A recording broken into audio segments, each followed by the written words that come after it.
Good morning, good afternoon, good evening, good wherever you are in the world. We got another night of the LPL English unofficial broadcast, and we got 3 more best threes headed your way. My name is Rafa. I'm joined by Alk once again in the booth. It's the Alpha Duo coming back together, baby. Woo! And we're starting off with the banger between JDG and NiP. And I know I'm getting ahead of myself, Alk, but I'm just psyched. I'm psyched for these teams tonight. Yes, we get our first look at JDG and NiP coming into Split 2 proper. We got a whole bunch of other games. I know we got the FPX and TT1 right after this, so a lot of games to go through, but we are at the top of our show, so we can just kick it over to our format explainer, just because if you've somehow been living under a rock or for some reason missed out on Split 2, we've got a graphic for you. Woo! Oh, look at that. The rhyme scheme coming in clutch. Now, the way that Split 2 started off, we had a placement stage, where all 16 teams were sorted into 4 groups of 4, and out of the placement stage, the top 2 seeds went immediately into Group Ascent. The 4th seeds went immediately into Group Nirvana, but then the 3rd seeds had a chance to play and get into Ascend by playing out some qualifier matches, and 2 of the teams in WE and FPX were successfully able to get into Group Ascend. And now we're in the Rumble stage, where we're no longer caring about the left side graphic, we're now caring about the right side graphic. This is where our pocket is for the next 8 weeks. Yeah, 56 days, 55 days now if you include, or if you discount yesterday's, but big thing for some of our teams. Obviously, we're playing all of our Group Ascend games, or most of them first off the bat. And you get double round robin. You get to at least play your guaranteed play in Split 3. It's that Group Nirvana, which we're going to be looking at a little bit later down the week. Single round robin elimination potential for the rest of the year in June or July. So a lot of kind of stakes on the line for those teams once we get there. But this is a pretty long format and a pretty big one. So excited to see what we get with so many games coming on through, especially for our top 10 teams. That's right. Now, starting off our first best of 3, we already alluded to it, JDG and NiP. We gotta kick off with some roster graphics and remind everyone who's playing on these 2 teams tonight. Starting off on the blue side, it is JDG. From top to bottom, we've got Ala, Shun, Scout, Pays, and Missing. And then their opponents is going to be NiP. Top to bottom, we got Shanji, Aki, Doinb, Leave, and PP God. Love them. Got it, especially for both of these teams. Kind of difference in fan favorites. NiP, any roster that has Doinb, I think, is going to immediately catch the eyes of international viewers. And if you've been watching LPL in the last couple of years, there's been some players that have been really exciting. But JDG, on paper, one of our supposed super teams alongside a team like BLG and IG, but haven't necessarily found their footing yet so far here in the LPL. So when we look at these 2 teams, obviously in Split 1, they were able to make playoffs, but their destinies kind of could diverge from that point. Yeah, for JDG, as you called it out, this was supposed to be one of the super teams just based on the individual players that were assembled during the offseason going into 2025. I mean, this is pretty much, outside of Missing, a completely new roster for JDG. And the last time that in terms of, org matchups between JDG playing against NiP was back in Summer Regional Finals last year. However, also on NiP's side, a completely different roster outside of Shanji being the remaining player from that roster. So not only this is the first time that these 2 teams have played each other in a while org-wise, this is the first time that these 2 teams have actually played against each other this entire season as well. So we're going to see a clash of 2 teams who had really high highs in the first split and are starting to struggle here in the second split so far. Yeah, hopefully they're going to be running off of some buffs, mostly specifically talking about NiP. We have some very fun photos that Ninjas in Pajamas were able to share of PP God and his birthday that was a little under a week ago. If we could go ahead and run those, because honestly, we were talking about the buff of someone like Doinb, but I love what NiP have been doing, at least on the social media front. They've been very, very vocal and trying to interact with some of the community here on the western side. So we can see some cool cakes. I'm kind of sad that Doinb couldn't hang out, but maybe those fatherly duties kicking in. Oh, that's true. That's true. I like how,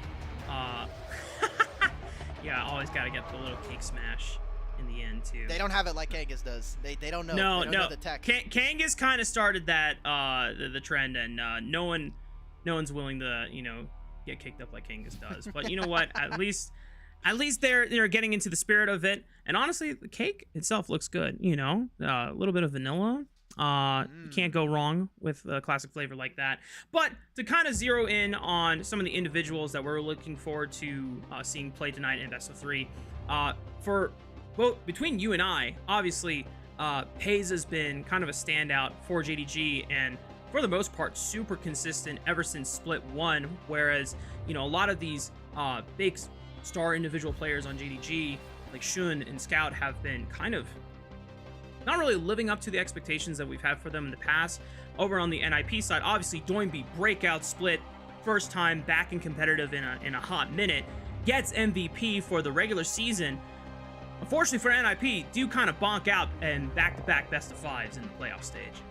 Yeah, they kind of flamed out pretty quickly in playoffs. They had a really long series against Anyone's Legend and then eventually falling to TES. So not too surprised when I think you kind of look at this roster. We saw them at the beginning of the year in Demacia Cup with Nenny, and we were kind of unsure as to what this NiP roster was going to do. But yeah, Doinby and Leaf have been very, very impressive in the smaller series that we've gotten. So I think when we look at Ninjas in Pajamas in particular, we're kind of saying that this team is going to be our benchmark for making it into top 8 at the very least, because they have shown time and time again that they are able to beat some of the lower teams here in the LPL. But when we were looking at top dogs, it seems like it's a tough uphill battle for this team. There's obviously some very big problems with their gameplay, especially around the top side. So we'll be looking to see if JDG can hopefully push them, as JDG have been sleeping giants, slowly starting to make a crawl here into 2025. And when you look all the way back into the Demacia Cup, like we were just saying.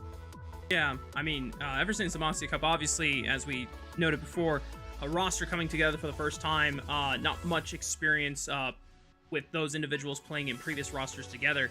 Pays obviously coming from the LCK after his debut and come up through Gen G, first time, his first season in the LPL. And, he's done a pretty admirable job so far, considering that JDG has not been the most consistent team, despite having the makings of a super team. But we have high expectations. We pretty much said during Split 1 that we don't expect JDG to come together super early on, and sometimes it's pretty hard even for super teams to do that. But towards summer, if you want this team to push to be an international contender, then by that point, it has to really be, synchronized on all fronts. And so far, JDG still kind of have a long road ahead of them. So this is going to be a good test against NiP, who, as you called him, a benchmark team. If you can beat NiP, then you deserve to be playing towards playoffs and trying to contend with the other top 8 teams. Yeah, so we can kind of go through down our rosters. I know that beforehand we were, kind of talking about our carries in the mid lane and the bottom lane, but top lane, when you look at Shanji and Ala, I feel like this is probably one of our most lopsided. We've got some fun stats here. Ala has been kind of cooking it up in the top lane, and when we look at him historically and even coming into this year, I think Ala really needs to prove that he does have that championship kind of gameplay behind him, because so far it has kind of eluded him for a pretty long time now, and hopefully with the likes of this super team, we can kind of see Ala shine. He's been a lot better in side lanes, and when we talk about his team fighting, he's been impeccable. But for Shanji, I don't know how you feel about Shanji, but he is still showing some of the classic Shanji-isms that we've gotten in years past, and I feel like some of that is accentuated in this roster. Nah. I always find it funny that whenever we see Udyr play top lane, that Shanji is still one of the few people, if not the only top laner that still plays it. And historically, when that first emerged as kind of like a Jax counter pick, it really works during the early levels, since you can space a lot of his auto attacks just thanks to the Cryo Phoenix Storm that you have. But I'm not gonna lie, Alec, every time I've seen Udyr top played by Shanji this season, it hasn't looked as impressive before. But I'm not sure if that's like Udyr's just no longer, that kind of impressive champion that it used to be when we first started seeing it. I want to say like last year. But yeah, it was the Cassante Jax counter. Yeah, that's around the time in 2023 beforehand. I would say that generally Shanji hasn't been able to kind of have that same level of mastery that we got to see early on when he kind of picked up this champion. He had that buff of being one of the first people to bring it out, so you have the mastery curve of knowing before other players have been really necessarily practicing it surprise very much. factor, yeah. Yeah, exactly. And Shanji, I think that's where he's kind of shined in a lot of instances. He was one of the first people to bring out like Shyvana top as well in recent years. I know Rek'Sai top was something that he had been kind of experimenting in more recent times. So I don't know. I feel like when we look, I know we were talking about it beforehand, but statistically, he's also just not been performing. He's third overall in terms of goal differential at 15. He's one of the worst in the league. He hasn't really been participating as part of the team in terms of kill participation either. So I feel like when we actually have seen this NiP roster succeed, it hasn't necessarily been including top lane. It's been focusing on Doinb, Leave, and kind of the rest of this squad. Yeah, and I mean, when we look at Doinb and his archetype and what he brings to NiP and what gave him MVP status deservingly in that group stage for Split 1, it's because he's picking champions that want to get out of lane super quickly, and even if the champion you wouldn't normally expect to be a roaming champion like the Aurora, he uses the power of its priority to naturally give him timers to, instead of, you know, opting for a base or something else to like get vision down on jungle, he's actually just going bot lane and saying, leave PP God, I'm serving you up a couple kills or some summoner spells and making sure that you guys get accelerated and fed. Yeah, you can even take a look. I know we have some clips of our two mid laners here. I know we were kind of focusing on what Doinb and his contribution to this NiP roster looks like. For JDG, I always feel weird when I talk about Scout just because as someone who has been able to be so great in the LPL, has been so important to so many of his teams, looking at you, LNG, Scout has been a bit invisible so far this year. He has had not as much influence in a lot of these games, and I think in the games where we are expecting him to have carry or really big performances, he's been a little quiet in some of these games. So I'm hoping, like we were looking at JDG as a whole, that he can start to bring that level of performance that we've seen from him from at least the last 2 years, if not more, considering the pedigree of this player. Yeah, I mean, both of these mid laners are reasons why LPL have world championships under their belt. Yep. Doinb being able to gift LPL its second world title, the Scout the third world title as well over on EDG respectively, Doinb for FPX back in 2019. And while we know that the pedigree that they have has made them, you know, at peak world-class mid laners, if not the best mid laners in the entire world, going into this season so far, they've not been able to live up to those expectations, which has been, I mean, bluntly, kind of disappointing because, you know, if you are signing these players and you are having them, if not for their talent, then for their leadership, at least Doinb, sometimes it makes sense, especially in Split 1, what he is supposed to do, and he's trying to accelerate his team. But even in the placement stage for Split 2, there is a lot of uncharacteristic mistakes that Doinb was making, and it really came up short when I think a couple of the games against top esports, particularly in their group, where they had commanding leads, but they're just not able to close them in time. Yeah, that was that NIPTS game was really hard to watch. I was casting that game.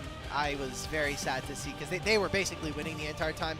And I want to thank Patty, someone who has been helping us with on-site interviews over at the LPL. She was able to talk with Doinb. You can go ahead and go over to our YouTube channel, check that out if you want to. But Doinb was someone that kind of himself stated that, like, I am getting a little bit older. I am a father at the same time, so the fact that I can play at this level is great. But we are seeing some of those mechanical mishaps coming in from him. So that'll be something. The level of precision from NiP is going to be very necessary when we talk about playing against a team like JDG, who are starting to become that sleeping giant. Beginning of the year, very slow to kind of rise, not necessarily having the cleanest of games. They make it to top 3, top 4 in Split 1 playoffs, which was really impressive, almost making the run into the top 2. But they really need to kind of hammer down some of these fights, and especially some of their early games. We expect this team to be super dominant. I mean, Scout and Ala as your solo laners. You got Pays and Missing, Missing as the kind of franchise player here for JDG. Think about the last 2 years with him and Ruler. They should be working as a full 5-man, even Shun, right? Like coming from one of the best LPL rosters to ever exist in BLG last year. We thought this team was going to be coming in hot, and they have unfortunately not necessarily proven that so far this year. Yeah, there's a couple of similarities that both of these teams share, especially the way things played out in our placement stage for Split 2. One, after Split 1, they were able to at least finish their respective groups in the first seed spot, JDG managing to make it all the way to top 3. However, for NiP, obviously, they knocked out in 2 best-of-5s.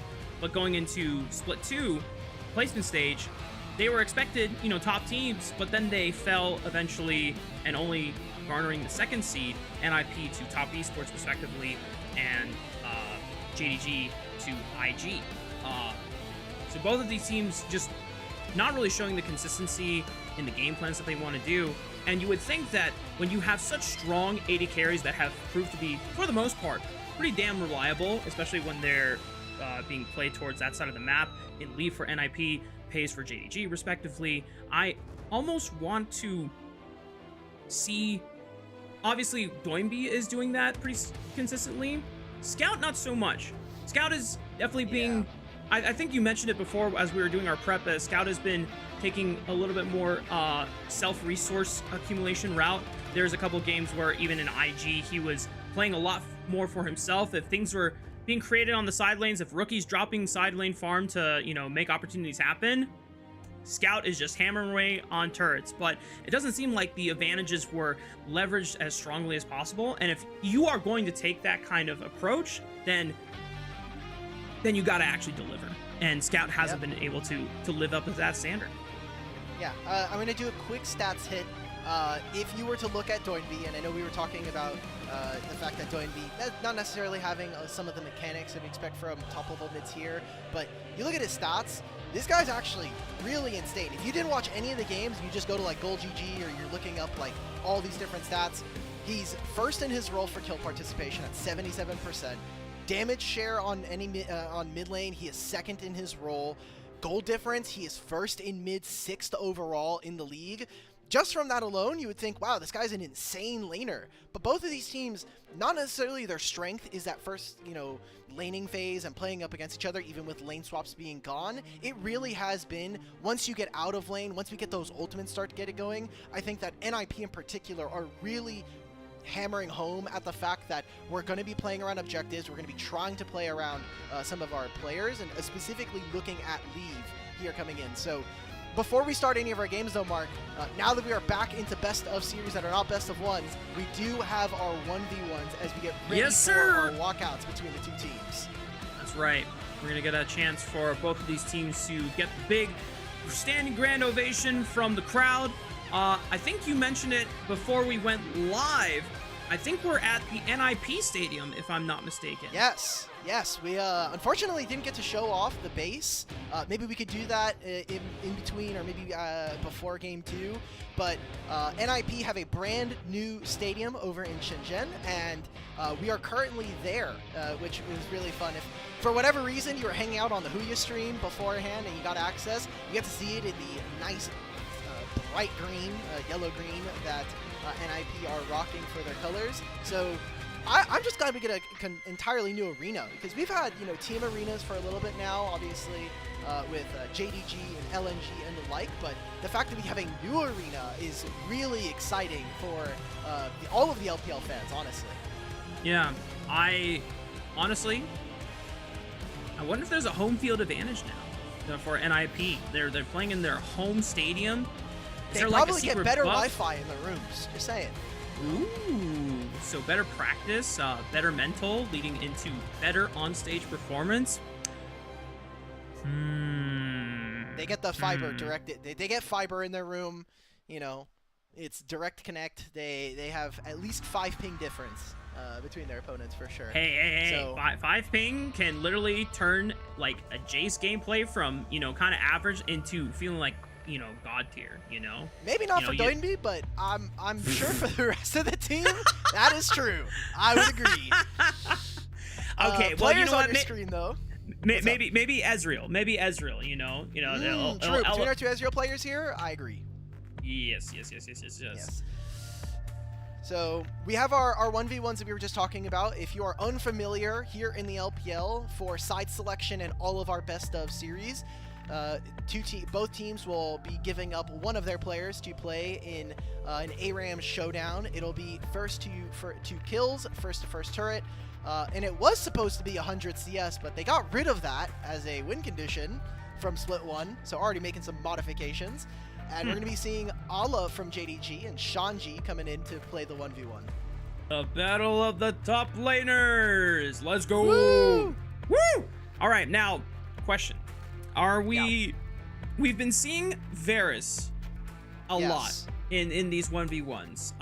It's 1-for-1 at the moment. I didn't actually see the third 1v1 between Top Esports and Anyone's Legend, but I know it was very tragic. It was very tragic. Oh no! There was a Mordekaiser from 369, which usually is a really good champion for him. I remember that. I remember that now.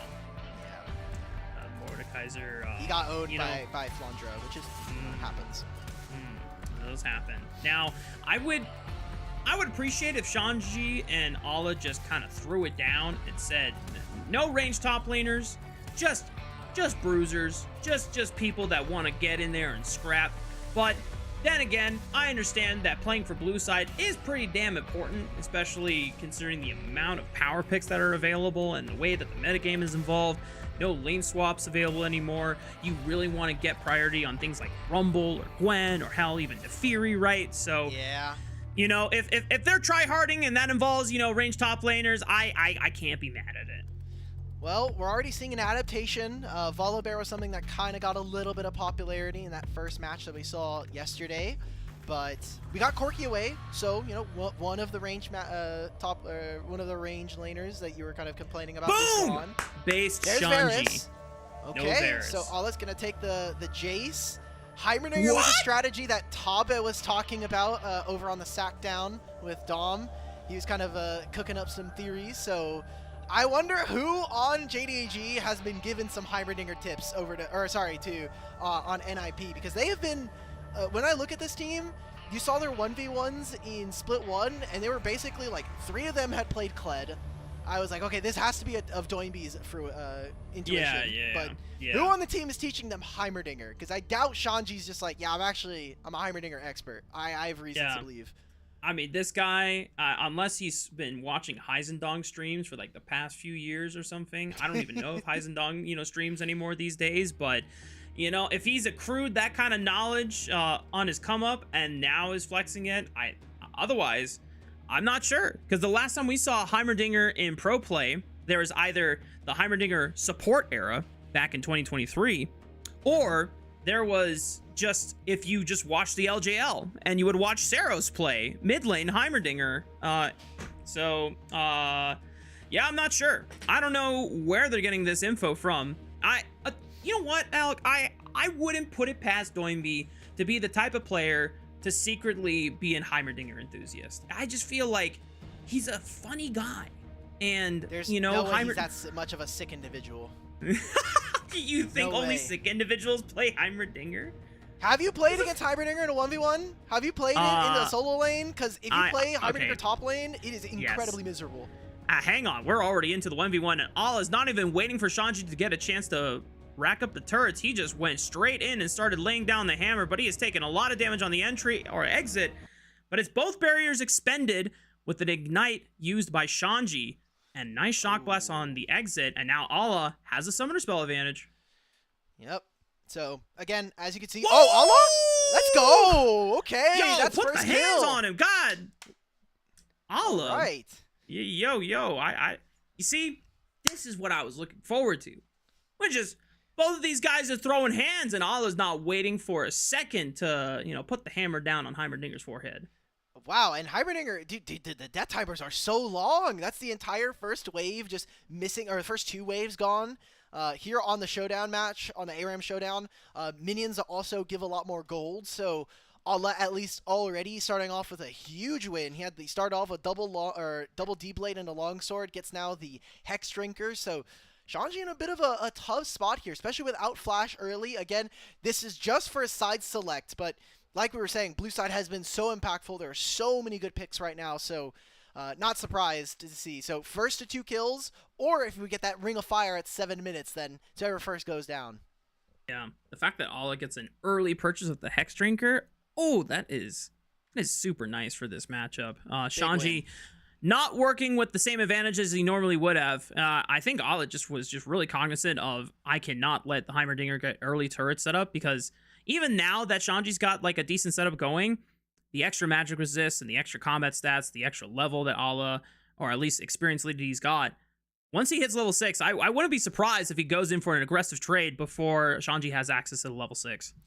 Yeah, we'll see if he's able to do it. There again, increased gains. I think Allah's waiting for this last minion. He is playing Jace, which means that your level 6 is kind of de-emphasized, right? Because you already have that point in your other ability. It's really hard once Heimerdinger gets set up here. And I wonder what kind of tech he has, because old Heimerdinger players, you should just kind of set up in the triangle where it makes it very difficult for your opponents to be able to deal with this. But it seems like Shanji doesn't want to push the wave all that much. I was a soft Heimerdinger enthusiast for a little bit when he became like really OP. Usually when champions get a little too OP, soft enthusiast. Because I didn't want to play low key. I did not want to play a ton of Heimerdinger. This champion is incredibly boring to me anyway. I'm sorry, really? Fans, but interesting. But he plays and he should be the like degenerate amount of gaming that I actually do like, because you would think that I'm a minion mancer. I don't actually have to interact with the enemy, and I have some of the most obnoxious basic abilities in the game. For the most part, all the things and the qualities you described of Heimerdinger players kind of matches up with Kangas, but the part where you don't interact with your lane opponent, that is the very opposite of Kangas. I feel like he interacts with his lane opponent too much, to the very detriment of our own laning experience. Depends on what champion he's playing at that time, but yes. True. Yes. True. Agreed.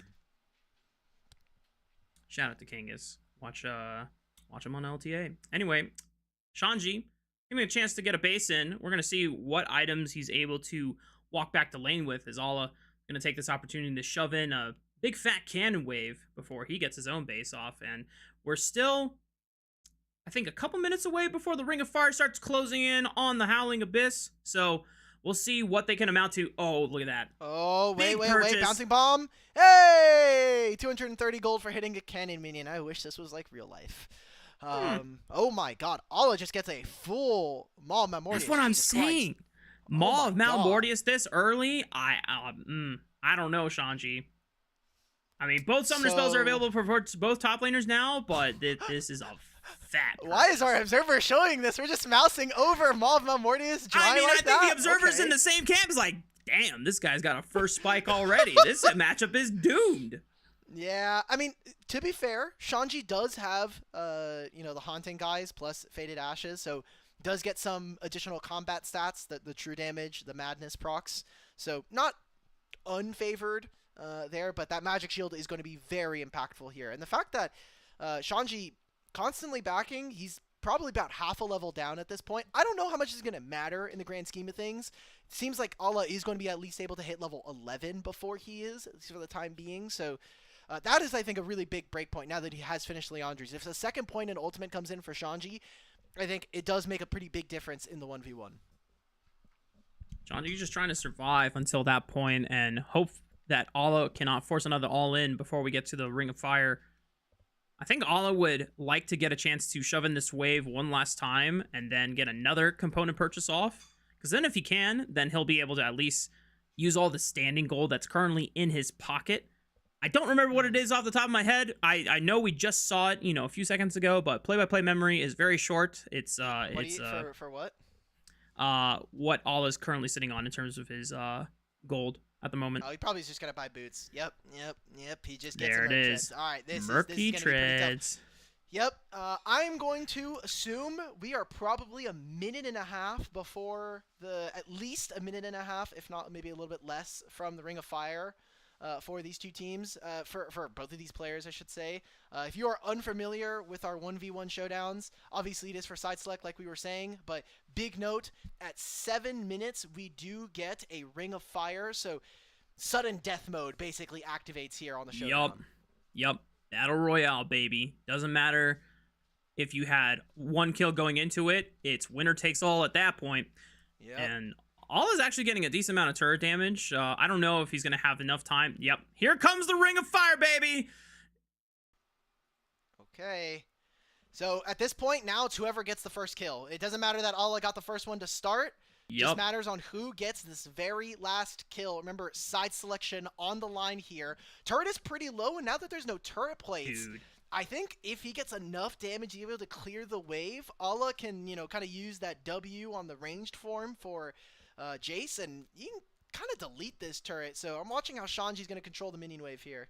He's already weaved in a ton of poke, and oh yeah, I mean, send it, baby! Flash on top of his tiny big brain head! He ain't going nowhere! He throws out the rockets, but there's the Mortia's shield, and it's enough! Allah wins the 1v1. There it is. So JDG will now have side select. We're assuming it's going to be blue side here for this best of 3, and not much to say. Allah kind of put the hands on him from level 1, and then proceeded to continue to do that, and it's unfortunate for Shanji. Hopefully he can kind of redeem himself here in the series. Bro, Allah's stare is just cold. He's cold. That is always cold. It is always cold, man. Man, like, I thought that there would be a little bit of enjoyment, maybe a smirk after just bonking a Heimerdinger twice in a row, but for Allah, it's all business. Like, blue side has been secured, gentlemen. My job here is done. Real quick, I want to take a look at our group standings before we get right into draft here. If you, for some reason, missed out on day number 1, we did have some of our games go on through. And big note here when we look at these two teams. That at the bottom is not correct. AL, FPX, and TT did take a loss yesterday, but we're already kind of seeing our group ascend teams start to split off into top and bottom halves of the group. Yep. Oh, what's going on with the draft? I thought we would we have not started they still yet gotta here. set it up. They still gotta set it up. They've got some time here. I don't know. Yesterday, you know, things were already moving smoothly. As soon as the 1v1 was secured in the other stadium, and then we were just right into the draft. But maybe some technical issues as the refs we're communicating something to the coaches, so take a little bit of extra time here. I want first pick. I want to pick topside first, guys. Please. That's what Shanji's asking right now. Please. Hey guys, I know I lost the 1v1, but I would really, really like the first pick champion. Just, can we make that happen? Can we make that happen? In our graphic beforehand, I know we had the matchup between our two top laners, but Shanji has been getting access to more counter pick more than often than not. So not surprised. It wouldn't be surprised to see it here. But yeah, coming into this match, big stakes, especially. It is the beginning of Split 2 for these two teams. It's the first time we're going to be seeing them here, and the first matchup this year between these two orgs. But we are looking at them to be top-level playoffs teams here in the LPL. And obviously, that starts here and now as we get into draft. Anything is possible, baby. Let's see how these two teams, this is the first time that they are playing against each other this entire season. All new rosters since the last time these two orgs met in 2024. JDG, NiP. Draft phase starting off with very familiar bands. However, the Rise Respect, I don't think I've ever seen a Rise band this early, this split so far. But against Doinby, that's a lot of cred that they want to put into his name. But the Skarner first pick for Shun. Good way for JDG to start out the draft phase. Yeah, it feels weird just because we haven't seen too much Skarner from Shun, but also the Skarner pick seems to be loosening up his grip on the world. Seems like this champion is starting to yet again explore the Summoner's Rift. As for NiP here, I think the Vi band being such a good takeaway as it has been one of Aki's most played here in the league, and so obviously gives them a lot of direction, a lot of initiation when we talk about their compositions. Typical here for NiP, wouldn't be surprised to see them pick up Fuse AD carry or look towards Doinby's pool. that Aurora and Rise does mean that in these Fearless series, we do expect for them to be prioritizing Doinby, as he has, despite what you would know him internationally, a bit of a smaller pool compared to some of our other mids. Definitely creative, though. One of the only mid laners to play Pantheon mid. I still credit Doinby with starting the Rise craze around the world now that everyone else has kind of picked up on it. Obviously, there are many fantastic Rise players, both in LPL and LCK and around the world, but yeah. JDG. Wow. Okay. Strong laners for sure, going up against what looks to be NiP playing kind of a dive composition. Talia very great with being able to have that unraveled earth, and I think this Jace does play a very pivotal part in being able to not only provide poke, but also give a lot of strong laning phase aspects. So JDG, at least in the first 15 minutes of this game, already looking to kind of take control of the map. Yeah. You have one strong laner that you can always roam to as Scout on the Talia. It did give JDG a majority of their wins during the placement stage round robin. But for NiP, locking in Kai'Sa this early for leave, I mean, you are pretty much showing your full hand that we are ready to fully dive into JDG's composition, which I'm going to bring up the top esports match that NiP had in the last round robin. The unfaithful leave walking into Skarner Impale and that Baron Pit, that it still kind of haunts my nightmares. Yeah, that was tough here. So I think NiP are in a bit of a tricky situation. Obviously, when we talk about AD carries, Paze has been one of the best here in the league. And the Varus takeaway is obviously very important for the lane, but you have to start thinking of his Ezreal, that he's had such a big impact.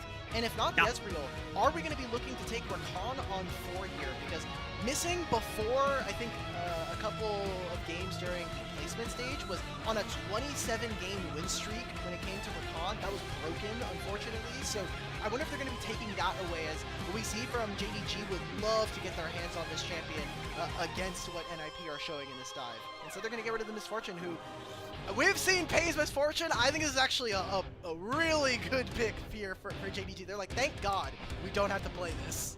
Yeah, I mean, I can see the vision where you don't want to give Shun a free Impale into a bullet time that would just completely rip apart your team, no matter what stage of the game it is. But at the same time, I agree with you that I think Paze's Ezreal has been standout. Hell, even the Ziggs has been one of the best in the LPL.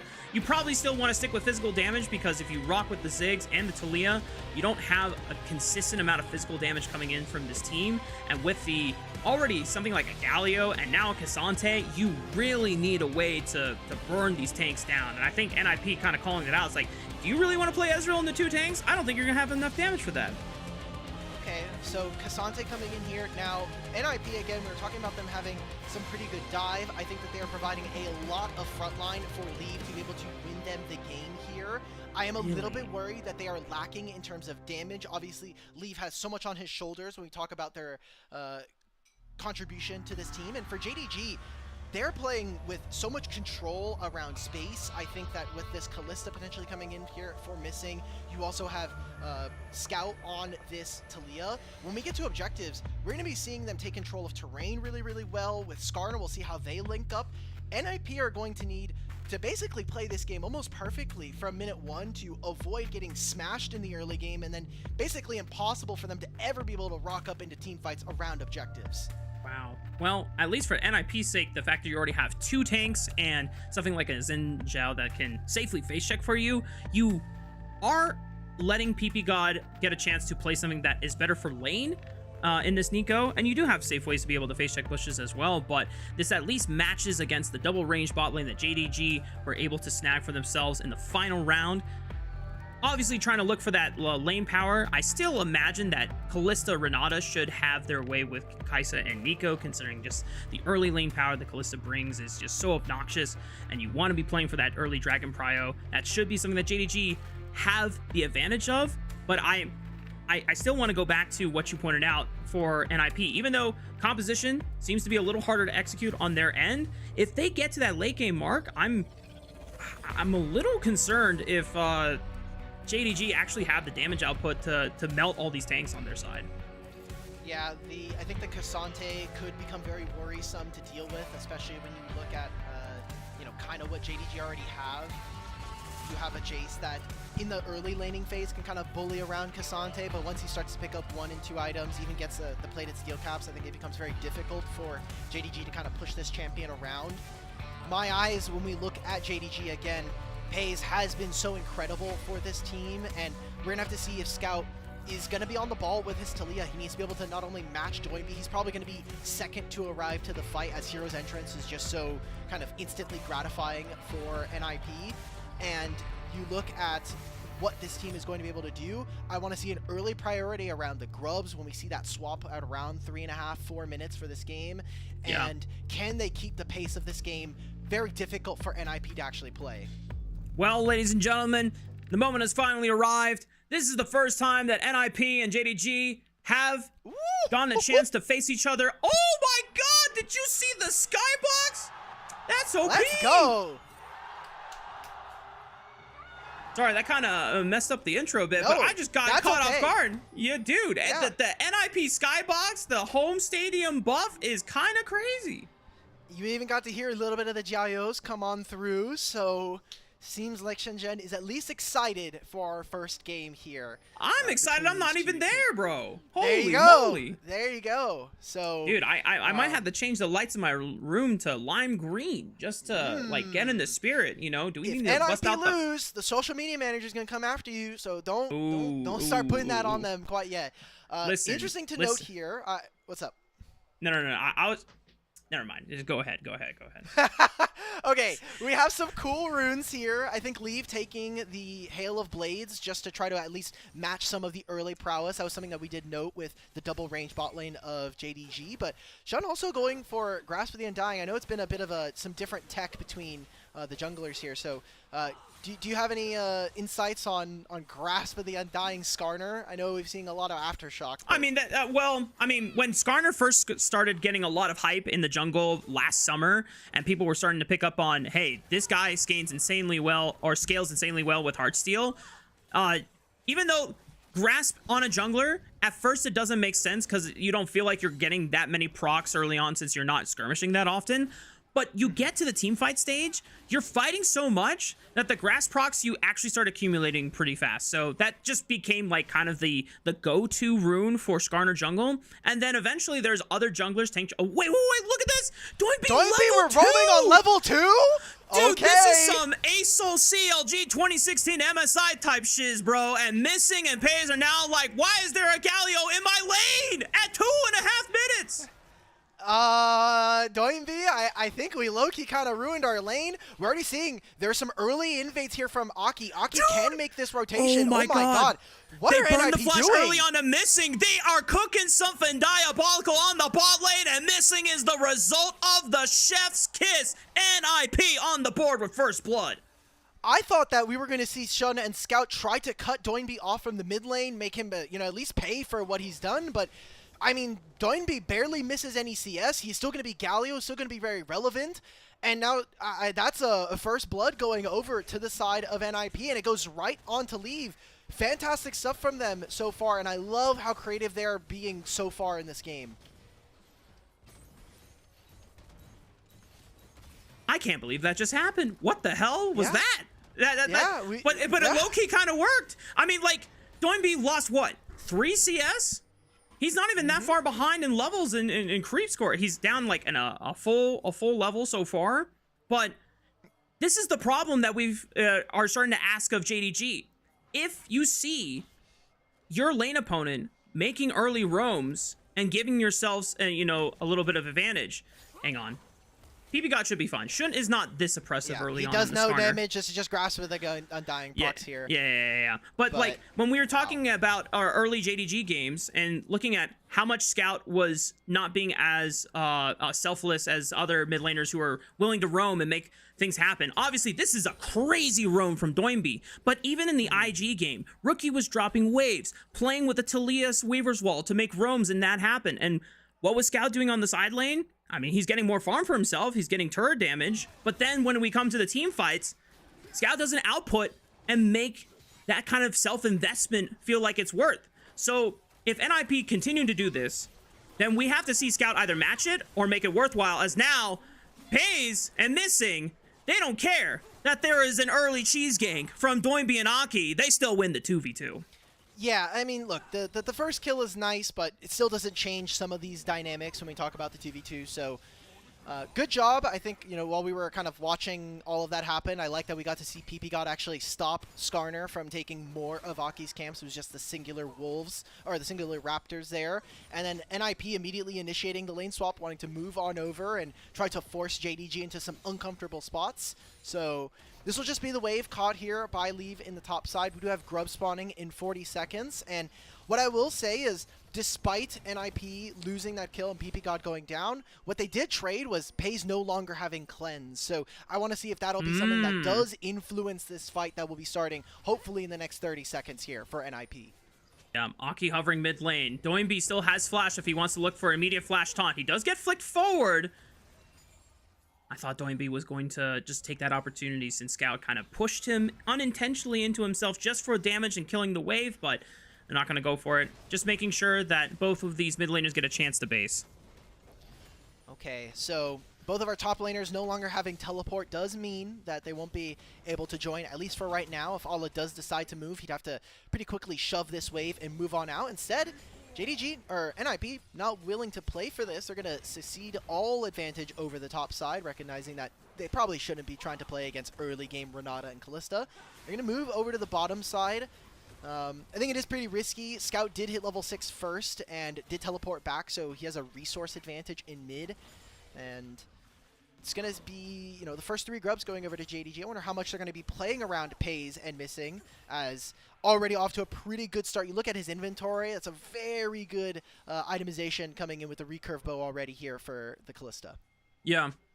Even though JDG haven't necessarily, like, played to support Pays and Missing, what they are doing well is that they are using their power on the map, right? Obviously with the proactive swap over to the top side to make sure that they get full uncontested grubs. Shun is now hovering Pays and Missing on this top side to make sure that Shanji isn't able to pick up any of the resources crashing into this wave. We even have Allah. I don't know if he came from base or if he walked to mid lane and then to top side, but he's here as well.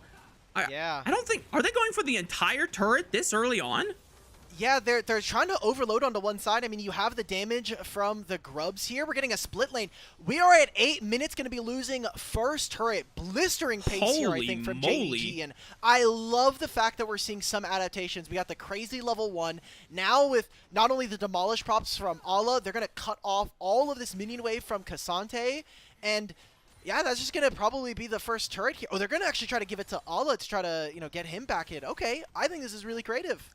Yeah, I mean, the fact that Allah was the one that dropped some side waves on the other side of the map walking towards top lane, it gets reinvested back into him since Pays and Missing allow him to get the last 2 plates and finish off the turret plate. And they're at least ensure that Shanji isn't getting any resources back since they pushed him off what seemed like at least 2 waves, maybe 3 waves worth of gold and experience that he missed out on. Mark, what's up? Whatever you just said was great. I got flashbang just now. What is Leaf building?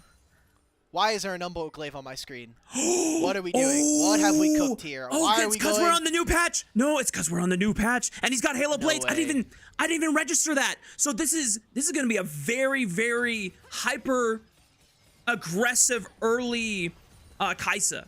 So I mean, I'm not an AD carry main, so I'm gonna stop talking before I say something wrong. Meanwhile, Doinby might be in trouble. It was only 5 AD on this patch, and yes, they did reduce it, but for anybody who doesn't know, Umbral Glaive got buffed, or kind of changed this patch. Freak did say power-wise it's a little bit stronger, but they did make the, it's called Blackout, the cooldown, basically, where you're able to deny enemy vision and see nearby wards. It goes from 50 to 90 seconds. So I wonder how this does change the breakpoint. Obviously, Kalista has been a champion that is notorious for having some funky builds to make sure you hit your evolutions. I wonder how much this is going to change, just because typically the crit animation has been able to give you bigger AD spikes, but is obviously a lot more expensive. So I wonder if Leave is just trying to say, like, we're going to try and play on 1 and 2 items and really have an early game power spike to try to match Kalista.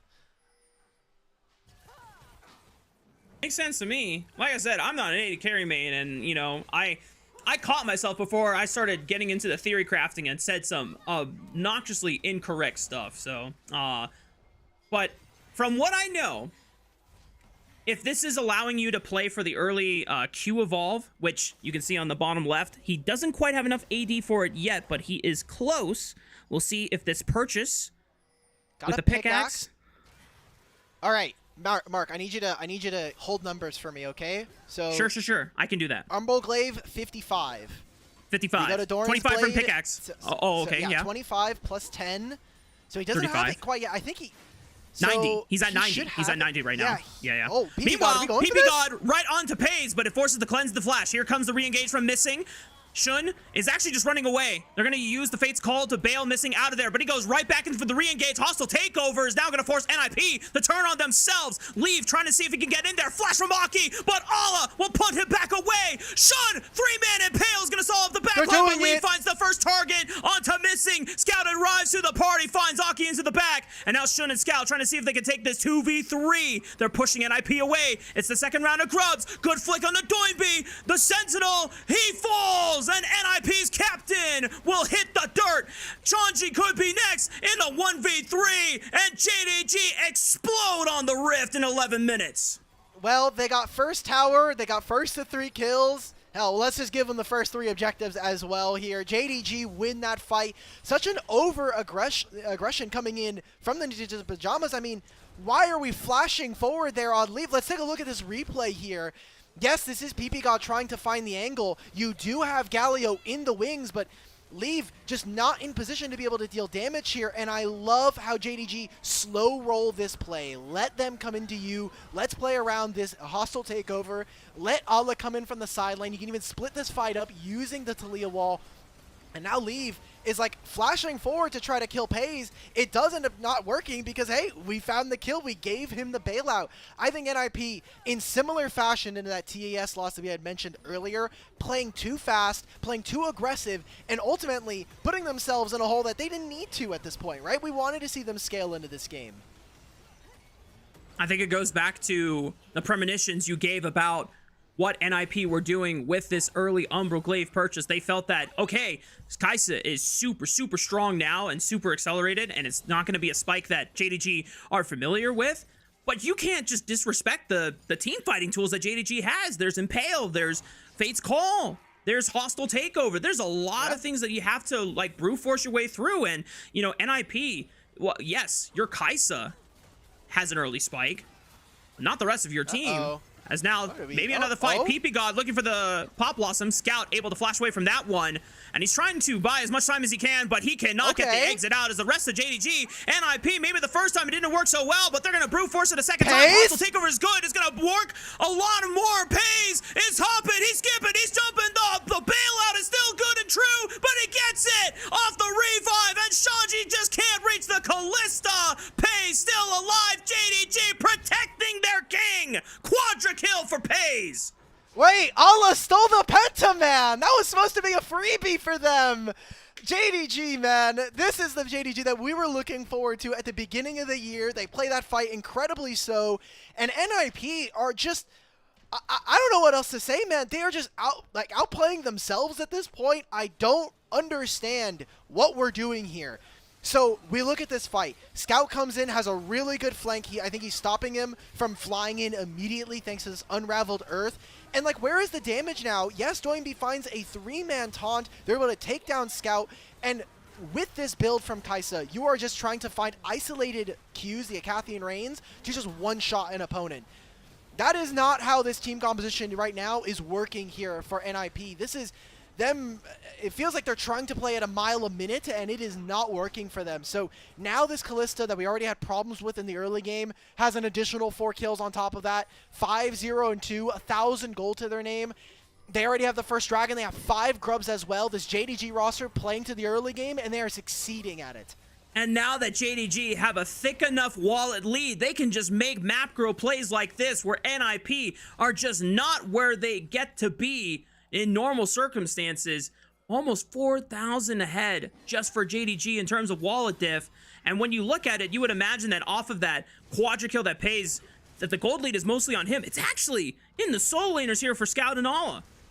Yeah, Scout has been participating in a lot of these kills, and individually has been, like we were saying, more on top of making sure that he has his own resources, making sure that he is in a good spot to be able to help carry this game as well. We talked about it during the draft, but these first 15 minutes have looked so good for JDG. Not that NiP has not exactly maybe shot themselves in the foot here in this game, but you kind of look at it. We said that from the draft, with this Jace, you have early push. Talia can very easily roam around and make picks happen. And while we didn't get the 2v2 exactly the way that we wanted to, JDG still have found ways to get gold and resources onto their Wunderkind in the AD carry position. So now it's up to JDG. How are we closing out this game? We have this Kalista who is incredibly far ahead at this point, and it's going to be a while before NiP are going to actually able to, kind of threaten that back line. They still have many options, but we had concerns about the damage and how much NiP were actually going to be able to deal versus JDG. And while we're talking about previous concerns that we had, I'm going to go back on my point about Scout. Hang on. Are we posturing here? Are we actually fighting, or we're just taking control? I think we're just taking control on the river. Anyway, I know I gave some pretty heavy-handed criticism over to Scout and just wanted to see more out of him, especially if he's not making the early roams or matching his lane opponent and trying to get things done on the map, then I want to say it pay tenfold. Obviously, he went down that fight, but he bought a lot of time for Pays to really ramp up on the spears. Everyone on JDG was pretty much committed into protecting the Kalista, making sure that she did not die, and Pays was able to pay tenfold, as now Shun might find an opportunity on Dodoibi just as he goes in with a Justice Punch. Oh! How ill-fated the timing, as Scout takes a lot of damage on the initial combo. But hang on, wait a minute, Hero's Entrance escapes the Skarner Impale, and now they don't have the Pop Blossom massive from PP God, but do they have the damage? Can they chew through this front line? And the answer, I don't think it's gonna be happening. The Weaver's Wall leaves no ground for NiP to go, and even though Leave was super fed on the Kaisa, he's got no front line that can stand in front of him like JD does for Scout and Pays. Well, now, guess what? If they really wanted to, they could have gone for this Herald, but hey, some of these champions are not quite up, and I want to go through that replay again, not only because we get to see JDG just completely wipe NiP off the rift here.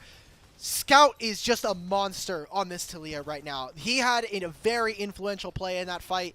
Now JDG grab a dragon, or the mid-tier one. I don't know what NiP are doing, man. So Mark, I just want everybody to watch Talia in this fight. Yes, we got to see Doinby come back into this fight. He obviously misses the first shove, but this re-engage from PP God. He tries to make this play. There's no Hero's Entrance, guys. Why are we going forward? Look at this shove from Scout. Moves both Leave and PP God off of the back line. There's no play here for the side of NiP. I have no clue what they're doing. This is some drunk gaming if I've ever seen it from NiP. We're in hometown territory. We said that there was supposed to be home court advantage. That is not the case here for the Ninjas in Pajamas. I didn't even see that the seismic shove caught both PP God and Leave on the Killer's Instinct entry.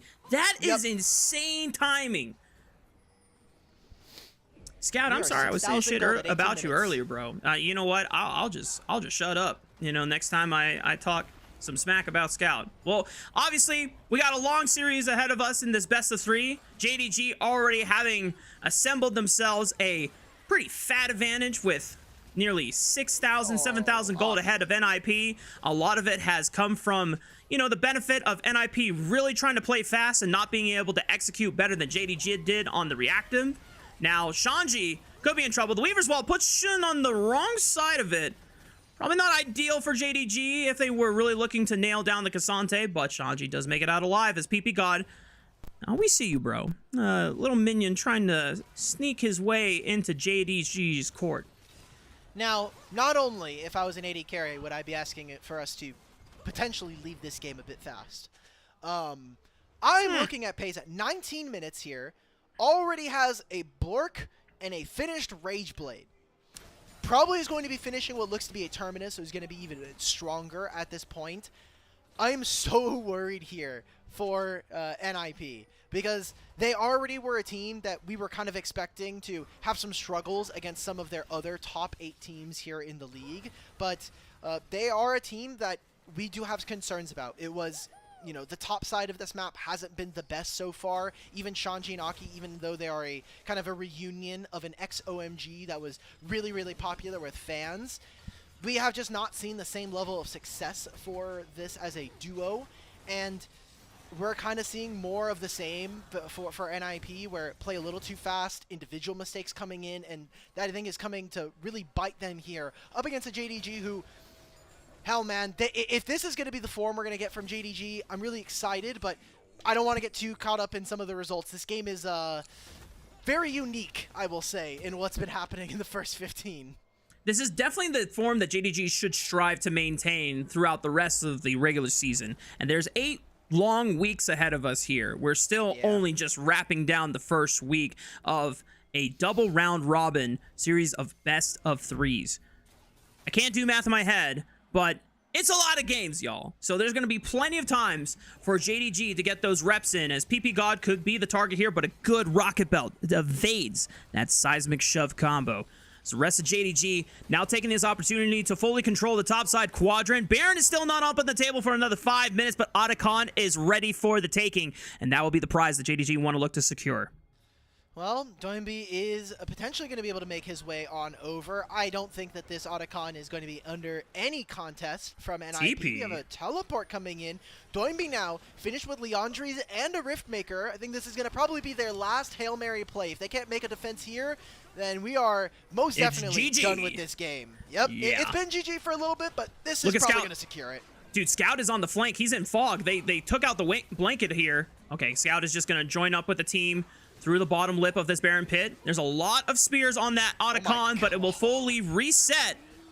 I'm curious if they just want to play the mid wave. Hey, look at Scout. Scout is just going to play the mid wave. As long as JDG can just continue holding NiP hostage here on the top side, all 5 members are dedicated to trying to look for this objective. Scout is going to get objective pressure on the base.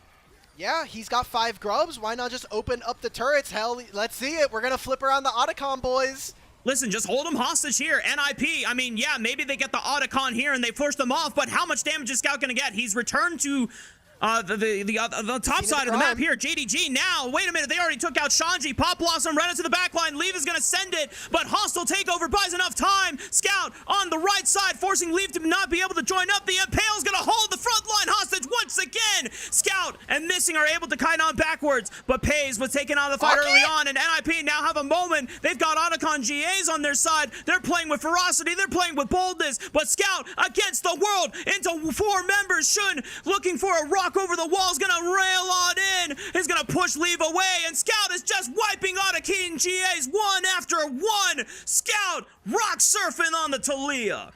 Throw another rock, says Scout. Takes down the rest of NiP. They get the mid pressure by taking down the inhibitor turrets. There's going to be gold in their back pockets. They'll get the gold from also, taking down some of these false lives here from NiP. Kind of a waste of the Otacon, but you could see that they are under a lot of duress here in this game, having to play against a potential Callista in their backline. Mark, I don't know what else to say that feels unique here, because this is just more of what we've come to expect here in this first game between these 2 teams. Sloppy team fighting from NiP, and JDG, I think, just taking advantage of this. I mean, cool, you got into the backline, you've now stopped Leave from being able to deal damage, and you focus so much onto this Callista that the rest of JDG is able to kind of fire off. I think that this Renata is getting so much value. When we talked about what Talia was going to be able to do, she has been basically off the rockers here when we talk about damage and controlling space. Terrain has been so important here for JDG. You know, I was very skeptical if JDG were going to have the damage to be able to melt through the front line, but because JDG amassed an insane wallet gap this game, Talia's actually able to just rip through every single member of NiP, regardless if they're a tank, regardless if they're a squishy. All the Otacon GAs, as you called it, already expended. And at least for NiP's sake, I mean, they can say, sure, we denied it away from JDG. But now the base has been opened in the mid lane, thanks to JDG being able to keep NiP occupied while Scout opened it up. And now all it takes for JDG is one more good fight to just run it through mid. Won't have a Dragon Soul to be able to play around because NiP did get the first Dragon of the game. But aside from that, this has been a pretty good game here for JDG. The gold has been quite even for, I would say, or it's stabilizing at about 5,000 to 6,000 here for JDG, but we're kind of looking at them. You look at the item power spikes, already 3 items here for Scout at 24 minutes. Same thing here for Pays. we are expecting for JDG to pretty handily close this one out. Probably looking towards that Baron in, you know, a minute's time to kind of put the finishing touches on this game. And again, first matchup here between these two organizations in 2025. It has been JDG favored for the last couple years, but looking to continue more of the same in terms of historical context between the two orgs. Things have definitely quieted down on the Rift in the past couple of minutes ever since the Otacon fight occurred. You know, to the credit of NiP, they at least get some solace that JDG have not ended the game yet. The gold lead is still pretty massive, 6,000 in JDG's favor. Big item spikes coming in now for Ala. Shojin fully completed. Terminus was acquired by FPX recently. I will ask, since I know you're a Kai'Sa player, does this Kai'Sa build make sense to you? This is probably the biggest abomination of a Kai'Sa build I've ever seen. Already, part of me wants to part of me wants to believe that mathematically it makes sense. It looks bizarre. So he doesn't have the supercharger, right? So he doesn't have the invisibility from his E because he has no attack speed coming in from any of his items. Sure. He's trying to deal as much damage as possible between his Q and the Void Seeker. So if they can play out range, this can be an advantage here for NiP. This is kind of the composition that they did build out for themselves. Multiple frontline champions so that Leave can get damage down with this Kai'Sa, but I think that they have given up too much on the map. They've given up too much real estate, too much objectives, and so it's going to be a hard-fought battle if NiP want any chance of being able to play this game. And Leave has not been landing these Prey Seekers, so it is very difficult for them to get any damage down. Yeah, JDG is really making it difficult for NiP to fight for position in the mid lane. As soon as NiP try to step up and kill the wave, JDG answer right on back. And now Scout, using the power of this Talia to be able to roam quickly, catch the wave on the top side, still can look for a Weaver's Wall to collapse. The Void Seeker tags Ala, not doing as much damage as NiP would like. Now, this is to the credit of Ala being a little bit more durable since this is Bruiser Jace with Grasp of the Undying. But JDG get the first wave in, and now they're turning to the Baron. Okay, they're taking really strong control. A single vision ward immediately taken by JDG. Will note this. Doinb is on the side. He is teleporting into this play. Oh, Aki's forced the ultimate. Already is a seismic shove combo. Impale, flashed by Aki. Shanji on the right side. Ala trying to mark him as well to make sure that Cassante doesn't get an opportunistic flank on the JDGs in the behind. NiP able to shove in the wave. It forces JDG off the Baron for now, and the map resets. Okay, they traded 2 summoner spells and teleport from Doinb and the flash from Aki to prevent JDG from hitting the objective. This is the problem when you do play against the Kai'Sa, and with this kind of build, he is going to do a lot of damage if he gets all 5 of the plasma procs down. But one of the problems with Kai'Sa is she is really reliant on having vision, on being able to see where your opponents are, and some of that setup is going to be lost by the fact that NiP have not really been able to push a lot of their vision line forward here. So looks like we are potentially going to a dragon fight in 2 minutes here to decide this game. We did say that JDG did have the lead here, and so it's kind of going to have to come down to, can Leave carry this game right now, which has been basically almost all of NiP's games here in 2025. So not surprising to see that this is the win condition that the Ninjas are relying upon. Yeah, it's crazy because JDG has still been 5,000 gold ahead, but I say that a while ago they were 7,000 gold ahead. A while ago they were 6,000 gold ahead. The gold lead is starting to decline, and at some point when you get to a late enough game state, that gold lead doesn't matter nearly as much, and NiP are picking up a lot of these item spikes. 3.5 items for Doinb, 4 items for PP, or Leave, I should say. Oh, Weaver's Wall, that's really great. Aki, completely isolated. I don't know if you want to go in there, Doinb. You're pretty tanky, but do you have the setup? Oh, 5-man pop blossom from PP gone, but do they have the damage? I don't think so. Leave, you can see that he finally finds his moment in picking off Scout, but now he's got to deal with 4 other Goon Squad members from JDG. He's forced to flash over the wall, but Ala follows, sends it to the skies, and Leave hits the ground. Doinb, the only member alive on NiP, but just could not link up with Leave in that fight. Can they do the Baron in this instance? There's no teleport. I mean, yes, Scout's going to be dead. There's no contest coming out from them, so NiP will be able to grab or stop them potentially. I don't know if they can full do AP. this. Wait a minute, this full AP Galio's actually stopping them from getting this Baron. So, wow. Okay, Mark. I don't know what's happening in this game anymore, man. The first 5 minutes already scared me. JDG should have already won this game, but we are starting to see the makings of this NiP squad and what they're able to do. This is just Aki getting caught out. Really good start here for JDG, and even though this is a 5-man Pop Blossom, and the fact that they're able to find Pays is nice, or find Scout and Pays is great, I am still very worried, especially with how they are executing from the side of NiP. I don't know. Something about this feels like NiP are starting to come back. Yeah, like if they're winning, if they're going even or not that far down. Hang on, PP God, another 2-man Pop Blossom. They found him. Not caught in it, but Scout is caught. But the bailout, does he have a kill? Reset the revive? Not this time. Okay, now it's all on Pays, and now he finds an opportunity to go into the backline. Aki popping the Crescent Guard, good knockup with the 3 talent strike. Woohoo! Did you see that Foot Sinker damage from Leaf? That was crazy. There it is.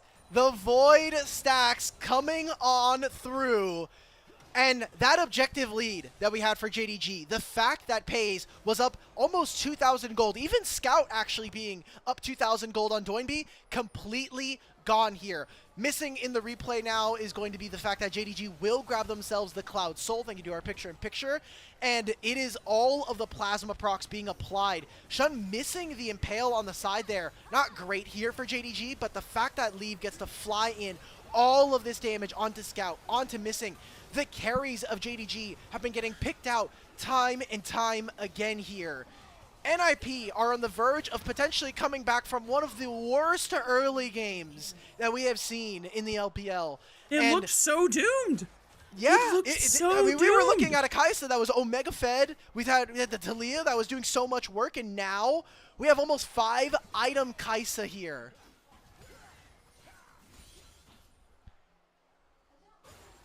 Alec, I think you need to try this build after this game is over, bro. I'm not gonna lie. There's something. I think if I recreated these games with our team, we would have already FF at 20 minutes. If you would have been on this Xin Zhao, you'd have been like, well. Oh, my mental would have been cooked. Yeah. You would have already. Right. You would have been asking us for us to go net game. There is no possibility of us playing. You know what? And that's why NiP. You know, their mental fortitude stronger than mine. You know, if it's going to be rallying the troops. They're in Shenzhen. Real type. Shit. Yeah.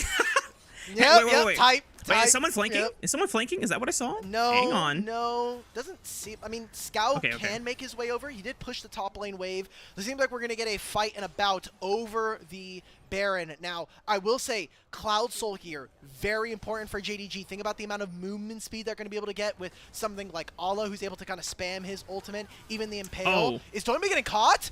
I mean, they're just trying to burst down Doinby. He's pretty still durable. Leave is going to all in on the Shun, but he gets the blast cone and gets to escape safely. Aki, the handshake, catches him back. Crescent Guard blocking a lot of damage on the entry and flashes the seismic shove just in the nick of time. JDG doing a good enough job, though, to force NiP out of the jungle. And now it's time to rip this Baron before they can get a chance to spawn. All right, but Aki can still walk over. Leave can still fire prey-seeking missiles over the walls. And now we're getting the teleport here from Doinby. JDG need to win this very decidedly. Aki has no flash. If he gets a chance to get in there, ooh, Callista, Ren secure on the Baron, and nicely done for JDG. I thought that Void Seeker might have made this game even more interesting, Alec, but JDG are able to avoid the disaster scenario. All right, so in the same way that we were saying this 20 minutes ago, JDG are 5,000 gold up, but it doesn't quite feel like they're 5,000 gold up with how the last 10 minutes have been going. All right, Mark. So we're in a position now where JDG, despite all of the early game shenanigans, despite what we were seeing, still find themselves in the lead. They have an item advantage in some of these lanes, and we are looking now at a Callista. Oh my God, Callista who, Callista typically talked about as, having 1 and 2 items and then, kind of falling off thanks to her range. Now with 4 items completed, almost 5 here, there's a very strong possibility that Pays can still carry this game, but it is all about the range. We'll see how NiP are going to be able to play against Baron and 5 Grubs here. The next 2 minutes here for JDG are going to be so important. That's true, but Leaf just bought a hat, and that Wonderful. like, True. Wonderful that's analysis. Awesome. Got the I'm not hat, gonna, guys. Hey man, the hat can make a lot of difference here. I don't know. I mean, this guy with this build is pretty much sending out nuclear warheads and is a dive bomb. And if that can make the difference, maybe NiP have a chance. But this is a big siege to overcome from the side of NiP. And JDG using the Weaver's Wall. It's again Impale on the 2 people, and hostile takeover is occupying the front line, but PP God for the pop blossom, but Pays is able to sidestep it this time around. No one is hitting Pays, and Pays gets to thrive in this fight. He's rending, he's stacking the spears. Leave on the AP, Kaisa won't do a damn thing, and this time around Pays survives through it all. Another quadra for the AD carry of JDG, and they will clean out the first game. Dude, what are JDG doing? Why do we keep stealing pentas from Pays? It's been twice from Allah. Now Shun takes it away from him.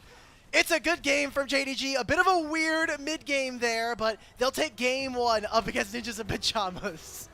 Things definitely got a little funky with the way NiP were starting to steal some of the highlights and some of these mid-game fights, as you called it, from JDG's Thunder, but in the end, JDG are able to clean it up, set up the siege, make one last clean team fight, and that time, no one is able to affect or threaten Pays. No one is able to threaten Scout. And we're back to business, ladies and gentlemen, as getting ready for the second game. That was definitely a hell of an opener for the series. Strange one. I was entertained. I think you were pulling your hair out at some points in the game, but, you know, I hope that doesn't affect you for, you know, the rest of your longevity. Because you have a beautiful mane of hair, bro. I don't want you to lose on it. Okay, thankfully we're doing biotin now, so, you know, receding hairline, hopefully going to be combated within the next 3 months. But I think I lost at least 6 months off my life because of this game. Just... what are we doing? Why did we do all of that stuff in the first 15 minutes of the game? Like, why did we have to just make it difficult for Leave? I'm trying so hard to be a Leave fan. He finally gets out of EDG, you know, youth jail. He didn't get to really kind of start in EDG for the past couple years. He finally gets a starting spot for what we presume is going to be the full year. And I get a game 1 versus JDG where we just throw everything at the wall. Why? Why did Doinby have to do this? Why did we have to just get, like, Doinby goes level 2 bot lane, fine. Like, we didn't actually lose all that much. I think it's actually a really creative way to open the game. Aki and them get the first blood, but, like, so many people from NiP are just jeopardizing Leave's game. Why? Why are we doing this, man? I'm surprised you see it that way. Well, the level 2 I thought was pretty exciting. I thought it was pretty cool just to make like that kind of early of a move. And yeah, you know, my perspective was, oh man, like if Doinby is willing to self-sacrifice like this just to, you know, put some early power into Leave's hands, that's kind of a sick identity. Unfortunately, when it came down to executing on that first river fight we saw, it was hella botched, you know, and that's where my problems lie. But also credit to JDG. I think there was a moment where you called out like, man, I'm not sure if this is always going to be the form that we see JDG play, but if they could at least play this cleanly, based on not on the mid game fights when NiP were starting to make a little bit of a comeback, or it seemed like it was comebackable. We're talking about the part where JDG just spanked NiP for like 15-20 minutes straight. That's the JDG that we want to see make a run in playoffs. Yes, this is also the team that, you know, we were expecting coming in.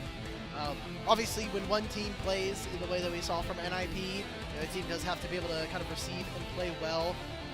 Just so many mistakes. I guess we get to see it in some of these highlights here where like PP God is trying to make it engage, but it just doesn't seem like we're all on the same page. And I do want to say that I think maybe there was some confusion as to how exactly they wanted to kind of play this Kai'Sa when you are playing this early lethality, kind of wanting to go all in, get that Q to be able to one-shot everybody. It does make your fights a lot slower when we're talking about like not having attack speed either on Kai'Sa.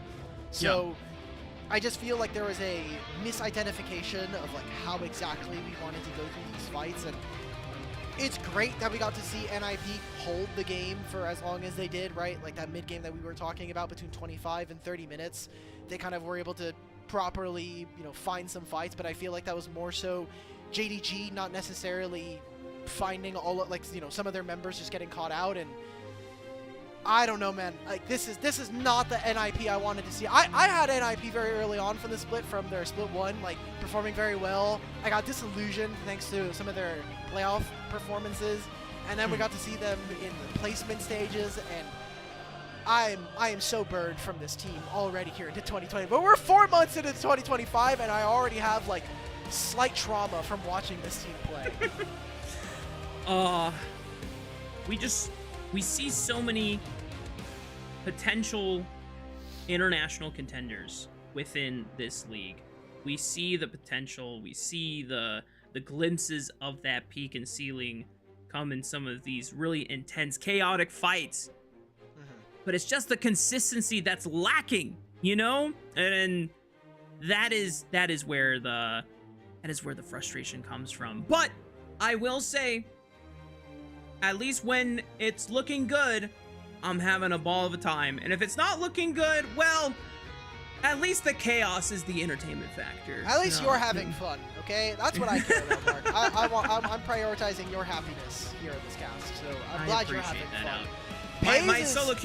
My solo queue teammates definitely don't, so I appreciate well, that. As long as they're not getting your Nidalee top, I think you're fine. You know what? FaZe played this game really well. What do we feel about player of the game? I think I almost unanimously have to give it to FaZe. I think he played like 99% of this game, like insanely well for what it's worth. FaZe did so this composition and the way that a lot of the tools were structured around, it was for FaZe's own success, right? You have Renata and you have the Skarner front line. I think FaZe will get it just based on merit of 2 quadra kills and, you know, the hype around that. I will give a shout out to Scout, because that seismic shove and the way that he was able to step up when FaZe was clipped in the first half of the fight. I mean, because that was a big concern. I was like, if Kallista's not accelerated, if Talia's not accelerated, and we get to these fights where there's a bunch of tanks, a bunch of durability on the side of NiP, who is melting these tanks? Well, Scouts got him if FaZe don't. So that was a relief to see. And for me, I just want to make sure that Scout is playing, even though that is a hard standard to meet. And we're just casters. We're not pro players, you know, but that we are trying to hype up the best that LPL can send to an international tournament. And player of the game, I mean, yeah, it's 2 quadra kills. Man. Yeah, should have been 2 pentakills, you know, but yeah, FaZe. Well done, brother. That was some immaculate hopping. So many games. He's played so many games well here in the LPL. There were some worries about him coming over from JDG, whether or not he's getting carried by the likes of Chovy and Canyon, but he has not missed a beat here in the LPL. So excited to see more games out of this guy, and excited to see what Game 2 is going to be having ahead of us. Dude, just the way in some of these fights where FaZe is literally in the middle of 4 people, and you would think that in any other AD carry would get absolutely collapsed upon and smushed, FaZe made it look flawless. Like he was dancing with death every single time. Un baile de muerto. Right? Yep. So the Renata for the bailout, but still, I mean, you have to play with absolute boldness. You have to play with no fear whatsoever, staring at death in itself. And you know, FaZe is just that cold, man. He is that hard. Let's go. Anyway, getting ready for game 2, but before we send it off for a break, y'all, we're gonna remind you that we're extremely grateful to our Coffee and YouTube subscribers who level up the show. A lot of the initial payments go into upgrading the broadcast, but a huge bulk of it pays on-air talent and content creators. So make sure to subscribe to our Coffee linked in chat. to unlock perks for early access to content and the ability to ask interview questions for our unique on-site interviews. And also, what this helps out with, y'all, you see this new fancy graphics package that we just got for this second stage of the split? It's because of you guys. Thanks to you, we're able to pay for this and get this done. So thank you so much. It really does level up the broadcast, and it really means a lot to all of us on broadcast staff, production, and crew, all the way to the bottom of our hearts. We do this for you guys. We do this for the love of LPL and making sure that it gets a proper English broadcast like it deserves. We'll see you on the other side as we take a break and get ready for game 2.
Tell me, where do I go?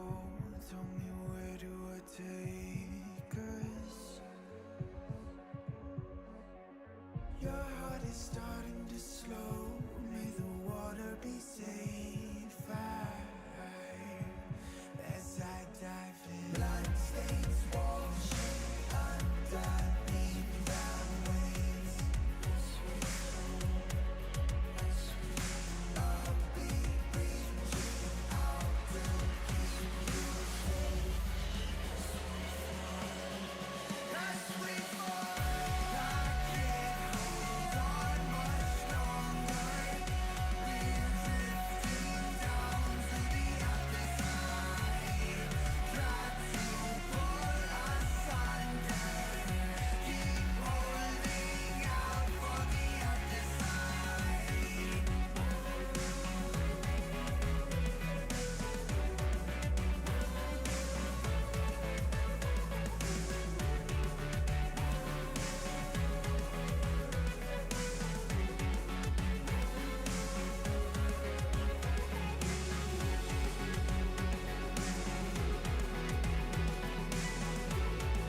Welcome back, y'all. Oh, hang on.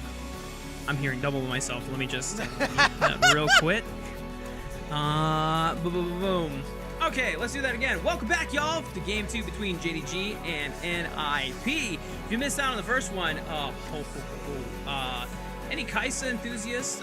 Well, there's a new build on the Rift, apparently. I still don't know if it's legitimate or not. Oh, Alcasang X-Nay on the Kaisa build. Not a fan, supposedly. I don't want to see that. Actually, I would prefer to see it on the enemy team so I can laugh, point and laugh, and win. I don't want to see that in my games. If I can help it. Void Seeker was kind of popping, you know, towards the mid game, and especially the late game, but it seemed like that's because he had Shadow Flame and a Void Staff. You could do that anyway. You just do that without the first two items existing. Okay. Well, maybe I'll build it on an Abraham. But looking forward to Game 2. Sure. I'm gonna do the thing that all the casters do in Fearless Draft. Those 10 champions we just saw, no longer available. There's still plenty of power picks that have not yet been selected. Gwen Neferi still on the table. Some of the things that was really interesting though from JDG is that they forgoed the normal Skarner and Jace power picks that you normally ban. They left those up on the table, and they actually banned things like Wimpy's Rise. I'm trying to remember off the top of my head. There's a couple other interesting bans that. Rise, Aurora. Wimpy has been yeah. the focus of a lot of bans recently. If it's not his Rise, it's going to be his Pantheon that you had kind of noted early on in the show. So definitely taking note of some of the problems that NiP do face when it comes to drafting on their side. So NiP, we are assuming they're going to be moving over to the blue side, and like you were saying, some of those champions are going to be up and available. Also, Mbessa, a champion that has really kind of fallen out of favor when you think about now with Jace being gone, as well as the Cassante. I wonder how much we're going to be seeing more of this champion, especially as someone like Shanji has been prioritizing it a lot.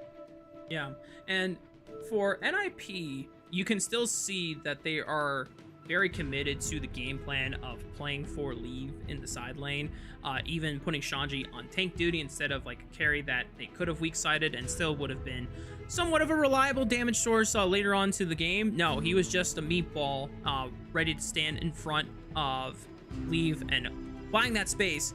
Obviously, it did not work as well as they would have hoped for, giving up a massive gold advantage in the first 15-20 minutes of the game. They were able to shore it up, you know, towards the end there. But the big thing to note is if NiP are still continuing to put their investment in the leave carry basket, what champions would they want to look for, but also how can they do it in a way that is not as volatile as how we saw in a game 1?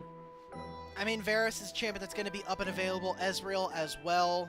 His most played this season has been Jhin, and we've had some pretty great standouts. Now, interesting bans here. Getting rid of the Sejuani seems like some focus being prioritized around the jungle and around our top laners. You kind of see the Renekton as well as the Gwen, so this is setting up for an Mbessa first pick. You also still have some other champions. I'm kind of looking at Yone for Scout, but without the Sejuani, that pair is super deadly. Oh! The dogs have been let loose, baby. Aki will get his hands on the Neferi, and JDG answer right on back. I'm still not a fan of the vibe being the answer into Neferi. I know that you'll be able to lock down other targets. I still don't like it, out. I still don't like it.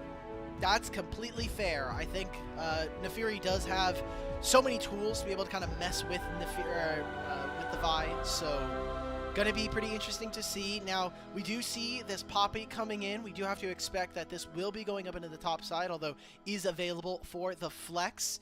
Corki has some strong skirmishing, but it would be the first time we kind of see it from NiP. So it seems like NiP really want to have incredibly strong skirmishing, especially around 1 and 2 items here. So early prowess coming in here, but JDG are going to have, from these first 3 immediately, just the ability to start fights, so much crowd control now from the jungle, and if this Ashe is locked in. No, they're going to go with the classic Vi-Ahri combo, and you have now 2 champions that can reliably follow up on a cease and desist. Like I said, I don't think you are ever ulting the Nefiri unless you see Aki just preemptively use the W way too early on in the team fight, then you expose yourself. But I feel like this is JDG saying, we know that you are trying to play around leave. We are now going to have all the tools to make sure that he doesn't get to play the game. And a lot of dangerous kind of tools like you were mentioning here for JDG. The fact that you have sort of backline access, this 2v2 is going to be incredibly dangerous to deal with. And kind of, you know, I want to throw this out there. We'll see if this actually comes up. We can revisit this as we get further into the draft, but Fury solo lane, plant the seed now. So as we get into the back end of this draft, big focus on the 80 carries. Again, this Corki already taken away, so I think more of the focus going towards wanting to hampering away from Pei's strengths. I really like that call out because since we are on patch 2507, Nefiri did receive nerfs, but mostly hitting her jungle clear and ability to clear it super fast. Obviously, there is a mid-patch update as well where they kind of hit a little bit of the damage on both her Q and E, but overall, if you were to run her mid lane, she would still have relatively the same amount of strength that she was having on her breakout patch on 2506, but we'll see if that is going to be the case. A lot of 80 carries were banned in that second round. Pei's looking at his next optimal choice to pair off with the rest of this composition, and it's the Misfortune.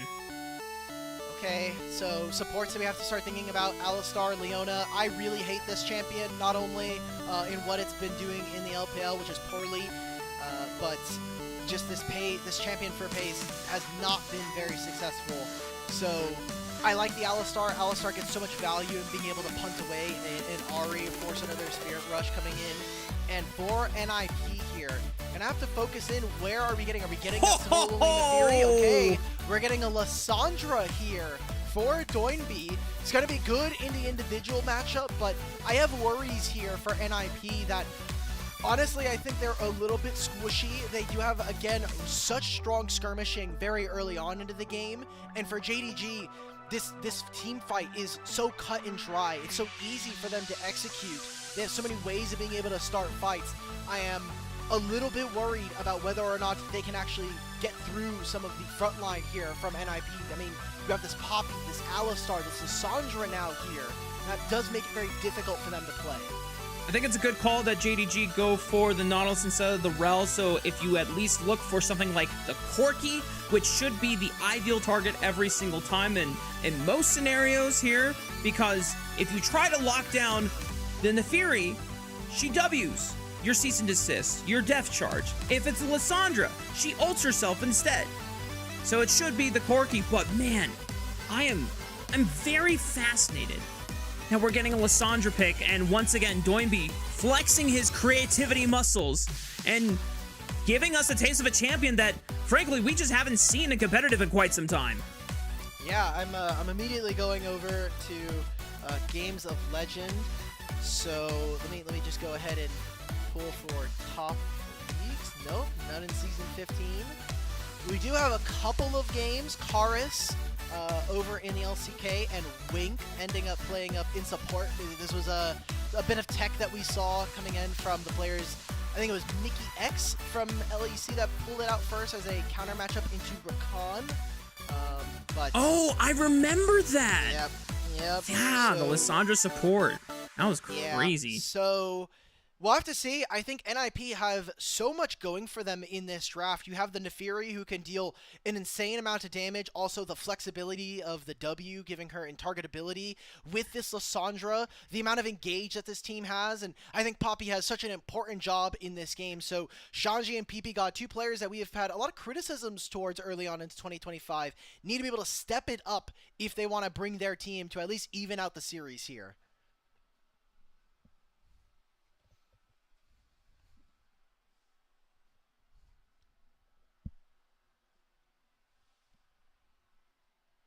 Damn, those Jayos were hype as hell. Already, Ala and Shanji tangoing in that top side river, getting a little bit of extra chip damage. Ala being able to kite away using the power of that Drakehound stance. I wanted to do some further investigation myself, Alec, and as you called it, there hasn't been any games of Lissandra, at least in season 15, or at least not in pro tier 1. I see Nope. 4 games, but it seems like, oh, what is this from? Like, let's see, What's the league? VCS, Play Cool. and I think some tier 2 leagues as well, LCP. Yep. Yeah. Play Cool is a mid laner for Team Flash. That makes sense. I am looking. The last time we actually got to see Lissandra in the LPL was from Wink, and it was up against NiP. Oh, we're getting some early skirmishing coming in. Right. This does favor JDG, however, but if Leave is able to get a full Gatling gun spread, those extended trades can start to go the way of NiP. Right. So, should be just full clears. Should be full clears from both of Yeah. the junglers here, right? I'm curious how fast NiP want to play this early game, since clearly we saw, a level 2 roam from Doinby in the first game. I don't know if he wants to do that early on Lissandra, but level 3, you have some powerful ganking tools available to you if he is able to find a window.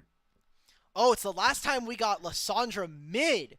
Okay, well, that one I'll leave over to Fofo. Thank you for your services for pulling out Lissandra mid. So, already 2 junglers. Both the junglers we did say it's just going to be going for full clears, but they are ending on opposite sides of the map.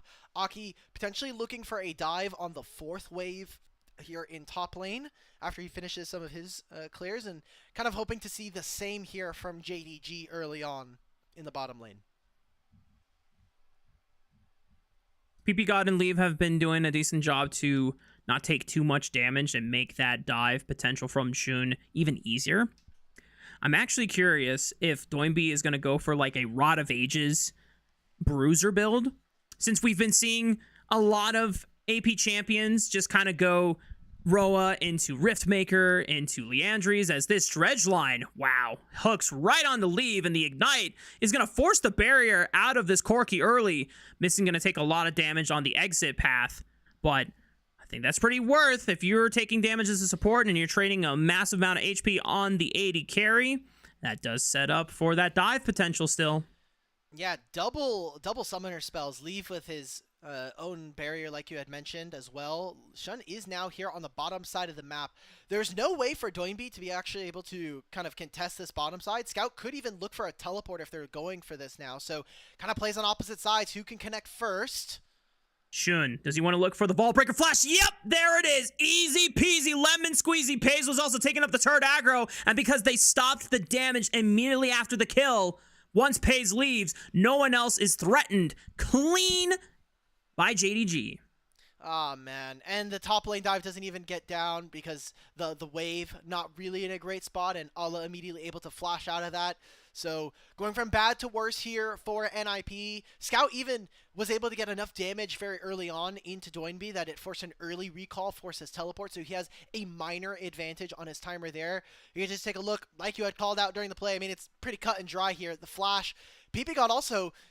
I just don't see why we're not stopping and screening Shun during that play, because the only way that Missing can get on top of you is if he flashes, and because he's an early level support, he's probably going to die to the turret ramping anyway, so why not just stop the Vi from even being able to threaten there? So some mistakes coming in from NiP, and kind of sucks because, again, we had so many eyes on not only Leave, but now even kind of looking across the board with this, the Fury.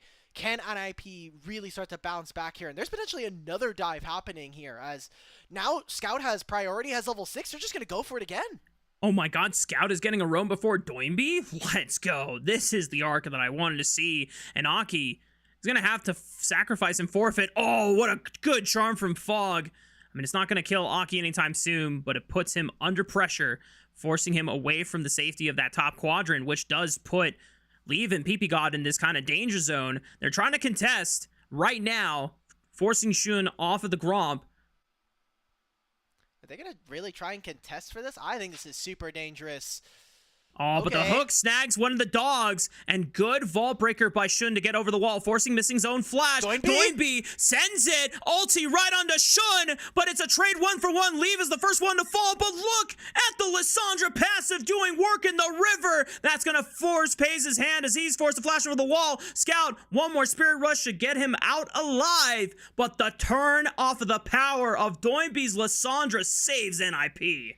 And they get some summoner spells out from JDG. Not a bad trade overall, even grabbing themselves the grubs here. So, really tricky situation here. I'm surprised to see this because you are playing Nefiri into Nautilus. Missing shouldn't really be looking to try to land this hook with how it kind of interacts. So, after this play, we should have been seeing Scout use his ultimate, get really aggressive here. I get that you don't really want to kind of walk into Doinby, but he's used all his spells onto your jungler.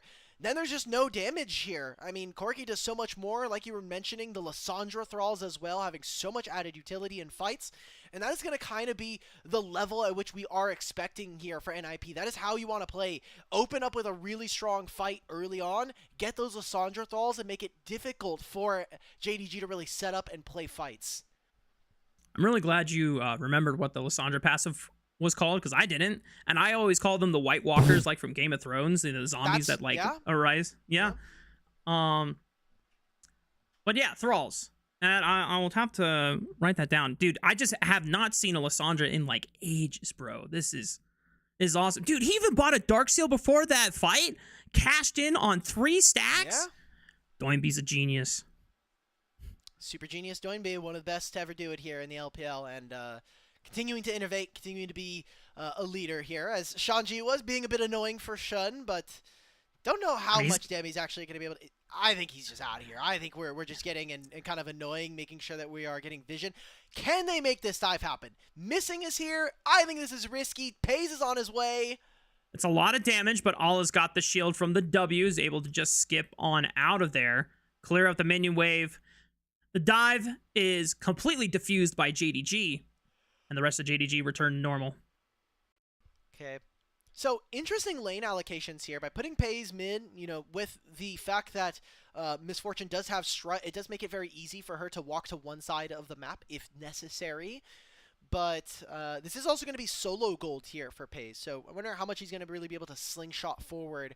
Does mean that for NiP, they will have numbers advantage and some combat advantages when we talk about playing on the side lane. We were kind of looking at the builds here. We're kind of already starting to see some of those Rod of Ages come in through for our mages here.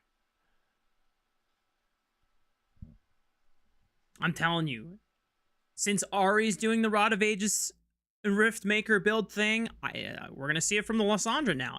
Everyone's doing it. It's just the cool thing to do. We need to nerf haunting, guys, man. We need to please just nerf haunting, guys. I get that we needed to buff Rod of Ages. It's understandable, but please... having 5% combat damage amp is pretty disgusting for true damage. Or just make it a unique passive, because now people are even like stacking haunting guises instead of completing the purchases overall. Yep, that's also, I like that idea as well. So I like what JDG are doing here, though, putting 3 people in mid just to make sure that they can very easily move on to any one of these side lanes here. Scout does get a little bit of damage here. I don't think Leave is going to be under too much duress, but you see that the rest of JDG are starting to split off onto this top side. Vi trying to accent onto Scout, but doesn't have very many camps. I mean, you could play towards bottom lane, but I think they are really prioritizing these next set of grubs. Yeah. And NiP being able to pick up the first 3 off of probably what JDG were not anticipating, a losing fight there. They thought they had the prio from both of the side lanes in that collapse of the jungle, but this is the power of pulling on a champion that you haven't played against in quite a long time. I don't know how long it's been for JDG, but at least in the LPL, we saw last time it was picked in mid lane 2 years ago. So JDG probably were thinking about that fight, and then as the Lissandra passive starts to cook, they're like, "Oh crap! Wait, this happens." You know, we have to now take this extra variable into account when we're calculating the winning percentage of this fight. Yep, and right now NiP can kind of walk around and do whatever they want across the map. Shanji's gonna try and trade. Uh-oh. Allah might be in trouble here. Still has a flash. The Q and the flash avoids the keeper's verdict. But now there's no ultimate for Shanji to punt away an incoming Vi, which is exactly what's about to happen. Shun lurking around the corner. Fall breaker, Flash finds it, lays down the public execution, cease and desist, puts the Yordle into the dirt. And they need to play away from where Aki is right now, already finishing that Eclipse. One of the reasons why this the Fury champion is so broken, you land a single Q and you just get immediately the Eclipse proc. So wanting to play around from a pretty strong item spike here. Also bailing Ala out of this lane will at least be able to hopefully grab himself a turret plate if he decides to stay. So those are 6 grubs though. Now going over to NiP, got to be very, very wary about how you're allocating side lanes, how you're making sure that we're able to match, because you are never going to be able to allow NiP to stay on a side lane. Okay, let's make this play. There's no ultimate here from Shun. Flash from missing, avoids the pulverize, multiple teleports, but the TP right in the range of the charm. Thankfully for Shanji's case, at least he's a tanky poppy, so it doesn't get immediately pwned. PP God falling up in the engage. Missy cannot survive that one. No flash available, and there's the second cast of the Hound's Pursuit. Aki looking for Shun, knowing that he has no flash on this Vi. Scout trying to find another Spirit Rush into the charm, but won't find it. NiP, strength in numbers, able to take out the first turret of the game. Yeah, literally just what I was just saying. With 6 grubs, you always have to match where the opponents are. So right there, we get to see it. NiP try to overload onto the top side of the map. They'll grab themselves the first turret, give that gold over to a player in Doinby. And you look at the items now, Doinby also matching the Rod of Ages. Trinity Force now finished here for Leave. This is around the time of the game where we are expecting for NiP to be very powerful. These first couple items, Trinity Force, Eclipse, then you think about second items, especially for a champion like Corki, going to be very dangerous for JDG to have to play around. So I am now looking as to what exactly can they do. Okay, force a flash out of Scout, not a bad trade in my mind. Yeah, that's hella worth.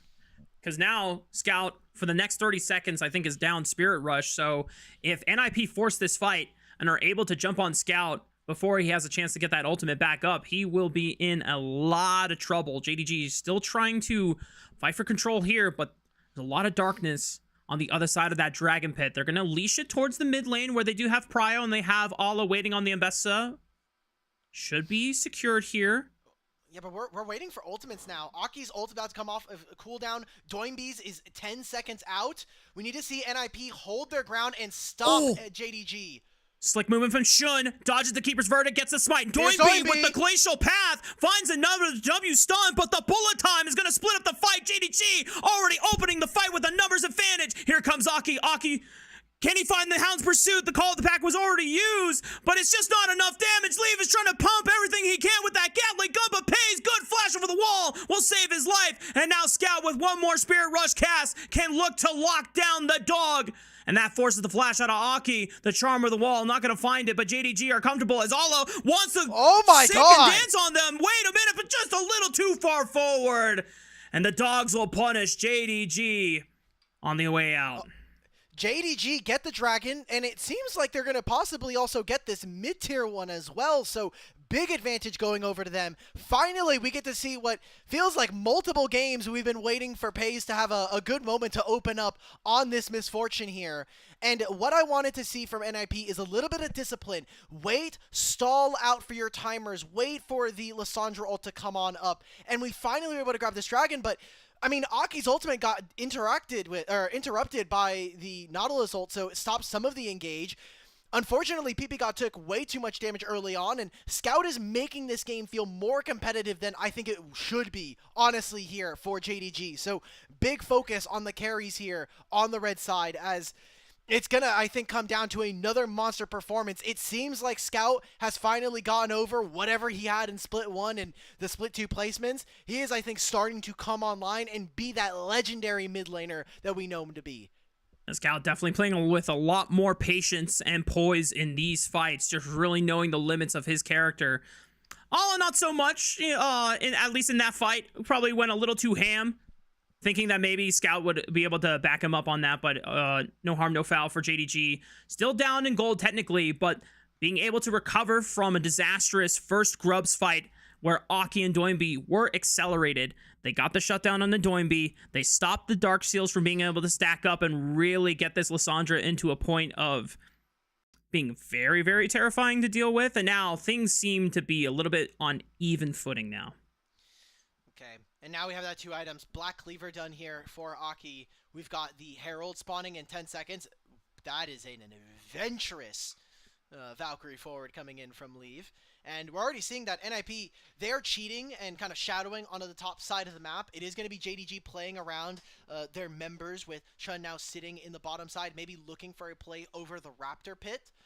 But if NiP, uncontested, are able to grab this Rift Herald, JDG are in a pretty tough position. So I like what they're doing. Force onto the bottom side of the map, see if they can either find that turret early on and put NiP at least in a small bind here, as they are trying to match what NiP are doing on the map.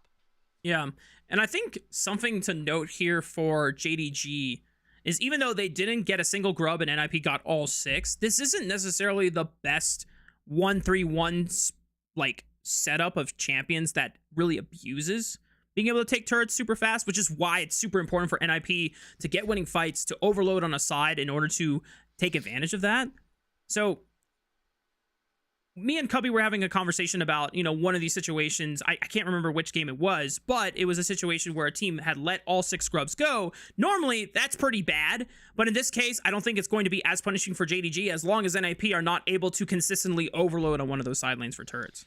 Yeah, the one thing that I kind of want to note for NiP is that with Lissandra, you are able to cheat terrain pretty easily. So this could be a situation where we see a 4-1 setup where Doinby is disconnected from the team, but he's able to use that glacial path to kind of walk around the map, get around, and potentially look for dives under turrets. So that'll be pretty interesting. As NiP, we're getting the vision toggle. This is going to be the TP coming in from Scout on a flank. Oh, and the target has to be Aki. And look at the way he flashes to close the range of the cease and desist. No chance for an uninterruptible from the call of the pack. And Scout is still pumping the damage on the Spirit Rush. Looking over the wall, maybe for another charm. He's going to blink over to the left side. Still hunting. Still has one more charge with the Spirit Rush. Dredgeline on to Leave. Not enough for JDG to continue the chase, as the rest of NiP get a chance to get this recall off, but they cannot defend the tier 1 turret. What an insanely good snap from them. I loved how we got to see JDG play around terrain, play around Fog of War, and they just completely snap Aki's head off in that fight. So now they have priority. They don't think they're going to be looking towards the dragon, especially with NiP coming back out onto the map first, but as long as they're fast and quick around this map, they're keeping their strong members here. They're going to be looking to take control of the bottom side and put themselves at sole point here with this dragon. I mean, Missing's coming back if they really need to. Ala can take a recall and look to teleport back in. They do not want to give over any position into this bottom side river. Yeah, they're dropping the Rift Herald just to force that prio, right? But I don't even think... Yeah, exactly. PP God maybe finding Ala, but he just dashes away. Dredgeline once again on to Leave, but they're just pushing pressure into him, ensuring that the Rift Herald does not get a charge off. It completely dies. A wasted Rift Herald by the side of NiP. That Dredgeline, somehow he finds it over the wall. Maybe not so bold for Missing to be wanting to take there. The Thrall is going to force JDG away, and now down to 4 members. To their credit, NiP lacking in the health bar department on a few members here. JDG still healthy for the most part. Pays is trying to find a good angle where he can set up that bullet time, and already NiP, they sense that tension. They sense the fear of, even though having the numbers advantage on their side, they don't want to risk all funneling into a pit and just getting ripped apart by a bullet time. Even with Pace missing his flash and his cleanse, it's such a dangerous proposition, because now you're going to be playing into the Vi ultimate, the Mbessa ult as well. And we can take a look at this again. It's just Aki walking where he shouldn't be, thinks that he's safe, doesn't know that the teleport is essentially coming in behind him. What a great kind of stacking of ultimates coming in, the Mbessa ult, the Vi as well, so that the bullet time can take control. And Scout, just by playing in this Raptor play, has so much flexibility in where his damage can go, where he wants to be able to play, if he wants to jump over this wall, if his team's going to be able to follow through. So really cutting off NiP at the heel before they can make a play. And during that replay, JDG just take the dragon. So now they're at soul point. 4.5 minutes time. NiP need to walk up and be in a position to fight this game if they want any chance of being able to stay, because they already do a hell of a lot of damage, and Infernal Soul is not going to make that any easier here. So yeah, I wonder if maybe NiP, if they try to see, hey, like we see Shun on the top side, Ahri overextends for a top lane wave. Do they try to blitz an Otacon here? Because This game does not get easier, and it doesn't seem like Leave is particularly close. Yes, he has the Caulfields. I'm looking, does he finish the Muramon on this back? Please say yes. Please say yes. Okay. All right. We're going to have the Rod of Ages here, Mark. This feels like the power spike now for NiP. Yeah. 2 items on all of your important carries for NiP. And to their credit, they are not 5,000, 6,000, 7,000 gold down like they were in the first game. They're pretty much dead even. It's just a difference in the hundreds here. But JDG somehow feel even more terrifying, even more ruthless in this second game than in the first game. And I wonder if it's just the ability of JDG of making those snap decisions where I was very critical about taking a Vi into the Nefiri. Cease and desist is a very telegraphed ability. But Shun, the way he is able to flash and cut that distance time into a point-blank range, no chance for Aki to even react to that with the W. And this is one of the few times I see JDG and Scout and Shun really linking up and synchronizing as a jungle mid duo, because this is the potential that they could rise to be later on in the season. Yeah. Again, very early on here into Split 2. Still have a ton of games, especially here in Group Ascend. We have double round robin, so we will see this matchup again. But especially for early season standings, you really want to try to get out to as much elite as possible.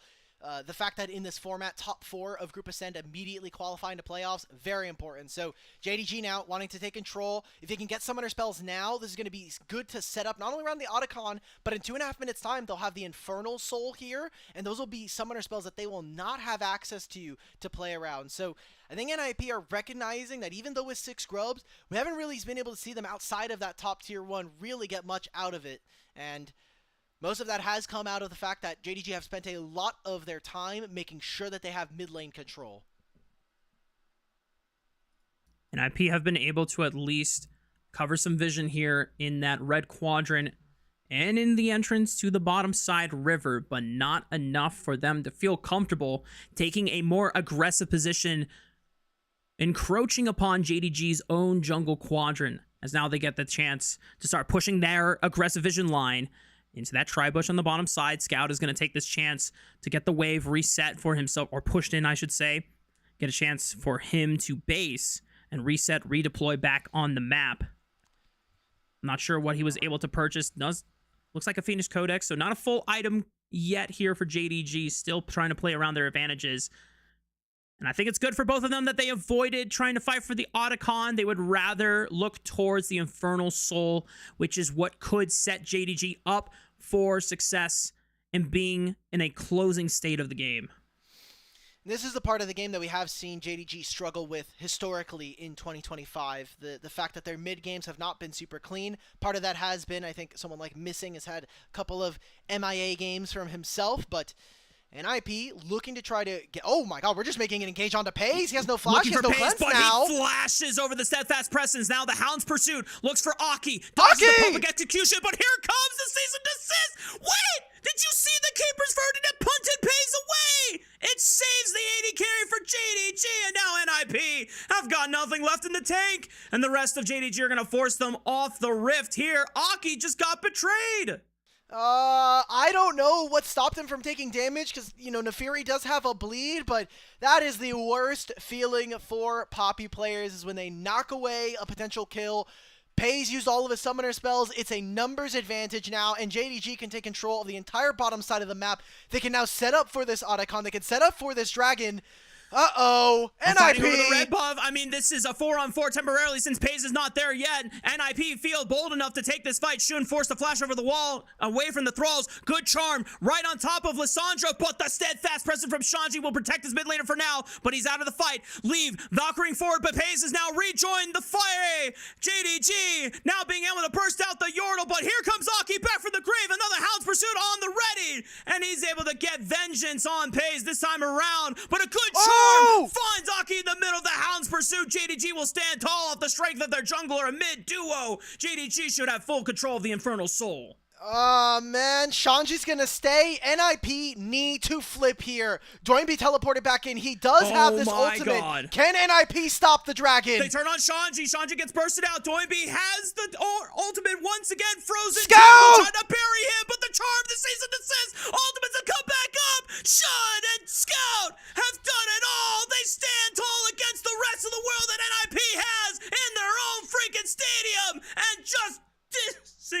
degraded them. Oh, they got the Infernal Soul. Okay, well, Mark, unfortunately, NiP, it's been great, it's been good, but honestly, this game and this series has been neither of those qualities for this team here. This all starts like a minute and a half beforehand. We were setting up for potentially looking towards the dragon. I want to see how much HP he lives here. It's a single... Oh, because he's in midair, all of the status effects no longer apply to him anymore. Oh my god. And then Scout. I just think Scout and Shun are able to play the rest of this fight so incredibly well. There are moments, glimpses from NiP where it looks good. It looks like there's a chance from them, but it's too scattered. They don't have the right amount of coordination. And in a similar way to what we saw from them in their placements and even in Split 1, NiP are overreaching where they don't have to. You think it might be so good from this position as NiP. Oh, no, it wasn't the charm. It was the dragon. Yep. The dragon getting aggroed interrupted him in the middle of the house pursuit. How tragic is that? Jungle diff. Okay, picture in picture. NiP are starting up the Baron here.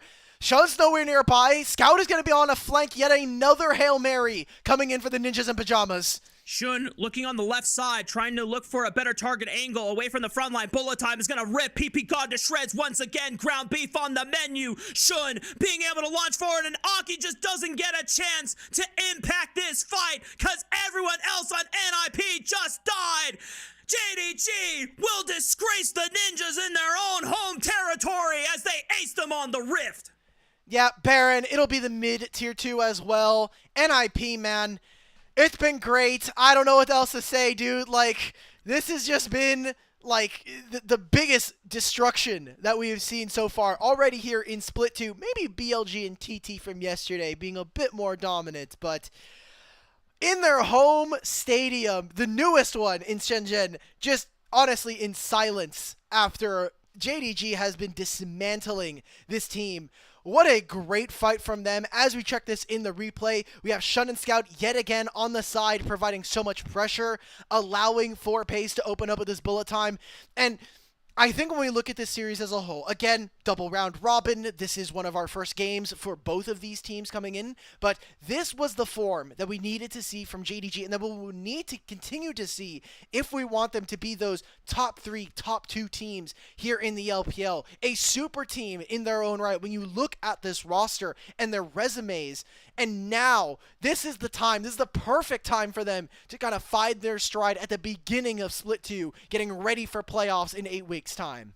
And to NiP's credit, they are not letting this go without a fight. They are putting JDG to the test. They are, you know, kind of firing at really, really surprising timers and trying to just be aggressive whenever they can. But JDG have rose to the occasion. They have risen above the test that NiP have for them, as now they're going to try to defend this siege against the rest of JDG, but the bullet time is going to cook them once again. Scout rejoins the fray after getting punted out by the keeper's verdict. This is the peak of JDG and what you should come to look forward to for the rest of the season. Scout and Shun working hand in hand like the jungle mid duo we wanted them to be. JDG sweep NiP. In home ground to us.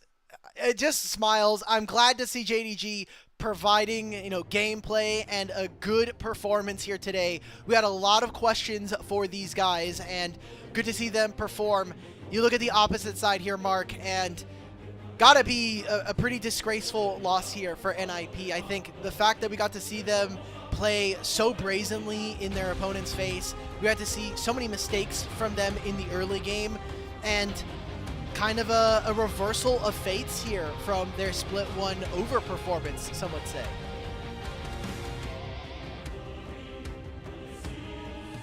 I think against many other middle of the pack to bottom half teams, NiP's play would work. Yep. Genuinely, I think that kind of fast, aggressive, very surprising type of just the setups that they went for, being able to just not stop the gas pedal, I think it works in other situations. and I think there is some level of respect you have to give to JDG for not losing composure, not losing their ground at all, and being able to, you know, withstand even some of the craziest and oldest engages that NiP were forcing over and over, even when they had seemingly no right to, what you would not normally expect.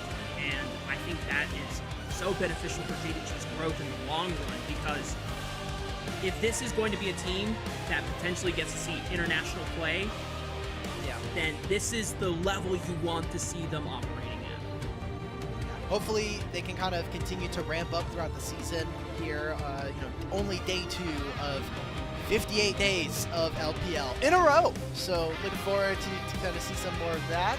For JDG, I think when we look at this team, when we're talking about, you know, what their opponents were kind of going up against, yes, we got to see some early aggressiveness from NiP in both of their games here tonight, but that was never really the strength of either of these teams. It's not like they're blowing out teams in the first 15 minutes and then kind of taking resounding wins later on. They're kind of middle of the pack for the most part, and then it's supposed to be relying on the veterancy of these players to navigate later game situations and kind of relying on those mechanics. So I'm really excited to see more of this JDG, and I want to come back to NiP, not only, you know, in their home arena, an exciting team from Split 1, but I just don't understand why we need to play at a blistering pace in that game 1. I'm glad we got creative strategies like the level 2 roam that we got to see from Doinb, but it's just some of that game was in jeopardy because of the way that they were playing, and they're not exactly like the best hands team, so even playing at that pace, why are we trying to out-hands our opponents in so many cases? I feel like it is a detriment for a team that organizationally has been so creative. I mean, last year they were actually the ones to introduce the lane swap meta that we got to see that took over the entirety of the world. Obviously, different roster at that point, but I would have hoped that with, you know, some of the same players, specifically Shanji and now Doinb joining in, that they would have been able to cook up a little bit more, bring us some more spikes, bring us some different strategies, especially if you are considering yourself to be the underdogs. That is usually where you have to bring unique strategies. I have to go back to the drawing board, but I will always appreciate a team that is trying to do more than not try at all, and that's what has at least put NiP in that benchmark position that we kind of touted them at the beginning of the series, where if you can beat NiP, then yes, you will be able to play in the top 8. You will be able to be a strong contender in playoffs, you know, but if you can't beat NiP, then you're probably on the bottom half. And for NiP, that's why we kind of illustrated them being a team that, with this kind of aggressive and very fast blistering playstyle, worse teams are going to get caught off guard. They're not going to be able to endure that. Now, NiP, if they want to beat top teams, have to find a way to polish that and be able to reel it back in. But still, I think that kind of aggressive outlook is what makes them exciting as a team, but also very volatile when you want results. Now, Mark, I do want to say, I'm sorry that your boy Pays did not get very many pentas, but Scout carried this damn game so hard. He was the Scout I want to see every single time that JDG is on my screen. I don't want to see ever again Scout being, you know, in the backpack, just a passenger. I want him putting his hand on the ball of the game and taking it for a ride, and him being in full control. And he was alongside Shun, like one of the few times, if not at least my first time, actually witnessing it happen. These two playing so damn well together as a unit, not just two individuals pulling off, you know, fantastic individual outplays and skirmishes. It was these two talking to each other, actually making shit happen. And yes, I will get fined for that. Yep, go ahead, take it. We'll fine you out of the $0 that we paid for it. But Scout, man, I think that is a night and day difference for what we got from him in Split 1 and even parts of the placements for Split 2 to now here in the series. Very early to call, but I think this is the Scout that we were expecting. I think there are so many points that you can kind of look at for Scout's career as to how influential he was. Obviously, in the World Championship that he was able to win with EDG, he was a really big defining member in his ability to actually find plays and start kind of some of the initiations, his strong laning phase.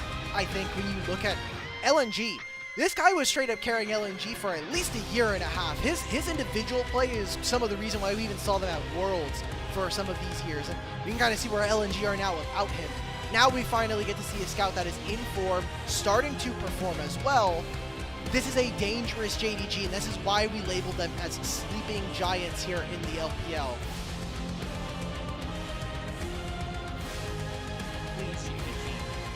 Please play like this for the rest of the season. That's all I want. Yes. I won't ask anything else from Santa Claus this year. I don't care, man. You know, like, I'll give up my pursuits for a Switch 2. I'll give up my pursuits for, you know, anything monetarily. I just want JDG to play like one of the best damn teams in the LPL, and this clinical, this clean, this bold, and being able to find these windows where they don't hesitate to snap on it. All right, show us the Scout Pog. I would settle for a Shun Pog as well. Let's go! Listen, Scout Pog definitely also noteworthy, but from a jungle's perspective, let me spiel here. You've got a couple seconds. If I have to see this whole montage again, I'm gonna be mad. Get in there. Fury. You gave them the Fury. You played Vi. I already talked about how playing Vi with a very telegraphed ultimate and cease and desist is very, very hard to do into Neferi's W. But by doing things like this, where you flash to close the distance, make it unplayable for Neferi, this is how you can make the matchup playable. And when you're trading farm, when you're down CS, when you're down camps, and you're putting a lot of your time into accelerating the other side of the map, and Neferi's getting the freest farm of her life, being able to get a bunch of kills in the early 10-15 minutes, and Shun still performs better than you, you deserve to win. You are just a better jungler at that point. But Shun, hands down, jungle gapped Aki this game. I don't think Aki getting jungle gapped is something we are not going to necessarily be saying a lot this year. So that is as good as I'm going to give for today. I'm sad that Scout did not get it, but I'm sure some of our very, very fun community members are very excited that Shun was able to pick it up. 1010 is having the time of their life right now. They are... Bro, he stole the Penta. He stole a Penta from Pays. I'm still not happy about that, okay? I'm ready for this next game. I'm done talking about NiP. Stole the player of the game. All right, we got another series for y'all tonight. When we come back, it's going to be FPX taking on Thunder Talk Gaming. Stick around.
Welcome back, y'all. We're getting ready for our second best of 3 for the long night ahead of us. It is Thunder Talk Gaming taking on Fun plus Phoenix. And for any JDG fans, obviously you didn't miss out on the banger that was last series. But if for some reason you did, you definitely need to go back and watch at least the second game. The second game, it will bring hope to your poor hearts having to watch JDG kind of struggle in the first split. But man, I think there's a lot to look forward to. That's the last thing I'm going to say about that series, Malik. Let's move on. Thunder Talk to Fun plus Phoenix. What do we got on the docket here? Both of these teams, at least Thunder Talk, second seed from their respective group, making it into Ascend, but not looking as hot as they did in Split 1. If you only watched Split 1, you didn't catch any of the placement games, one, I'm ashamed, but you can do better. You still got today. You can watch the game now. But you would have thought, hey, Thunder Talk are coming in as clear favorites. FPX looked like garbage in Split 1. But ever since they made a change of bringing in Awesome in the bottom lane and some coaching staff changes, while their Split 2 still started off a bit shaky, their promotion run was really excellent to see. And Thunder Talk are not necessarily living up to the hype that we really saw. I think they're kind of living off, they're kind of a one-hit wonder so far here in 2025. Yeah. They win that one series versus BLG, and everybody wants to rewrite history as, damn, this guy, the team's gonna revolutionize the LPL, but hasn't quite necessarily been the same level of success after that single best of 5. Pretty much Slayer and the rest of the Thunder Talk fan base was all hyped up on, oh my god, Thunder Talk, the new kids on the block, they're gonna do it all. You know, Hoya solo killing Bin in game 5 with Blind Camille. Who is this guy? And then we return to reality. We go into the placement stage. Lane swaps are no longer a thing. And now suddenly this team is starting to struggle a bit. But still the bright spot remains in the bot lane between 1xN and Feather. We could just real quick kick it over to some of our rosters here. Again, if you had missed out, Thunder Talk still rocking with the roster that we got to see in Split 1 with Hoya, Beichuan, Setab, 1xN, and Feather. A really exciting roster to see, especially when we talk about some of the long-term projects that they've had. Only the newest player being in Setab and Feather, or mostly just Setab coming over from the LCK. They've kept a large majority of this roster together. 1xN and Feather being able to play for so long, not only in the LDL, but now here in the LPL. We're kind of excited to see if this team can live up to some of the hype that we had seen. And honestly, what we saw yesterday inspired very little, if at all, any hope in this team. There was like a glimpse against BLG in the clips that we saw from the first day where, you know, obviously this was a very hyped rematch. Only a best of 3, not a best of 5, but this is the third time that BLG and Thunder Talk had faced each other in that series, and considering the history between them, Thunder Talk wanted to ensure, or not Thunder Talk, BLG wanted to ensure that the first time they met up in Split 1, it was just a fluke. And even though this time it was just a best of 3, not a best of 5, they put them away very convincingly.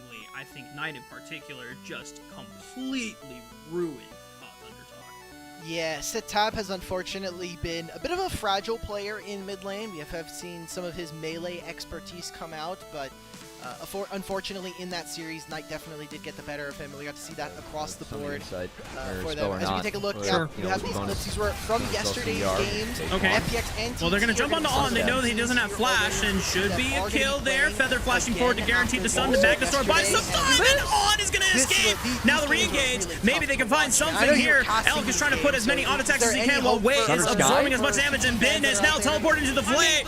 Equalizer is going to force 1xN to run, but Elk is flashing forward, and now he's got a Varus in his sights. Bullet time rips through Satab's health bar, and Bin should do enough with the Flame Spoiler to cook him on a spit. The rest of BLG punishing Thunder. Some of the lane phases where he might have gotten exposed by just clearly better laners. I thought that Hoya was going to be able to rise above it ever since, you know, the first best of 5 and, you know, solo killing Bin, but maybe that was just a one and done, you know, just kind of, you know, anomaly in that matchup in particular, because Bin buried Hoya in the side lane both games. Knight buried Satab in the side lane both games. And even when all of the weight was on 1xN's shoulders to carry, it unfortunately just wasn't enough. You know, he could not 1v9 even with Feather and Beichuan being solid front line for this team. But there is something to be excited about on the other side of the rift out, and that's Fun plus Phoenix. Fun plus Phoenix. I didn't think I would ever hear those words come out of my mouth going into the second split after the first split and what we saw, but man, this roster has had an insane wake up during the last bit of the placement stage games, as well as their series against IG. Yes, overall it was an IG victory, but there is a word out that if Fun plus Phoenix don't allow JDG into the Baron pit in the second game and he steals the Baron, there's a world where Fun plus Phoenix 2-0 sweep IG. Yes, so many good teams kind of trying to take games off of IG, and FPX was a team that split one very abysmal, a kind of a sad showing for such a legacy roster or a legacy organization in the LPL.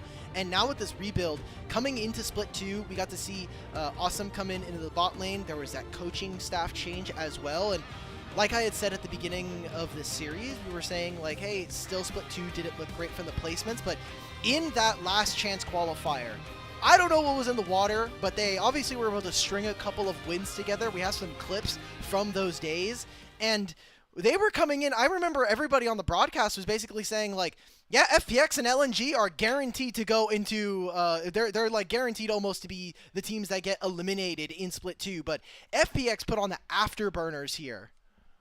Yeah, I know that we didn't get a chance to show the fans showing up today some of the clips from their series against IG. I just want you all to ingrain this into your mind. Jue played phenomenally. Like, oh my god. Yes. Jue, the first game is specifically, was finding the most insane lollipop hooks I have ever seen on Nautilus. He was flash predicting where enemy carries were trying to go to. He was buffering and interrupting Leona engages with his dredge line and being able to make dives insanely hard against his bot lane. Even the pop blossoms and the angles he found on Nico in game 2, despite it being an overall loss, still, it definitely wasn't Jue's fault that FPX lost that game. And he's got a great lawyer in you, bro. Dude, I will defend this guy to the very bitter end. I mean, he did everything he could in those first 2 games. I will say Mako kind of showed up towards the end and played a really incredible recon game and absorbed a lot of engages and was able to play the battlefield dancing really well, but still, between Jue and Sheer, there's some actual star potential in both of these players. Yeah, exciting to see. And, you know, we were talking about this matchup between these two organizations. We have TT as split 1 darlings, FPX seeming to make a resurgence here and a revival for split 2. We have some of their recent results as, you know, org versus organization. They have been, unfortunately, in recent years, 2 orgs that haven't had the same amount of success. But you look, they're around very kind of similar spots, especially. FPX got a resurgence last year thanks to Milky Way and the crew kind of being able to carry the Phoenix over. But I think you look historically and they've been kind of similar. Yeah. Both Undertalk and FPX have not been not really a top team for quite some time. Obviously, the first split was the highest Undertalk had placed in recent, ever. Which is why we were, mostly Slayer driving the hype. You know, shout out to our fellow play-by-play, and I respect the fanboy in him. Was very, very adamant that Thundertalk were going to be here to stay. And who knows, you know, that like the reality is this is a very long regular season ahead of us here in the Rumble stage. We have 8 weeks, double round robin of best of 3s. There's a lot of games for Thundertalk to figure their stuff out, you know? Who knows? Maybe today Thundertalk show up. Like, just like the tagline we see right before every single draft series, Alec, anything is possible. That is true. That's just how the LPL rolls. So anything is possible. I am looking forward to what we get, but I think if you would have asked a team about literally a week and a half ago before the last chance qualifier, FPX versus TT, who wins, almost 80% of people are going to be saying TT. I think coming into today, that might have to change. I think the expectation is that FPX are actually coming in as favorites, and there's a very real possibility that Thunder Talk are unfortunately going to lose a little bit of that flair that we saw from them very early on into Split 1. So I need to see better games from them. I need to see, in particular, better performances from the top side of the map, because so far for FPX, Sheer and Shadow, while I think Shadow has been kind of hit or miss, Sheer in particular has been really stand out for such a young player in his career, and Hoya and Beichuan have been... nothing I could say on the broadcast, to say the least. They have not been creating the magic we saw in Split 1, No. where Beichuan was able to deservedly get a nod in the All-Pro votes among the 3 teams. I was really hopeful that Beichuan was going to at least continue that kind of form. Also been kind of hit or miss, and he really needs to be... I'm not asking Beichuan to be a superstar. I'm just asking him to be reliable in setting up the rest of the map for success, because that's all you gotta be. You know, the meta isn't overrun with carry junglers. There is plenty of junglers that you can pick. You know, yeah, we can call them dog champs, but you know what? I will always appreciate a good Maokai performance, a good Sejuani performance, a good Vi performance. If you're setting up carries that are going to be the superstars for you, and right now for Thunder Talk, reliably that has been 1xN. Satab has got to be the other one, but at least in, you know, yesterday's showing, he just got outclassed by Knight, which, you know, there's no shame in saying, yeah, I got dogged by Knight. Many people have been getting dogged by Knight for many years in the LPL and internationally. Yeah. So that's a fair, you get a pass there, but you're going up against Care, and you know, as much as I would love to be the nice guy for Care, unfortunately, as the franchise player for FPX, he has the Care experiment has not been working. It really, I think the peak at which we saw them was last year with Milky Way. Kind of they bought all into the strategy of having a carry jungle, but now with where the meta is in jungle and kind of where FPX are as a squad, we are just not getting those performances, and I think it does come down to the level of consistency that we get from the FPX mid laner. Yeah,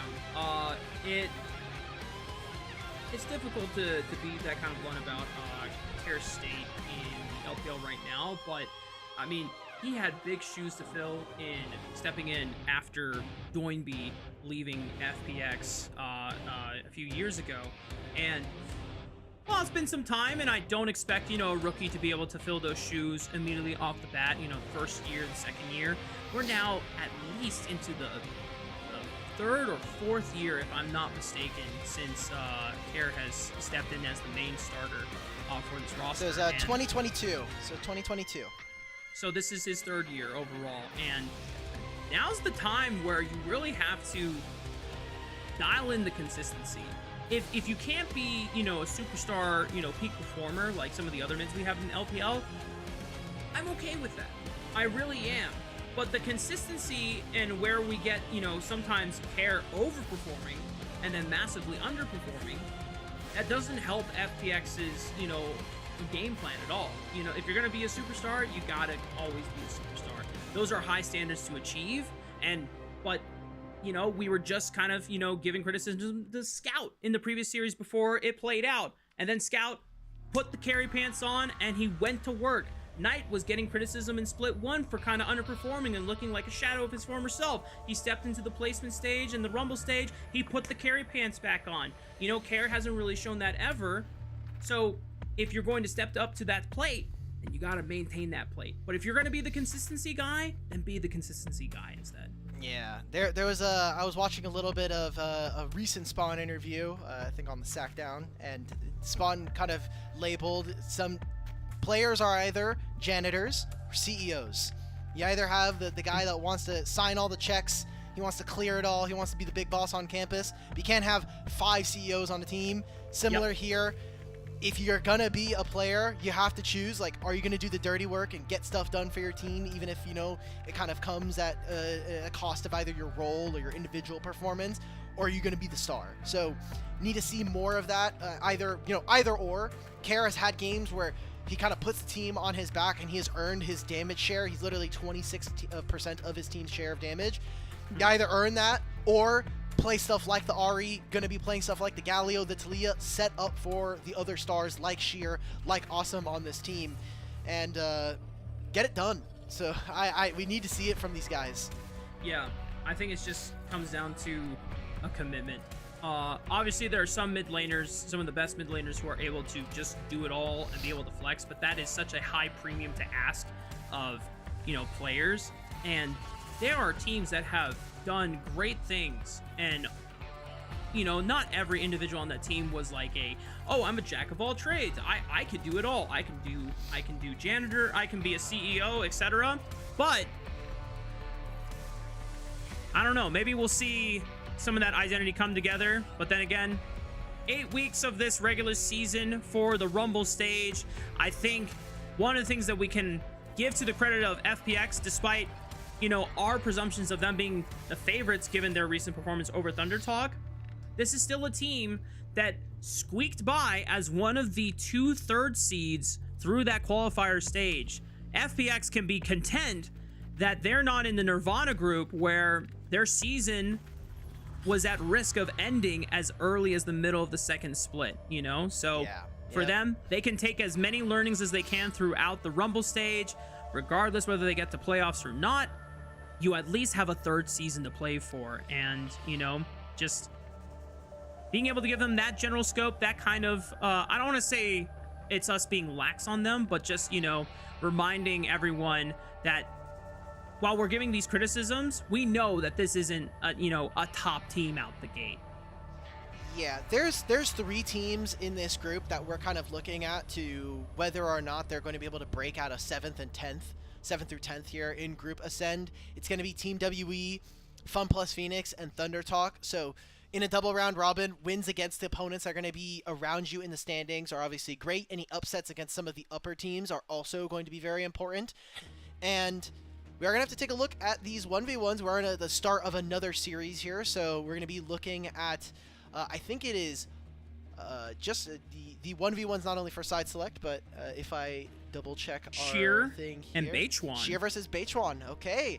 I kind of wanted it to be Care versus Beichuan. I think that would have been really cute for the storyline. If you don't know, Beichuan did come up on FPX as part of their developmental roster, FPX Blaze. He played with Care at that time. Care eventually was able to make the move on up alongside his jungler, but obviously they split ways, Beichuan joining TT in 2022 and has been on the roster since.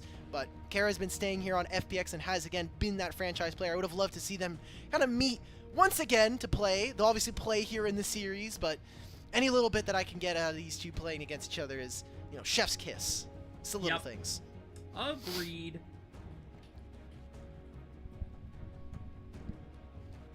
Top laner versus jungler. That's not a typical 1v1 matchup. You see that often here. I'm curious what goes into the decision making of who you actually want to send. And if you're sending in your jungler, which, you know, if at the pro play level, you would expect that most individuals should have similar, if not all, competitive levels of mechanics and laning abilities. But then again, you know, there's a reason why junglers have the stereotype of like, oh, okay, these guys are good, you know, macro wise, but laning phase, blah blah blah, they don't have what it takes compared to players like mid laners and top laners. But if Beichuan is going in, I wonder if like he has a special pick prepped that Sheer would just have no prep for whatsoever.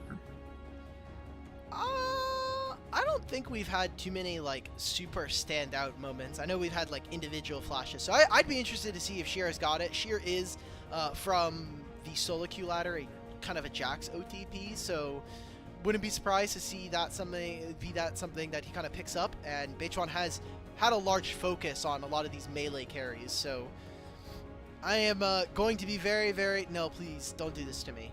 Don't make me watch Rumble games, please. Don't do this. You don't like Rumble games, bro?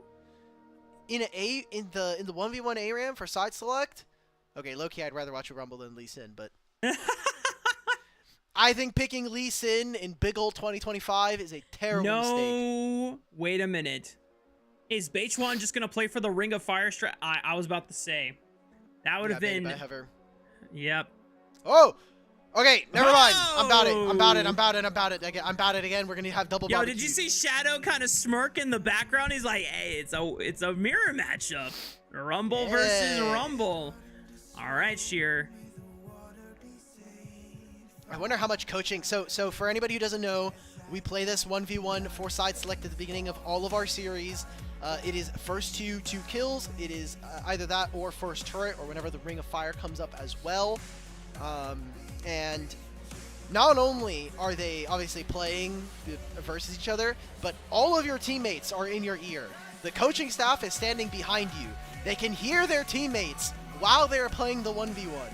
So I'm sure Sheer doesn't need any Rumble tricks or tips, but Beichuan might be getting live microed by Hoya. It's like, all right, so what you want to do is you want to spam your W as soon as you get out the gate. Get that. Oh, I don't know. I think Beichuan is one of the few junglers who might be willing to have teched into some Rumble. There was obviously that period in time where Rumble was very popular in the jungle. Oh yeah, 2021. And he was actually one of the few people who brought out Echo into the jungle very early on into his career to the LPL. So Beichuan AP junglers, yeah, I wouldn't be surprised if Beichuan has, you know, a little bit of sauce when it comes to our AP junglers. Okay.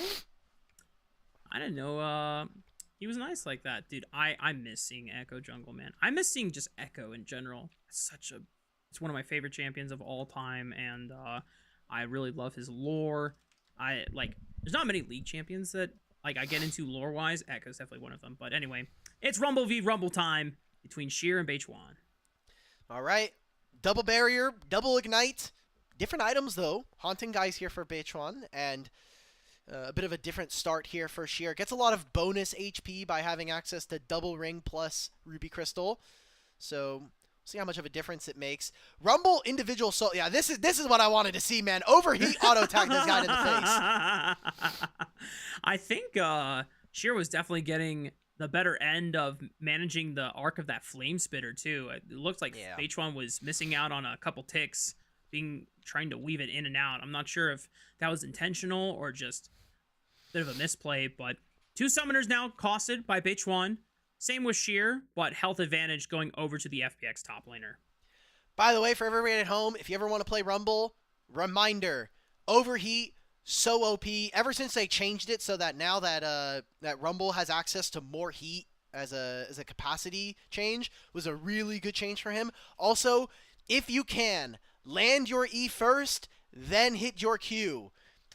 E shreds magic resistance. So that on top of the ticks of the flame spitter, very game changing if you want to try to get as much damage as possible. And if you land the second E, if they are slowed, it actually deals more damage and it shreds a little bit more. So small bits of tech if you're going to be playing Rumble. Additive magic resist shred. And I'm pretty sure it's not flat magic resist, right? It's percentage shred from his E? I'm pretty sure it is flat, but I am going to go check now. We will double check because we have. Gotta do it quick before Beichuan dies. I'm fine. If he dies, I'll just have you screaming in my ear. It's chill. It is percentage. It is percentage. So. Ooh. Yeah, pretty darn cool. As long as you are overheating and in melee range, then you just start wailing on them with these. And you're passive. Yep. Hyper drills. Yep. Okay, hits the equalizer first and then trade immediately back, just to clear the minion wave and safely get a chance to recall. Yay. It's been a small advantage here for Sheer. Yep. I do love Super Galaxy Rumble. I'm kind of sad that we haven't seen more Rumble skins. I get that, like, he's, you know, the best that we got was Cafe Cuties, but it just doesn't feel the same. And also, Super Galaxy Rumble just has really smooth animations. It's very clear to tell when and if you have the overheated flame spitter, just because it changes color. Yeah. This feels like a very jungler thing to do. Not buying any Dorn's Ring items or any Dorn's items at all in a 1v1. Yeah, you guys don't know what these items do anyway. I've never seen these items before in my life. At least he'll hit the Leandry's Rush first. He's already got a Haunting Guys, whereas because of the early investment into the double rings from Sheer. He's got the CS advantage, but it might actually play into Beichuan's first spike advantage here. Yeah, he will. So when he finishes Leandri's, and we are assuming that both of these players will be able to finish their first items before 7 minutes before we get that Ring of Fire, it will mean that Sheer will at least have access to an additional 200 HP, which when you think about in the long run, especially with how Sheer has been able to play this 1v1 so far, 200 HP, especially for Rumble, and especially with how this has been going, is a pretty big difference between you living and you dying. Yeah. Could just come down to the stats. Beichuan getting chunked out. Another ignite by Sheer, just trying to really chunk through Beichuan's HP bar and put him on the back foot. To Beichuan's credit, he hasn't really lost that much damage on or health on his turret so far. Sheer has not gotten a chance to get free hits onto it. Beichuan is holding his ground for now and not sacked to death. Beichuan right now is like, dude, I can't ever step up against this guy. Like, what am I supposed to do? He opted into this, Shears brother. is too long. He's too young, bro. He knows that Shears got hands like that. He does not want to have to deal with this. He's gonna recall. How old He'll is finish Beichuan? off. Old, jokingly, but let's check.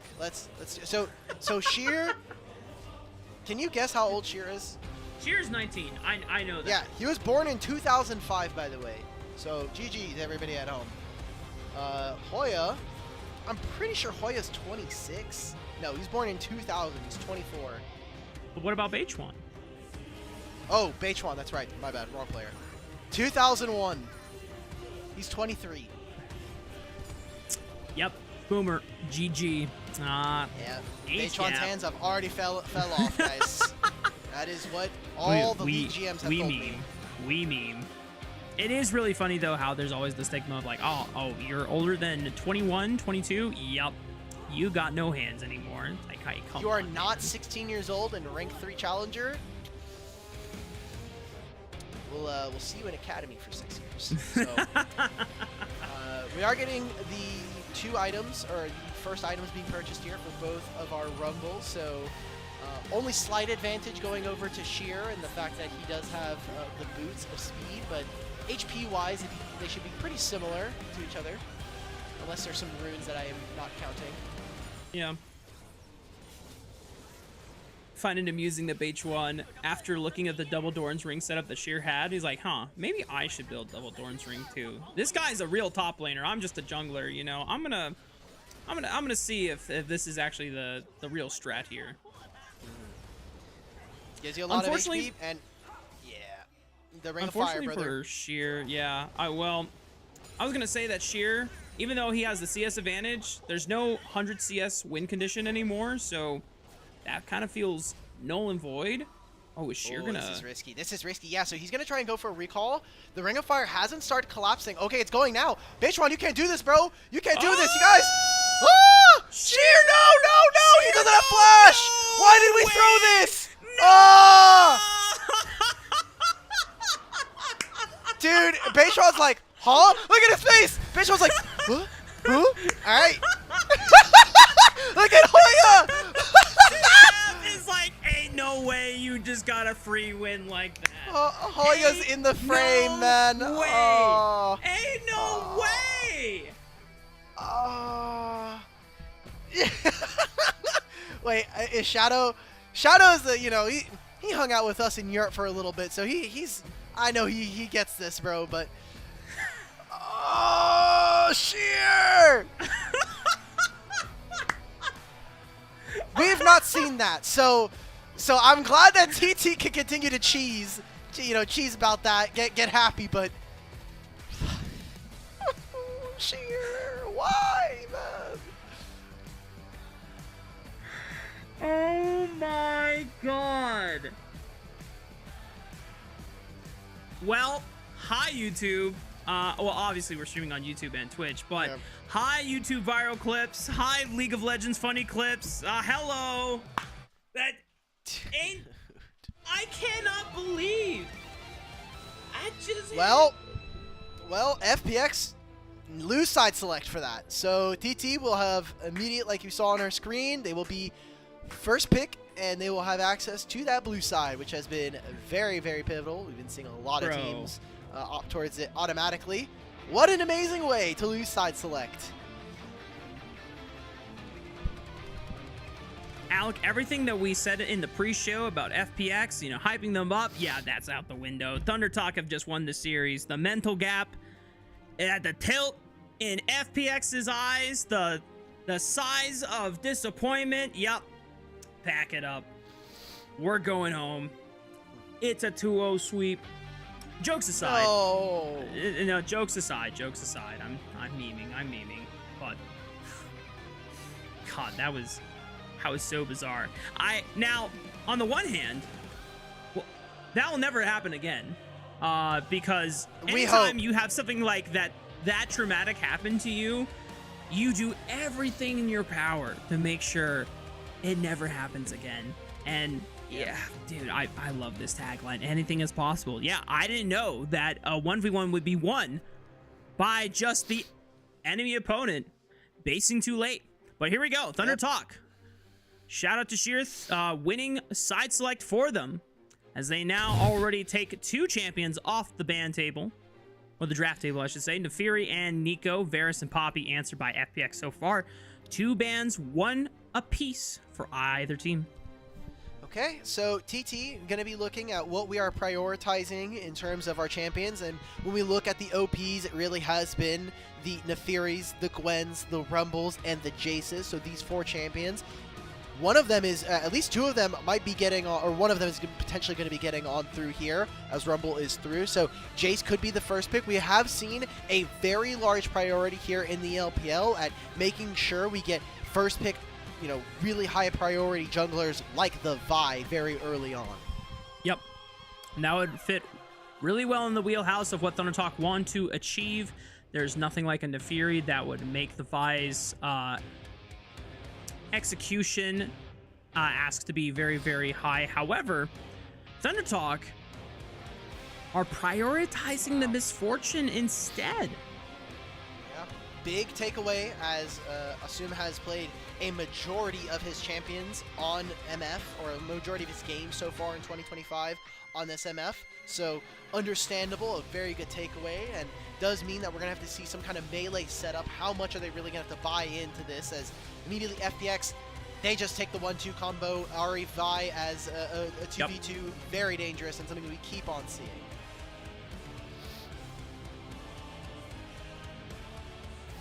What do Thunder Talk want to pair with this? Usually you see support combos like the Rel, but if the Rel gets locked in, then I imagine that FPX would slam an instant Alistar. So, but it's still all about the wombos. Skarner's still available.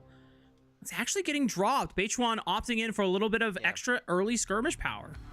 Neither of these junglers have really prioritized the Skarner, so not too surprising to see. We are getting Satab on the rise here, a champion that outside of his melee speciality has been kind of interesting. So TT really want to be able to play around the map very fast. Rise is also going to have a lot of access to HP, so another beefy champion to allow for Misfortune to kind of get all of her damage down.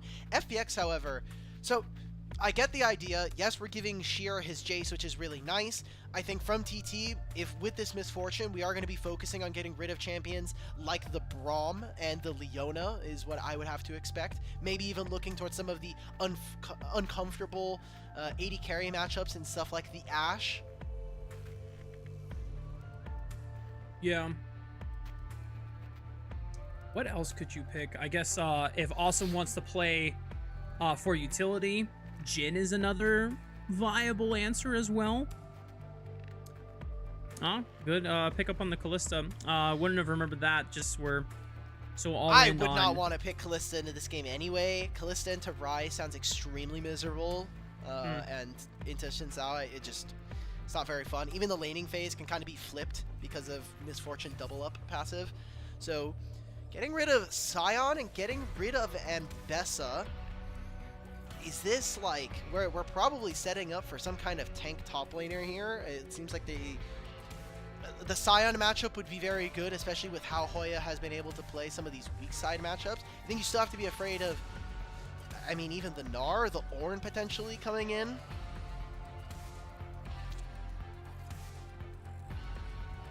Well, Sheer has not gone for the Gnar this time around with the Jays, so I'm trying to think of what other top laners would be a nuisance for Jace to deal with.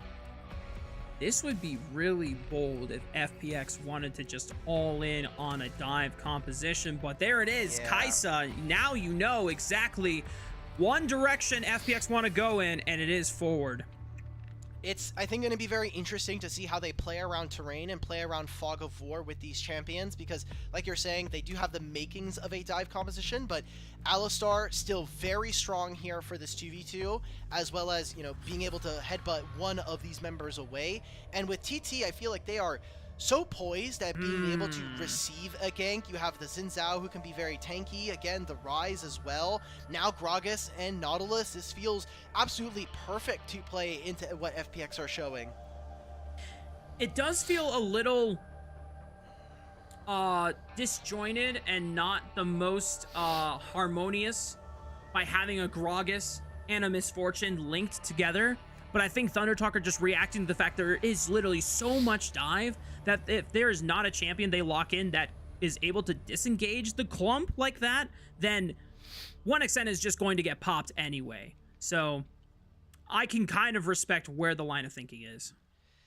Yeah, I think this is mostly just going to be a Gragas that is not necessarily used to engage, but the ultimate anyway is mostly just going to be able to disincentivize going straight into the backline. Yep. Like, if Vi and Arya are going in with the Kai'Sa, well, now there's an ultimate that completely blocks everybody. But that does mean we need to see the execution of it, right? Because we just came off of a game where a Poppy knocks away a target that potentially could have died, right? And we've seen this plenty of times. TT have not been the sharpest when it comes to their execution in game.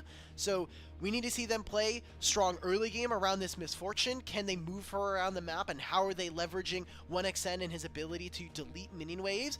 And for FPX, can they play a composition that is pretty one note, but still has to be able to play on very certain timers and playing on certain skill shots, especially with this Ahri charm?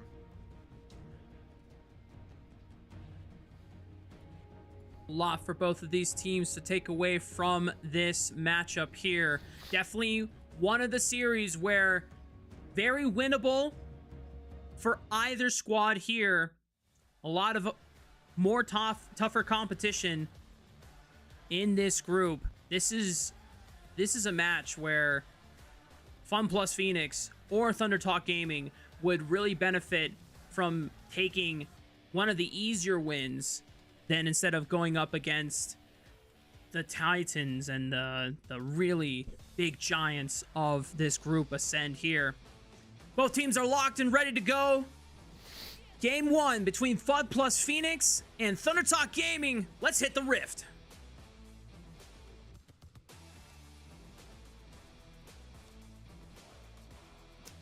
Big matchup here. We're waiting for some of those Jayos to come on through. And again, these are teams that we are expecting to be 7th and through 10th here in Group Ascend. They need to battle their way up and show that they really earn their spot here amongst the top 10 teams of the LPL.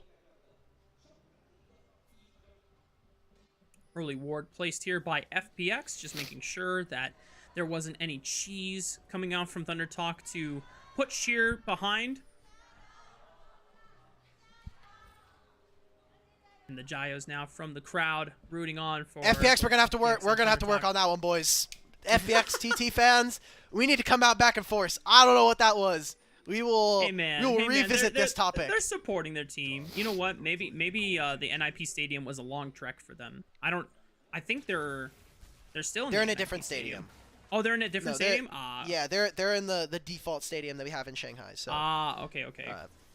Yeah. Maybe the but- fans are in a different city. It was just too far away. Yes, all the FPX fans are like, yeah, I'm gonna go over to Shenzhen real quick to go watch the first game, and then hopefully my team is still playing by game 3. Who knows, man? It's like, shoot. I thought all the teams were gonna play here today. Well, Hopefully, none of them made that mistake, but we do have junglers now starting on opposite sides. We're going to pretend like I didn't just see that from Feather. Oh, Yeah. What are we doing? Why do we have... we already have the barrier down? Huh? Wow.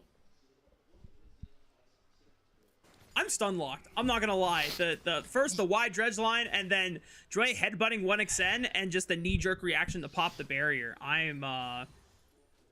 Hey guys, Shadow. If I'm awesome and Dre, I'm pinging. Hey, Misfortune just burned a barrier. He's still has flash. I'm just very confused because Misfortune Nautilus are going to have so much more laning power versus a Kai'Sa and an Alistar. Alistar level 1 is notoriously very weak, and Kai'Sa, unless she gets extended trades, is never really going to be that dangerous to deal with, especially early on. So, kind of confused. It seems like TT are going to try to get an early crash here and prep for a dive on 4. Bitchwan is finishing his camps on the bottom side of the map here, so potential is set up for them. I think that a dive on the top lane is going to be very difficult for FPX. This is a Gragas that still has flash, but it is looking to probably TP back considering already kind of low on resources.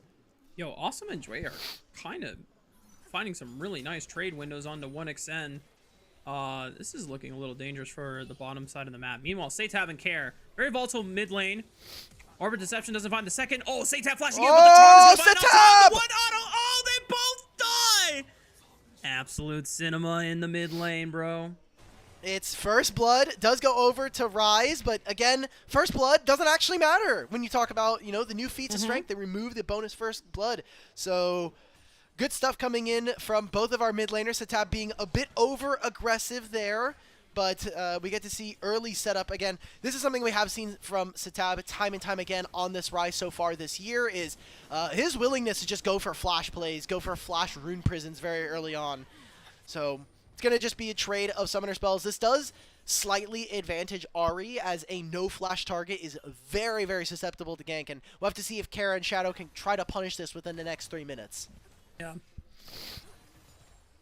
I will say, Shadow knows that Rise doesn't have flash anymore either, so it should be a lot easier for him to line up a Vault Breaker flash if he can squeak in a roam towards the mid lane sometime soon. He is on his second rotation of the full clear right now, making his way through the bottom side of the map. Okay, so... TT going to try to utilize their bottom lane and how fast they're able to push. They're already here first thanks to resetting first, which does mean that they do have access to playing these grubs in a minute's time. I think the problem that I am seeing is that we're actually kind of reinforcing Sheer here, and with Shadow having all of his camps on the top side of the map, this looks more so like TT are trying to prevent grubs and buy time for Bitchwan to grab himself the dragon in about 30 seconds time after finishing some of his camps. I think it also benefits both Awesome and Sheer, because Awesome now gets to lane into a melee champion. Doesn't have to deal with the laning bully prowess of Misfortune, even though, to their credit, they were actually kind of finding a way to get back in there, but 1xn and Feather just getting the shove in onto a double melee matchup, trying to open up the priority for these grubs. Hasn't spawned yet in the next 30 seconds, but as you called it out, H1 on the bottom side of the map, just ensuring that Shadow doesn't go for an early dragon steal. He's not even there. He's on the top side of the map, full clearing to his heart's content. We're diving this guy. Yeah, this guy literally has no ultimate.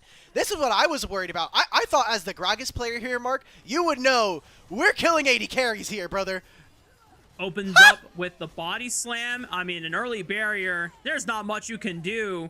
Yeah, that seemed way too easy. Meanwhile, Dway trying to get a jump on the Feather, but the immediate flash on the Nautilus ensures that he is able to escape any certain death from the setup there.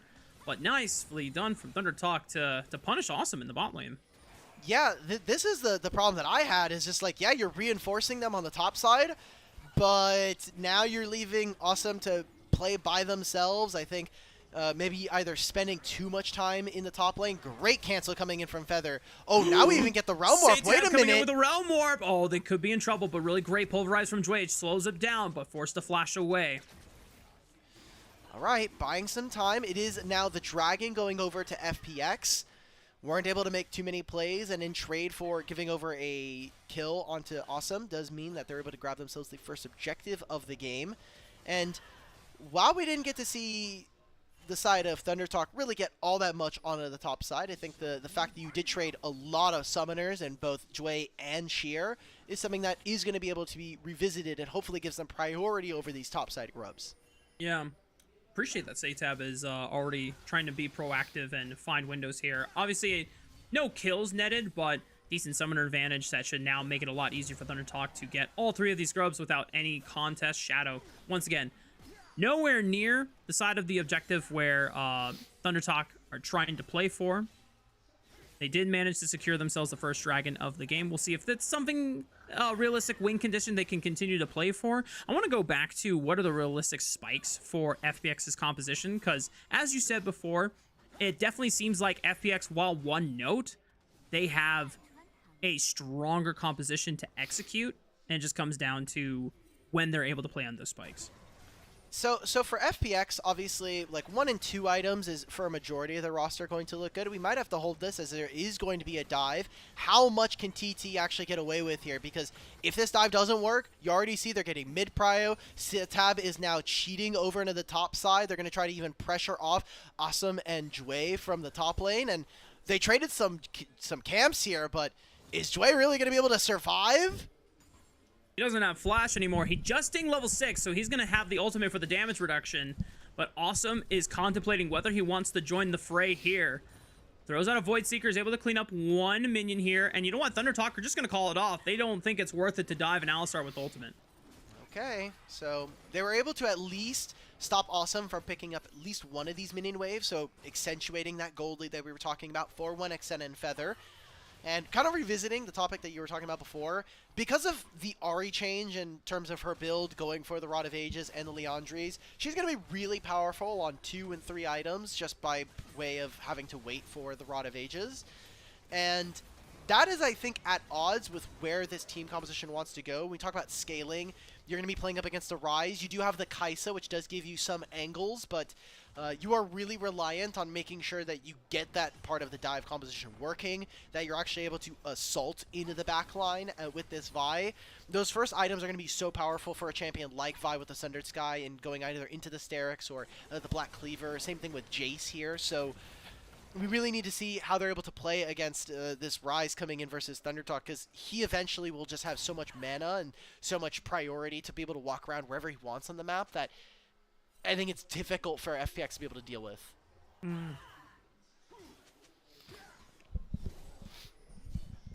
Well, so far, the one Realm Warp that Satab did find just netted in a summoner advantage that Thunder Talk haven't necessarily been able to revisit, but they've been at least been able to play a decent pressure game in making Awesome's laning phase experience not so pleasant, and a constant cheating towards the top side of the map where Awesome and Jway were trying to collect waves as they now find themselves in the mid lane up against Feather and 1xN, both of the duos now trying to be in the center of the map. We've got Dragon coming up in 1 minute and 23 seconds time, same as the second rotation of Grubs. Curious to see where the team's priorities are going to be positioned towards. Both of the mid laners do have teleport, so while they are on the top side of the map, they could very easily try to join up for this play. I think for me, I would really like to see FPX try to prioritize getting these grubs. Obviously, we talked about how important every single time we look at these games, like grubs are just such a key objective, and so being able to prevent the spawn of the Void Mites. Uh-oh, Feather! Okay, well, that's Flash. Not too much of a trade, but losing half of your HP before the setup of an objective does make this a bit difficult. But like I was saying before, being able to take that, and for a team that has such potent side laners in the Ahri and the Jace, I would really like to see them be able to get these objectives. So, kind of already seeing them make a move towards the bottom side of the map, however. Yeah. I can't believe Joy just walked up slowly and down smashed Feather like that. That was crazy. And Feather didn't react at all. It just gave him free pulverize. But, all right. Well, now Nautilus down a flash. Joy has his own flash back up. Shadow now arriving on the bottom side of the map just in time before this dragon spawn. This really does seem like FPX are really committed to the dragon stacking, and that will open up a window where Thunder Talk should be able to get at least all 6 grubs here. Okay, so in theory, if you think about how in side lanes they should be able to operate, Jace should relatively have a pretty hard time trying to kill the Gragas. It is going to be very reliant on Hoya actually landing skills, and in side lane you can try to kind of shadow the Gragas and get a little bit of chip damage away before, you know, kind of sending in Beichuan and Satab to overload one side with Realm Warp. But now with 6 grubs, I feel like TT are in a really good spot in this game. I mean, you're going to be able to hit turrets. You have this Misfortune who already does a hell of a lot of damage anyway. And now we're seeing this. They're setting up for a dive. I mean, similar to NiP, ThunderTalk are trying to use all 6 grubs by overloading, even if some of the side laners are not the most proficient in being able to attack turrets super fast. Sheer is already doing a lot of work by himself, and he doesn't have 6 grubs. He has 2 dragons, but FPX able to at least bring a decent amount of reinforcements to the top lane so that ThunderTalk are dissuaded on looking for the dive. But now, Satab all isolated by himself. The charm and the cease and desist, the full combo from Jway's Alistar as he flashes in to guarantee the stun. FPX locked down Satab, but Shadow flashing away as his teleport is coming in just a little too slow from Hoya's Gragas, and there is nothing gained from the side of ThunderTalk. I'm going to be honest, I think Satab just got sold out by his support. Feather was sitting in the dot brush. He thought, okay, maybe it's still safe there. They're going to revisit this top lane wave now. Again, 6 grubs. Plates are about to go down. Misfortune will be here first, unless we get a Kaisa flying with the killer instinct.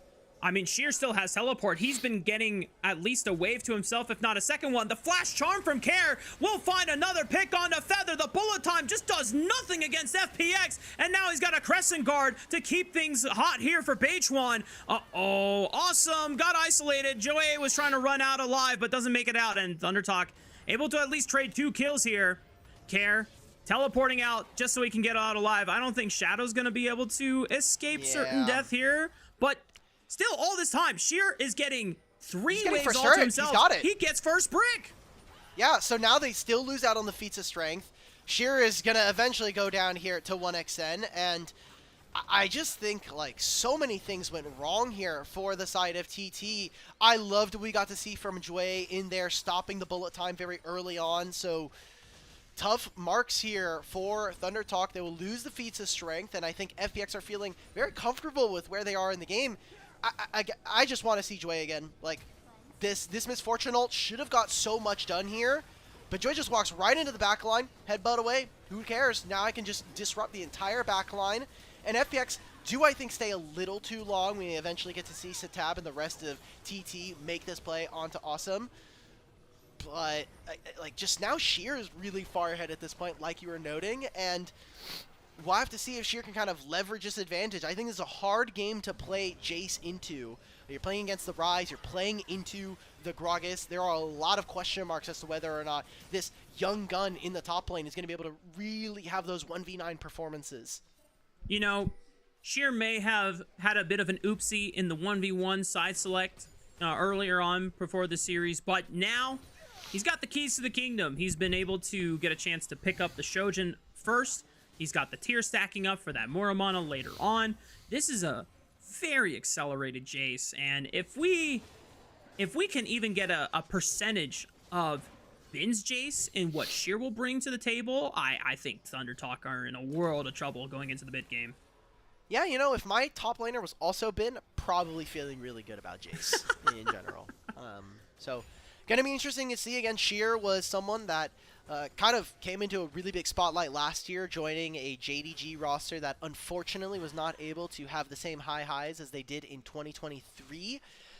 Eventually did lose the starting spot to Flandra, just in terms of they wanted that level of experience, but Sheer has had, I think, a lot of great games here in the LPL so far, and has been one of the, you know, shining stars in an FPX roster that hasn't had the best start to 2025. Oh God, Care. That was a clean cleanse, clean charm coming in from him. Yeah, if that charm did not hit Beichuan, he was definitely gonna die, if not force the Spirit Rush out of there, but he is able to preserve the ultimate. Jway thinking about the Hex Flash, doesn't go for it over the wall. 5,000 HP on the Rift Herald. Care still lurking around on the left side, looking for that flank in the Pitzer. Who's the target here? I imagine it's 1xN. Hoya with the barrel punts him away, and can't Jway jump in is anymore, isolated. Yeah, he popped the ultimate, but he's not going to get that much value. Shadow tries to go in for the smite steal. Doesn't happen. H1 secures it. Bullet time will finish off Sheer, and the chase doesn't get any value. And now what are we doing? The Realm Warp, I don't know what's happening on FPX's side. They just completely collapsed. Yeah, Satab was screening Care that entire time. Why are we waiting for the Rift Herald to go down? I get that Shadow is probably just going for a steal, but why are we as Care walking into that pit, using our ultimate, and then still ultimately dying? FPX now lose the second or the first Rift Herald. They'll lose this dragon that's now spawning, and that dragon soul stacking that was potentially in their back pockets is just completely gone. And with the grubs as well, TT are going to have an explosion of gold. They're going to go from barely in the lead to 5,000 here. Yeah. The Rift Herald doesn't quite find the charge, but they're still going to get a decent amount of damage down. And ThunderTalk, you know, for all the concerns about the overgrouping and dropping the waves over to Sheer, that fight was supposed to be the first big moment where it's like, okay, you gave Jace a lot of free time in the bot lane. Are you going to get punished for it? And he just gets completely obliterated in this side lane. Yeah, look at the top side of the map. Like Kara is just nowhere near this fight. I loved what we got to see from Hoya on this Gragas. I think he just made it so impossible for FPX to walk in, because you're going to have to get slowed, and then you're dealing with potentially a Gragas ultimate as well. And then just the rest of this fight, like, why as FPX are we walking in? It's a free fight for TT, and now they come out of the replay 4,000 gold up. They've got a dragon to their name. They've got 6 grubs as well, and they were already a team that we said that as the game does go on, you're kind of looking at this Gragas to have a lot of value as well. This Rise is going to get more and more difficult to deal with. I don't know what FPX are thinking. I just feel like they lost a lot of that early aggression and the direction that they had. Yeah, it definitely seems like when we saw them against IG, they were so decisive. They were so not very hesitant, is what I'm basically trying to say, in a lot of their decision making. I mean, we saw that on the pick on Satab, but yeah, the Rift Herald fight, definitely a glimpse where FPX very uncertain in what they wanted to do. Now, maybe a collapse here. Shadow will find 1xN, linking up with Awesome on the kill. Oh, Dway! Dway finds a multi-man pulverize, and that is boldness from the side of FPX. That is decisiveness as Dway will interrupt the Realm Warp. No escape will happen from ThunderTalk, and the concerns may just be alleviated. Oh my god, Dway and Shadow save the game on the spot there with their individual play. It's 30 seconds before Otacon. I don't know what FPX are going to be able to get off of this. It'll be a little bit more of the minion waves. I think they just need to clear these minions, move back, go back into base, and get ready for the next play, because this Otacon is potentially going to be something that we're going to see both of these teams jockey for position over. As we take a look in Fog of War, Flash find over onto 1xN, and he's immediately out of this fight. And then Dway with this Alistar 4-man knockup. And it's this play right here that kind of is just the cherry on top, the icing all over the cake here, as he gets a single pulverize to stop the escape of ThunderTalk.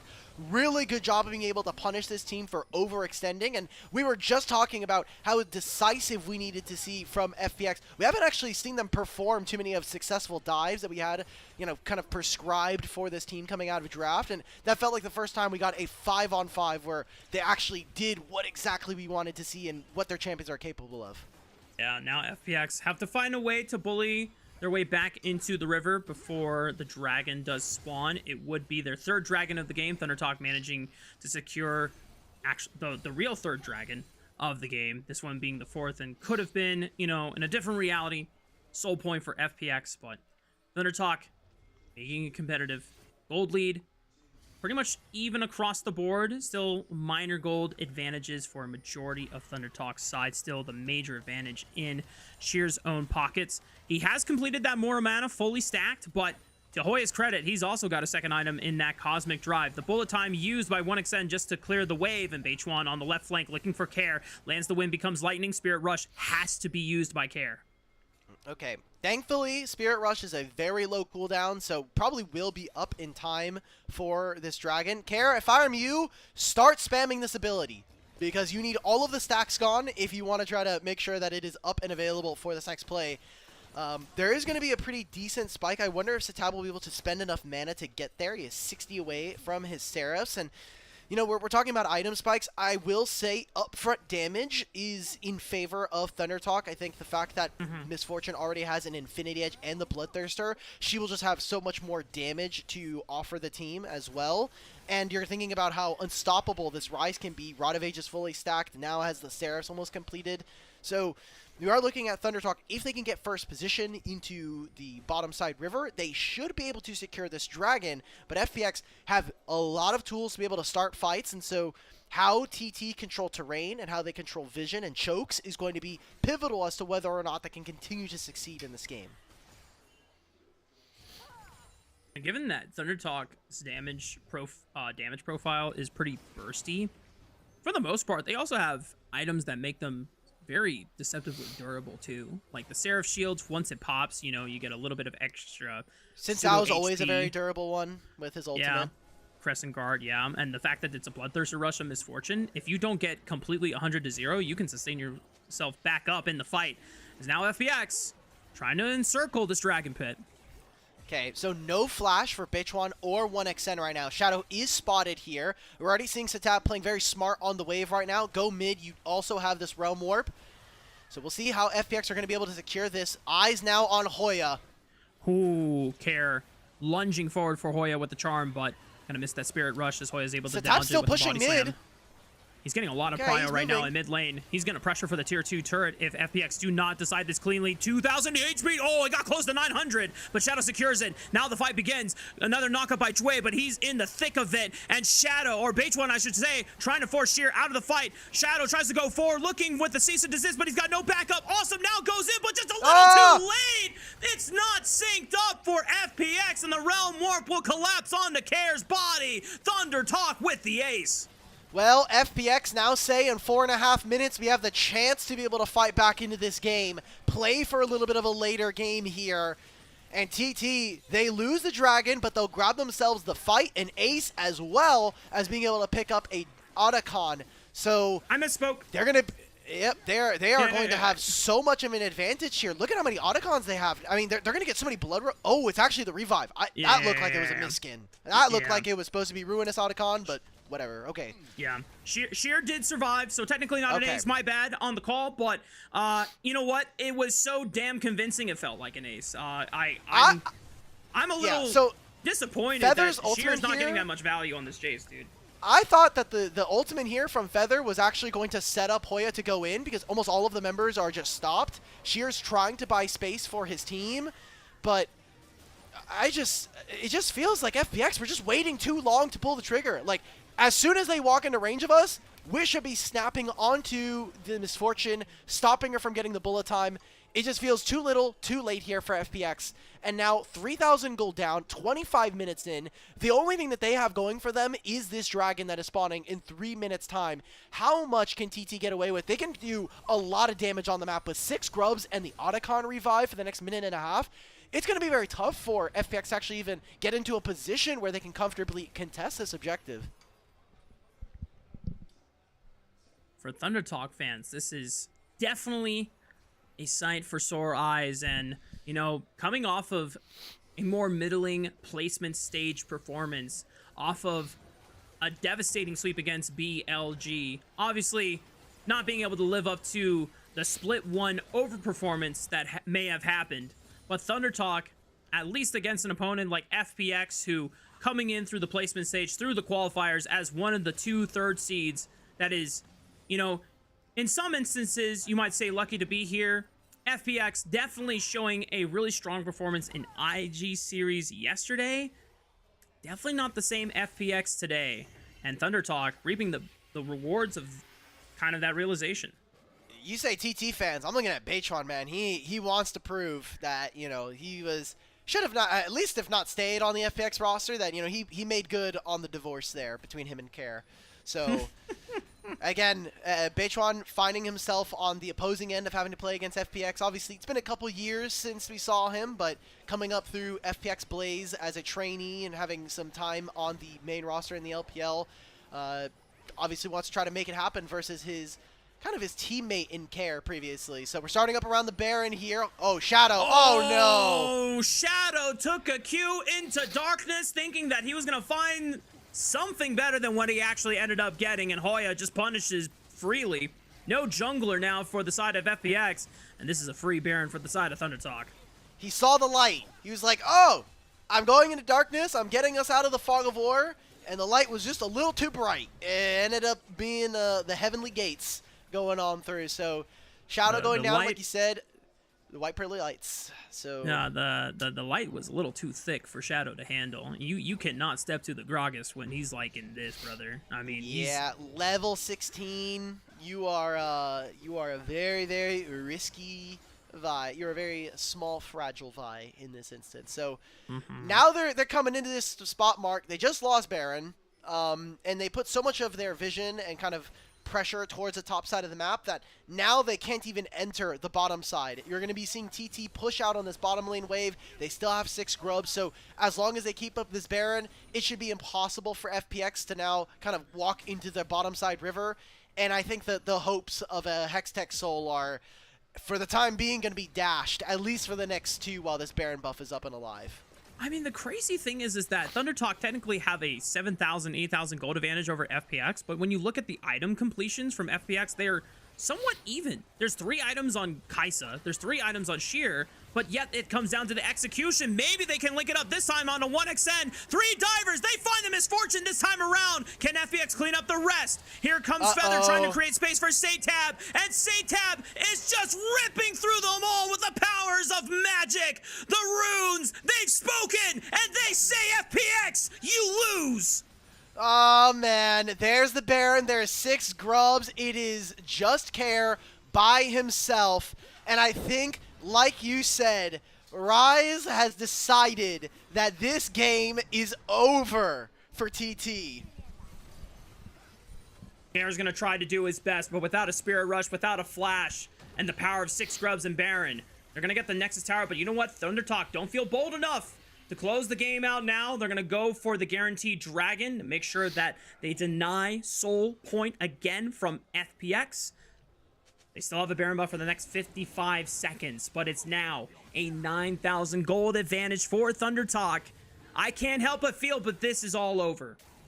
Yep, and we get to take a look again at this replay. I think Shadow just going a little too far. Again, we get to finally see them make this play onto 1xN, but look at now where the rest of your team is. Care and Jue are kind of sitting in front. Really good body block here from Hoya to stop Jue from finding an engage. And the rest of this just doesn't seem like, yeah, you put a lot of your eggs trying to kill 1xN, but Satab has reached that point in the game where this Rise is nigh unkillable, does 1,000,000 damage a moment, and even if he wants, he's going to have a death cap coming in very soon if he's able to pick up a little bit more gold, but I just don't think it's going to matter, right? You have 8 seconds before this kind of falls. You still have the Zonias. Teammates are going to come on through. Last fight here for FPX. One Hail Mary maybe left in the tank, and oh my goodness, Sheer just died.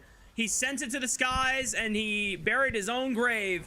And now FPX are down to a 3-man against the full 5-man frontal assault of ThunderTalk, who can just lay down the hammer and lay in the damage. ThunderTalk continuing to roll down the deaths one by one. Care and Awesome, the only members left standing on Fun plus Phoenix, but the base will not get defended today, as ThunderTalk just waiting on the next minion wave to end it all. They've got a minion wave top, and if that doesn't work, well, hey, you got another one in mid and in bottom lane here. We thought FPX were going to be favorites coming into this, but hasn't looked like it. ThunderTalk, an impressive Game 1 performance will open up the series, and they'll take the lead. Okay, so some doubts that we had. Maybe the death of ThunderTalk a bit exaggerated after their performance yesterday, and coming to kind of fight up against some other teams that we expect for them to have to battle for their spot, for any kind of improvement here in Group Ascend. And TT back to their winning ways yet again here from Split 1.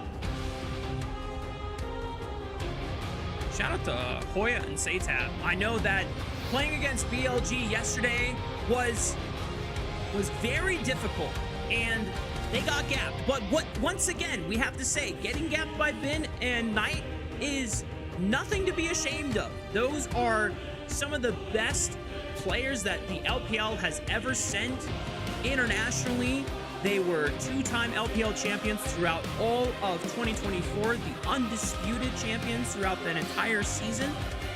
So Thunder Talk, come into this series and say, hey guys, you know what? We're no longer playing against, one of the season's favorites, one of the split favorites. Let's play to our strengths. Let's trust in the calls that we make.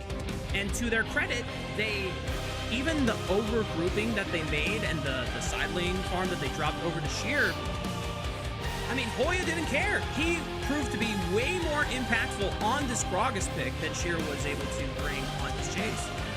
I also just think we never got to see very many early plays from the side of FPX. Like, we were missing, some of the early dives. I think the fact that we saw Awesome actually die at level 4, level 5 on that bot lane play really slowed the game down in favor of TT. And I mean, the fact of the matter is that in a game where we're really reliant on Shadow and Care to get a lot of some of the dirty work done, they didn't actually come to play, at least this time around. Dway was kind of the only person that was kind of making any kind of forward movement. So I feel bad because like Sheer and kind of we got to see Sheer and also try their hardest to have carry performances, but we didn't get to see the movers and shakers of FPX really get much better.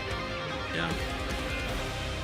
I'm curious now, what do FPX do when going back to the drawing board for the second draft? Because, like we said, we kind of talked about some of the concerns of the pitfalls of this composition. Very one note, you are trying to just all in on diving the backline, and to their credit, they were able to achieve that a couple of times, but they didn't do it enough times where they were able to amass a gold lead that by guaranteeing Misfortune being gone meant that you could carry out the rest of the fight.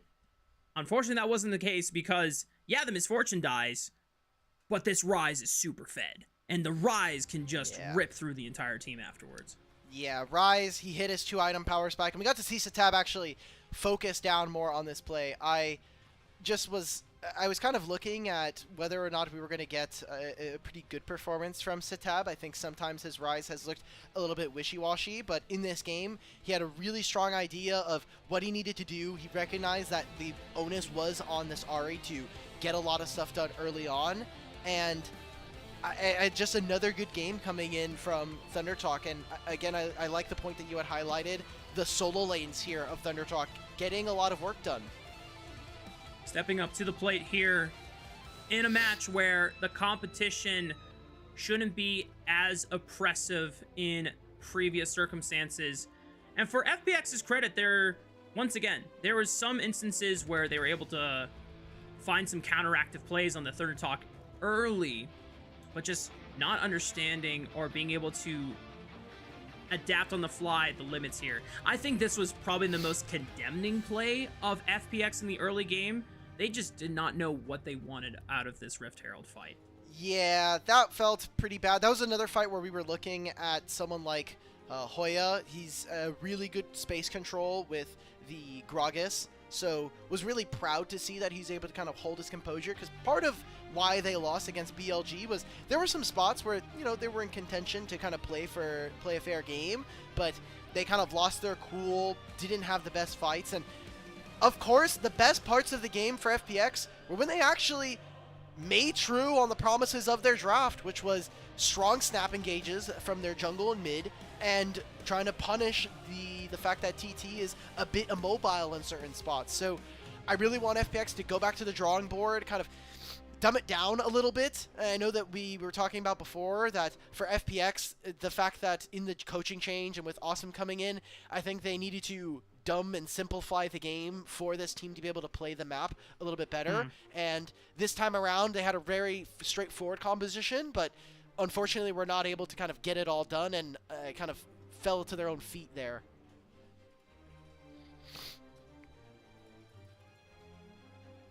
Well, they won't have to worry about trying it again on the same champion setup this in the next game at least. But there's still things like I wonder if, I know you mentioned Skarner's not necessarily a shadow champion nor beach one champion, but that was a champion that was kind of let through the entire ban phase.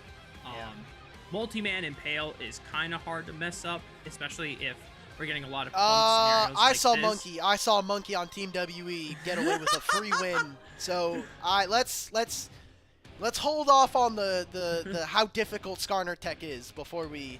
Okay, I mean, the context is that, you know, a lot of the times these fights are clumped up and a lot of people grouping up. But anyway, I digress.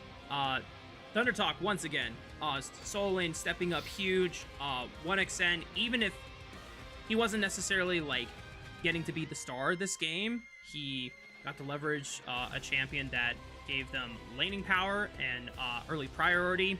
They got all 6 scrubs. Thunder Talk committed to over-indexing on trying to get a lot of early towers, over-grouping. They, you know, took the gambit of giving some extra solo time to Sheer in the side lane, and they just straight up, majority of the time, play the team fights better.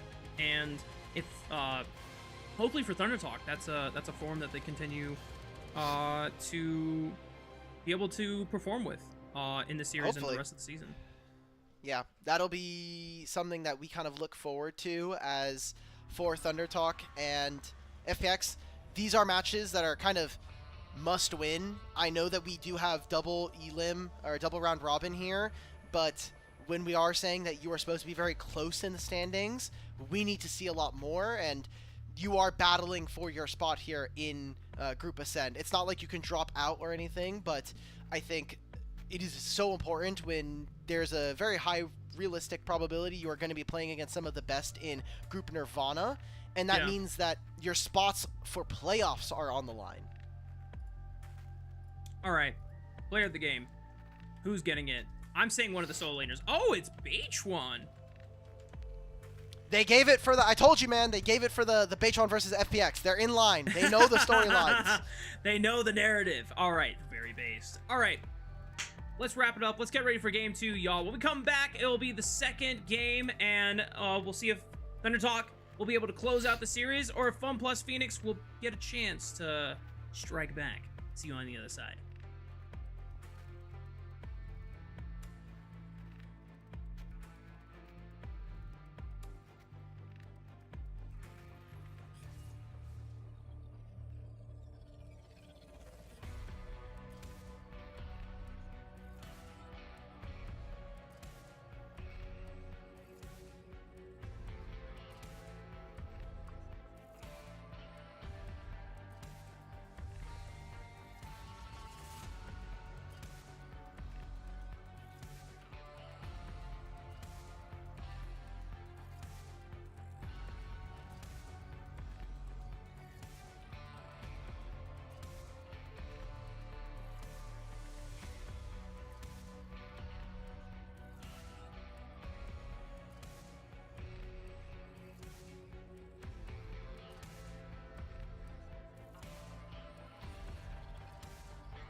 Welcome back, y'all. Game 2 for Thunder Talk Gaming and Fun Plus Phoenix is on the way. Still a few, I'm not sure, maybe a couple minutes away before draft starts up.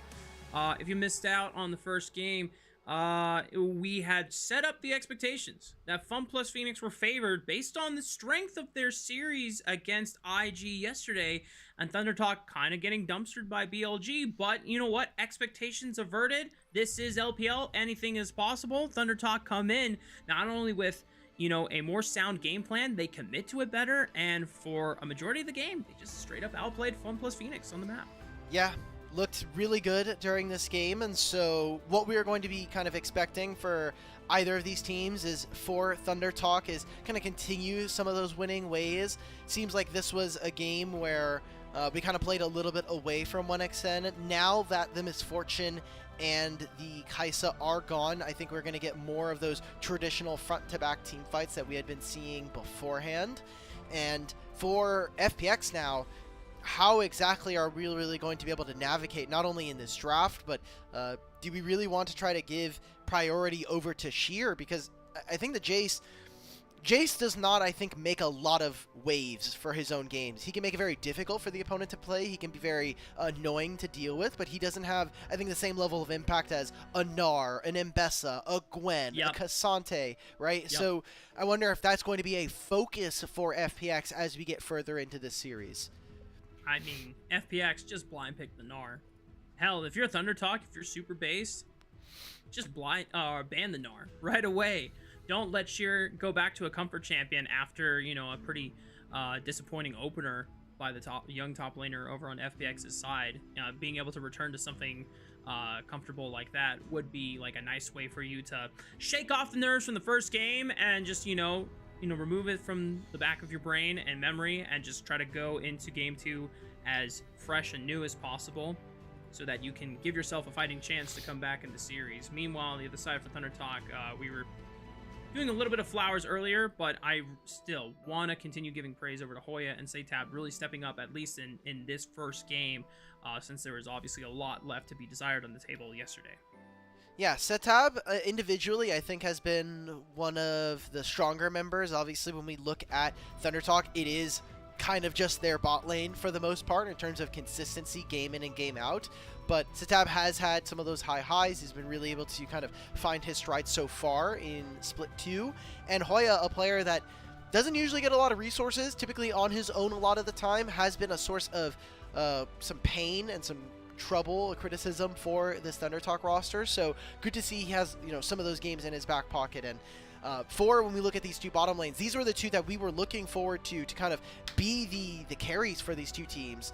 For 1xN and Feather, all pro in Split 1 here for LPL English, and then Awesome and Jue, Awesome being a new addition to this FPX roster. And it seems like the 2v2 has been going well enough for them, but not necessarily able to find the success in throughout all series. Yeah. Poor Jue, because he was actually, once again, trying to play out of his mind on this game in the Alistar, finding a couple of really good looks and moments, interrupting the bullet time from 1xN and stopping the Realm Warp, but it's all a new game now, going into the second one of the series, FPX taking to the blue side, starting out with a couple bans that not actually the most common bans that we see that in most of these series. Varus is obviously a power pick, but Galio falling up immediately speaks a lot to, I think, what kind of champion they want to line up for care here. Also, getting rid of the Akali from Setab, perfectly fine. I think it is interesting to see the fall in priority for a champion like Aurora. Obviously, Aurora hasn't really been banned all that much here, and so I have to expect that this could be a first pick here for Care. It's a good champion takeaway for the likes of Thunder Talk, and instead going for the Yone, so really wanting to put in the hands of Care if he can necessarily pilot this one. I am expecting to see a Sejuani as the follow-up for FPX. Would be ideal to get that double melee matchup in the solo lanes here for FPX, and then, as you called out, Sejuani empowers that with the permafrost stacking. Thunder Talk, what is your answer in trying to deal with the Yone? We saw a brief glimpse of the Tristana, but the Aurora, you called for it. It's been kind of not seeing the light of day. Obviously, the ban in the previous series, but this time around, decent pickup for either of the solo laners here. I would imagine this should go into the hands of Saytab. I think they would probably save a different champion for Hoya's case, but the flexibility is possible. The only person that is playing Aurora top right now is the Shy, so wouldn't be too keen on seeing it in the top lane, especially for Hoya. So getting a Skarner and Aurora, this does mean that in terms of team fights, these two are going to have very much impact on whether or not TT are going to be able to win. And the fact that we got that Skarner, I know we had some question marks at the end of game 1, and so we'll see that here. Again, we are expecting to see the Yone and the Sejuani, such a strong pair, especially as the game goes later on. Yone is going to be a potent side laner, and so having Sejuani with the permafrost just makes it that much easier for them to execute. And now for FPX, I am kind of expecting to see kind of a melee, whether that is in support, but taking the Kennen here for Sheer. Decent way to create some of that team fight impact. Not something that lines up with the Sejuani passive super well, but a Slicing Maelstrom, I mean, literally can make or break a late game team fight. I know that we've seen some of our best top laners be able to change the course of a game with a single Kennen flank. And while Thunder Talk, once again, flash some fun, uncommon champions. They're just going back with the good old Ambessa. Nasus would have been insanely OP here, by the way. So, kind of sad that we didn't get to see it from Hoya. The Wither makes it impossible for Yone to play and Kennen, but we'll kind of harp on that too much. Ambessa now, like we were just saying, I think kind of flipping the topside matchup. It's going to be pretty difficult. We'll see how Sheer and Hoya are able to pilot that one. Now, focus on bottom lanes here. TT will have the priority when it comes to not only getting the first pick out of the ban phase, but also counter pick as well. So I could definitely see a potential to go for an R5 counter for support. That was something that we saw early on into split 2 placements, but has really kind of fallen to the wayside. Ash banned by FPX. I like the Renata scout by Thunder Talk because FPX obviously have a lot of means to engage with the Kennen and the Sejuani and the Yone, but Kennen can also be used as a powerful disengage approach, and if Thunder Talk are really trying to all in once again, or not once again, but have a lot more dive power on their hands, things like Hostile Takeover, now the Pop Blossom, good ways and flexible avenues to either counter engage or engage. I like the Ezreal ban, something that would have been pretty difficult for FPX to deal with, at least with what they have already shown. So TT, I think you want to try to snap away an 80 carry here. Jinx is still available. We could also see a Jhin. I wouldn't be too kind of against a Jhin. Does worry about having to play into a Yone and a Kennen. But I think when you're talking about wanting to have strong lanes and definitely having setup for an Aurora, definitely something that they could look for. They're going instead for the Corki here. So strong skirmishing. Again, Leona, in my mind, has to be something that is gaining more and more priority. Same thing with stuff like the Braum here, something that Feather has played a lot this season. 1+ Phoenix. Cycling through the available marksman. I wouldn't mind necessarily a Jhin here. You can set up long range and let your entire 3-man core from the top side do all of the engage and the kind of the dirty work for you, and you just pick an angle where you can assist with the curtain call. You definitely don't want to be even in 550 range against the likes of Ambessa, Aurora, and Skarner, who can kind of close the distance relatively fast and make your life pretty miserable. And FPX locking down a powerful engage tool, and since there is no Alistar to counter it with, FPX not going to feel as hesitant to go in with Magnet Storm. Okay, so FPX setting up with a team composition that really wants to invite a lot of the chaos from Thunder Talk, saying if you want to jump into us, if you want to have the Leona, the Aurora, and the Ambessa jump in, well, we're going to have a Kennen to match, we're going to have the Yone to be able to blow up your backline, and then Jhin from range should be able to get rid of stragglers, whereas here for TT, we look at them kind of on that same scope. They have a lot of burst damage, a lot of that up front to be able to knock 1 or 2 players out before a fight. Talk about early skirmishing. Jhin has a lot of upfront damage, but I think the individual damage profile of TT's bot lane is very difficult to deal with. So extended trades, we are looking towards TT, but I think that when you look at some of the solo lanes, that is where some of the trickiness is going to come from, because Satab with the electrocute can be very difficult to kind of pin down for Yone, and Kennen, now with the changes to electrocute and with Summon Aerie getting nerfed, I feel like this should be a lot tougher of a lane for Hoya to try to navigate. So this is part of the game where I am looking to how much can Sheer actually dominate and then spread his influence. Because it's not enough just to win your lane. You need to be able to bring your team to objectives. And you do have this Kennen to be able to have that impact that we wanted to see from game 1. Yeah, I almost wouldn't mind seeing even more resources from the rest of Fun Plus Phoenix's team to invest into Sheer. Like seeing some jungle investment, jungle attention, Shadow trying to pressure and get some either an early summoner advantage off or play for a dive if possible against the Ambessa, bring Jway up there after obviously the period of the early game where lane swaps are not allowed. On it does the, you know, the small text thing where, oh, what does it say? A lane swap detective, please leave now. Your family will be found and put in front of Mark Merrill himself if you are found in this lane in 10 seconds. We will detain you. Anyway, FPX. Hopefully a better look from this game 2 composition that they have drafted for themselves. A little bit of flexibility on whether they want to go forward or be able to force engages, or if they want to go for disengages and just play off the back, reacting to ThunderTalk's own engage and trying to look for the punish. And Jway, already here on the top side, just trying to scope it out, see if there's any vision that he can defensively lay down for Sheer and ensure that he will have a better laning phase against Hoya Zimbessa. Sheer. Okay, everybody at home, if you're looking for Kennen tips, 1, probably not going to be the best at that. 2, do not take Summon Aerie. They nerfed this rune, and someone did the math. I don't remember who. Usually it's someone like Duel's math on Twitter, but they nerfed it to where the math kind of equals out to be you have to get 5 more Summon Aerie procs before it is even with where it used to be. And trying to match Electrocute, might as well just get as annoying as possible, right? So we'll see what Sheer is able to do. Obviously, still going for a bit of an annoying rune to deal with in the top lane. And Jungler's going to opposite sides here, which does mean that Hoya has to be careful around the 4.5 minute mark. I'm almost curious if the reason why Sheer went for this setup is so that he could run Resolve in his secondary, just to be a little bit more durable during the laning phase. Because otherwise, I would agree with you.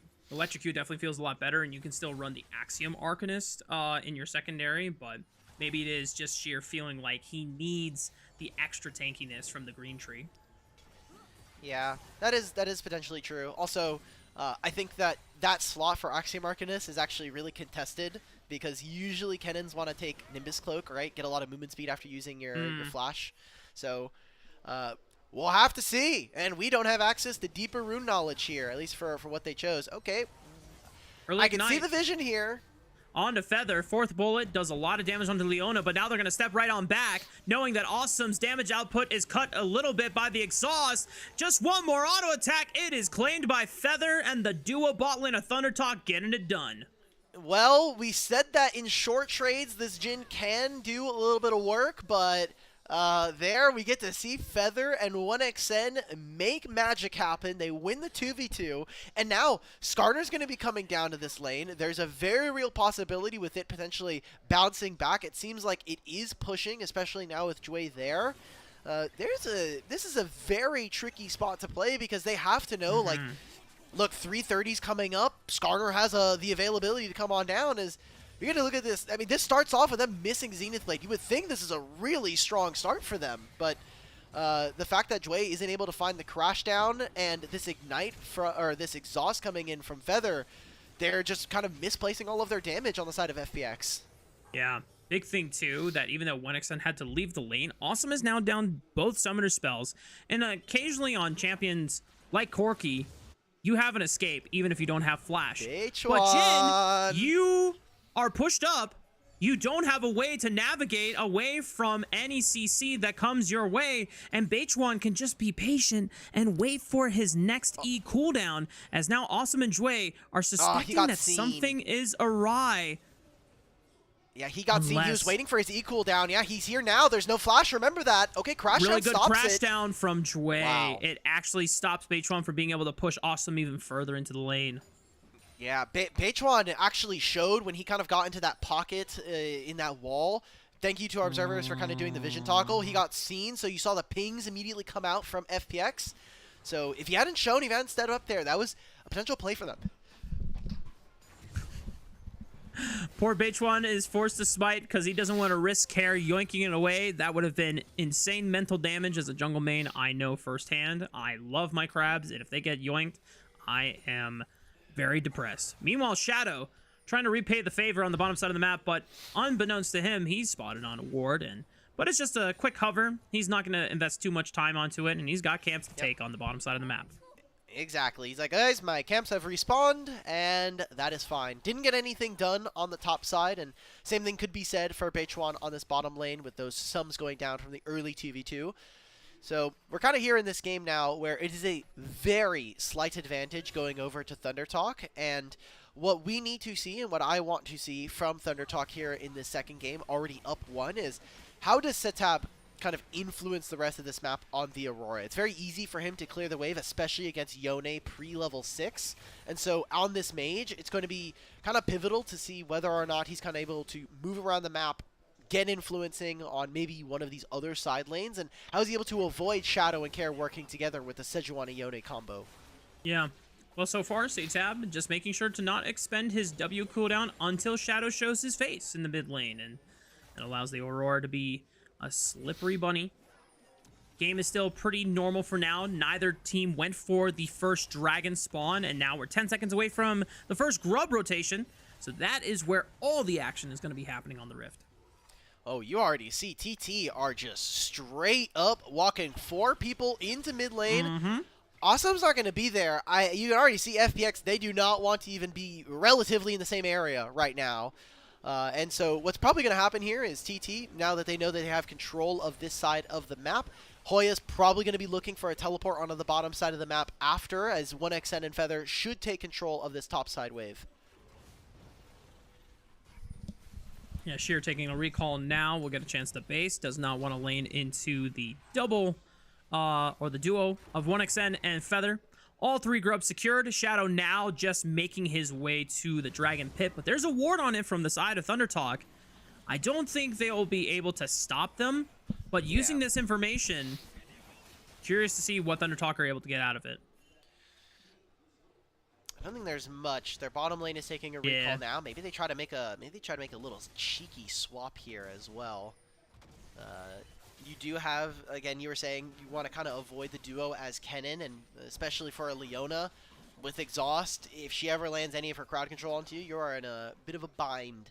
So FPX will have control of the bottom side of the map, and what that means for them is that they can try to reinforce what Sheer is able to get done. Sheer has a very minor advantage versus Hoya, and which one of them hits their power spikes in terms of their first item is going to be really key, because Mbessa, with how much mobility she has, she spikes incredibly hard on one item. Mostly because Eclipse is a very broken item right now, but in general, she's also very strong, so being able to have that first item spike versus a Kennen just opens up so many trading patterns for you early. Yeah. Solid CS advantage, as might be expected into something like any ranged champion into a melee like Mbessa. Even if she's got a ton of dashes built into her passive and kit. 1xN Valkyring forward, Jue immediately lunging forward, seeing if he could maybe play a little bit of a guessing game against 1xN. But 1xN not going to bite. Back to normal here. Still got a couple of minutes before we've got other objectives spawning on the Rift. Any spikes that we should be, or not concerned, but watching out for on either side here? I mean, level 6s are starting to come on through, especially here for Feather. You already see that. Awesome is like, yeah, there's probably a dive coming my way. So I'm just going to back up. He'll miss a large portion of this minion wave, which is pretty detrimental for him. Oh, nice flip back. I think Feather was taking up some turret aggro since his W did proc some damage onto Jue. And just nice timing from the FPX support, recognizing that he could get a little bit of extra cheese damage there in that setup. Yeah. But really, all of the damage has already been done, right? It was just to prevent Awesome from getting onto that minion. So kind of need to see, at least from FPX, how Care and Shadow play this game, because Sejuani Yone is such a potent duo. Being able to apply the permafrost, the amount of crowd control, and the reach that a champion like Yone has, we need to see them step up as a duo. That hasn't been the case for FPX in a lot of their games. We just got out of a game 1 where we had criticized them for the lack of 2v2, so this is hopefully going to be an incentive for them, being like, hey, this is even easier than Vi Ari. You literally can very easily make a play as Yone and Sejuani. So hopefully we get to see that from them, because if that's not going to be the case, then I think there's a clear-cut, easy win for Thunder Talk coming into the second game. So, Yeah. I mean, 50 seconds now. You got those grubs. That has to be, I think, a make-or-break point for them. Yeah. Care has Flash available and Ultimate, so does Shadow. All eyes on these two to be able to link up and try to find a really proactive engage here. Shadow was hovering on the mid lane, but Feather just recognizing the state of the map, gonna ensure that Satab gets a safe recall. I don't think one item spikes are gonna be coming in this early into the game, especially since we haven't had that many skirmishes and fights, only just the one fight all in between the 2v2 in the bot lane. But Satab, since he doesn't have enough for his first item quite yet, goes in for the tier 2 boots on, gets a little bit of extra M-Pen for the base damage. And FPX, to their credit, they're the first ones at the grubs this time around. So how many grubs will we be able to take? It's going to definitely be 1. I think if they're able to grab 2, they're going to be pretty lucky. Hoya is coming in with that Eclipse power spike, and no one is catching this top side wave. They make a snap engage on the Feather. Right on the Feather, but Hoya is going to isolate Awesome. There's Oh! the slicing Maelstrom from Sheer. Impale from Beichuan will stall out the fight here, but Hoya has to turn back and try to support the rest of his team. Satab, can he find something? He's going to looking for Jue here, but Awesome now just gets to pump the damage onto this Jhin. Now that he's undeterred, it's only down to Satab to see if he can clean up the fight here. Multiple low health. He's doing it! Quadra kill! Can he set up the Penta? Chasing down Awesome. He's still got a flash and cleanse. I don't think it's going to happen, but Satab managing to salvage that fight for Thunder Talk. The solo lanes of Thunder Talk able to do so much in that play. It's only 2 grubs going over to FPX, and right now, all of that happening, Hoya is able to grab that last one.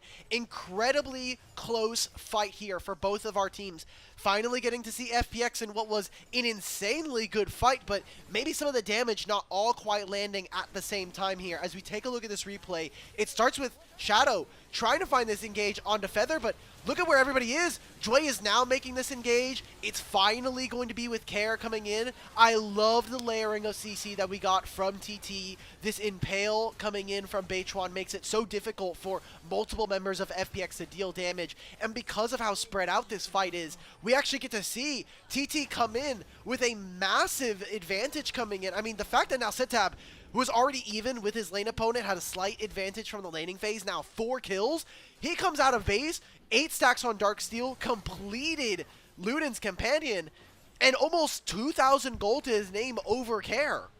Yeah, as you called it, between the 4 kills and the 30 CS differential he was amassing by himself in the laning phase, this is a fed Aurora. This is such a scary champion to have to navigate the rest of the Rift with during this mid-game section. Now, it's not over for FPX. A 2,000 gold advantage is not going to be what kind of puts FPX back in the grave and gives Thunder Talk the easy 2-0 dub.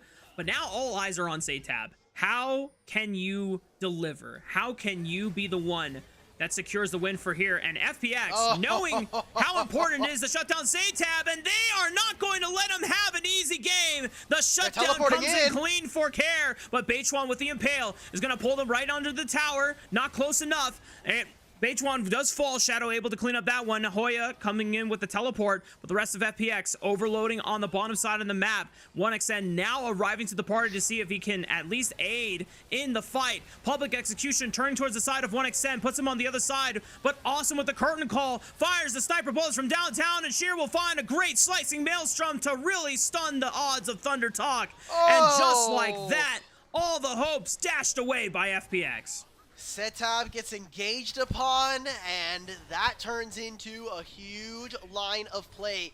a veritable ace coming in for FPX as they find themselves back into this game and 2 plates as well. I mean, what else can we say than Satabi unfortunately stepped up a little too far in that instance, so kind of drawing the game to a close. That was a 1,600 gold lead, immediately closed now between him and Care. The fact that this permafrost still goes through and then this Yone ult tagging him, at this point, I mean, I get the TP from Hoya, but why is it so far? Just TP on the turret, man. Like, I just don't see it. Maybe they were thinking they were going to pull off of this objective. At this point, this is a lost cause. 1xN should just continue to be hitting on the mid wave. They thought maybe they could try to outplay their opponents, but Sheer still has the ultimate. This feels like a breakdown in communication, a breakdown as to what the enemy still have. They weren't even able to finish the kill onto Jue either, so TT, that was the lack of cleanliness and some of the kind of reason why they're here in this group ascend, why they are expected to be bottom half of the top 10 teams here in the LPL.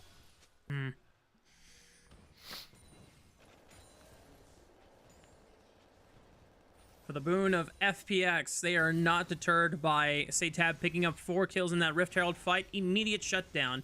Definitely was curious to see if Satab thought that ThunderTalk were going to be ready to turn that fight around, because the positioning definitely looked like they were anticipating it, just underestimating or disrespecting how well FPX was going to be able to secure that fight for themselves.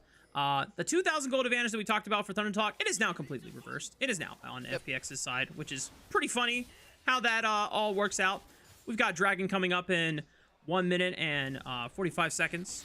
Rift Herald spawning at 14. I imagine that FPX should have the advantage here since Shadow is already back on the map and working his way through mid lane and being able to prioritize, or at least help get that prio to lean into the top side of the map.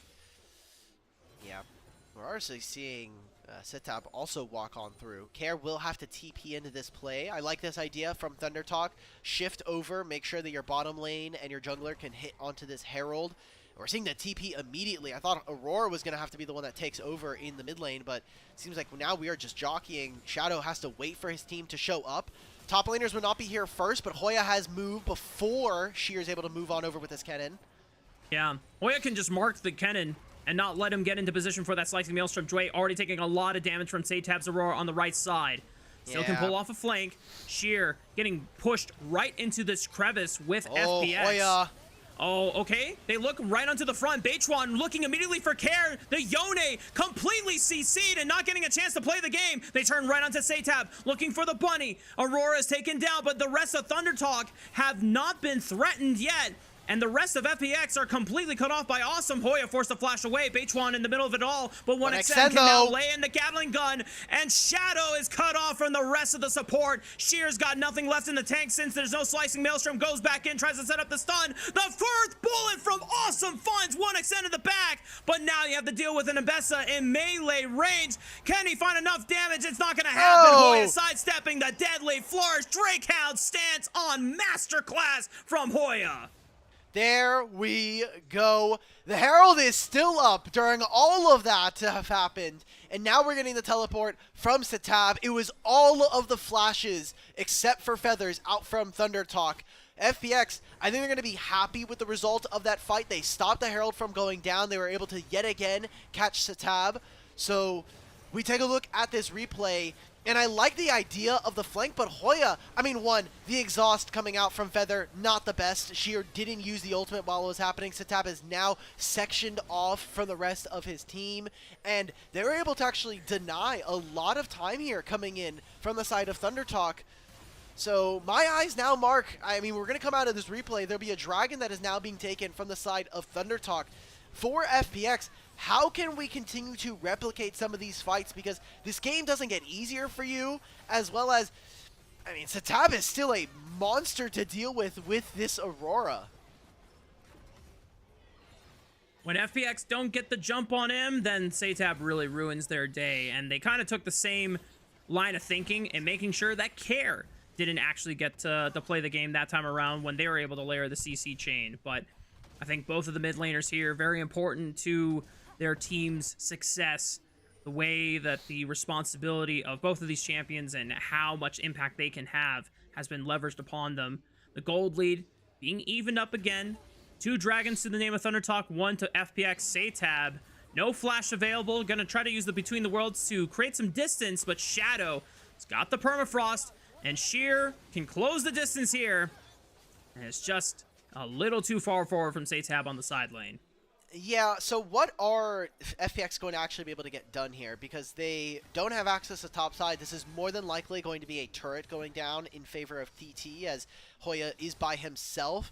Sheer can teleport for this, but I think it's actually a pretty big win for the side of Thunder Talk, as, I mean, Satab's still down for another 15 seconds. How much damage can they get down onto this bot lane tier 2? I mean, there was just a big focus coming in from Thunder Talk of making sure they have control of mid, and they didn't actually lose all that much there. Well, at least it's another kill in the pockets of FPX. But, yeah, you know, sometimes when you get those kills on the side lane, they're like morale kills. Like, hell yeah. It's a freebie. You know, it's a freebie. We got that guy. Yeah. But you're right. FPX not really getting that much off of the map here. We're still a few minutes away from other pertinent objectives spawning. Otacon has spawned on the top side. Yeah. Big items coming in. I think 1xN's going to be finishing his Muramana very quickly, as well as 2 items here for Satab. We talked a lot about Care being the franchise player, franchise band here for FPX, been on the roster for at least 3 years, has been kind of a trainee as well over on FPX Blaze. But his opponent in the mid lane, Satab, not only getting the better of him so far throughout the series, but also has, I think, a lot of weight on his shoulders. Satab filling in big shoes for a player in UCal who currently is going over and playing in the LCK yet again. I'm very happy to see, you know, someone like UCal over there, but it's a trade. Satab was previously on DRX and kind of made his entire career on that team, but had a middling performance in the LCK. Now coming here, kind of wanting to prove himself on a middle-of-the-pack roster on Thunder Talk. It's big shoes to fill, not only personality-wise for UCal, but UCal was definitely, I think, one of the best performing members of this squad. So to have yet another mid walk through the halls of Thunder Talk is going to have to be a big performance from him, who he's already gathered a pretty sizable lead for himself. He just needs to keep himself calm, cool, and collected if he wants to be able to bring home the win. Was able to do it on the rise, but now a big engage from FPX, and Care on the left side flank this time, not CC'd, is able to find a massive bait sealed into another Q3. The follow-up from the rest of the FPX squad ensures the deaths of multiple Thunder Talk members. 4 have hit the floor. Hoya is still on the side lane pushing for a tier 2 turret, but the rest of FPX are going to take everything else from Thunder Talk. I mean, where was the exhaust from Feather? You put it onto the Yone, not the Kennen that's ripping your backline apart. That feels like a pretty big mistake, and Satab yet again gets caught out. It opens up a Rift Herald to be dropped in mid. 2 turrets here for FPX, as well as the Otacon. Mark, I feel like we are getting a Game 3 here, as FPX have just been that much more precise when it comes to finding their engage. It has been the mid-jungle really finding their picks. The tab just way too far up. We were saying on the rise, you're tanky. You have an HP bar that you can play with, but for the side of Thunder Talk, they are just not able to wait. They're not able to buy space and time for their mid laner. It's a lot more difficult of a composition for Thunder Talk to be able to pilot here, just based on what we are seeing on the Rift. I like the call out that Aurora, you're not nearly as tanky, and maybe Satab just overestimating his limits and seeing where he could be on the Rift. It was the Otacon GAs that were acquired. Bates went a little too deep. What are we doing? I mean, what is going on here? I mean, Sheer does pop the Slicing Maelstrom. Thunder Talk being able to set up proper battle lines, but these are just Otacon GAs being ripped apart here. Awesome. Now opening up with the curtain call, trying to fish for some damage on the back line. 4th bullet does not connect onto Satab. Deadly Flourish does not connect either. And for Thunder Talk's credit, at least they took away 2 withdrawals from the side of FPX, but they're not able to contest for the Dragon here. I think they're okay with giving over the Dragon. It is going to be a Cloud Soul, something that is going to, if that is going to be a realistic win condition, does provide some issues for the team. You look at FPX, so many of these champions would love to have the movement speed after casting their ultimates. So it's going to be a turret here for the side of Thunder Talk, finally able to use some of those Void Grubs that we saw from them. Oh, Sheer!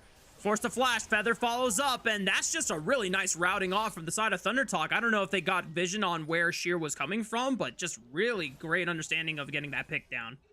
Okay, but look on the bottom side of the map. Now Care gets the hit on this bottom lane tier 2. Shadow's just going to try to use his big beefy body on the Sejuani to wait for the minion wave. There'll be a trade of turrets here, and now no flash for Feather if they decide to go for a play. Don't think there's going to be too much on the line here. We've got Baron in 30 seconds, 38 seconds before the FPX Otacon is down anyway. Wait a minute. I think Thunder Talk want to force a fight. They just saw a TP from Care, but they cannot get in range. Really good deadly flares from Awesome slows out H1 in his tracks. Yeah. So, small bit of time here for FPX. The goal lead is 2,000 in their favor, and if they want to keep their dreams alive of being able to play in this series, they need to be able to close out this game. Hoya in no man's land right now, just trying to take his recall, setting up. Wait a minute.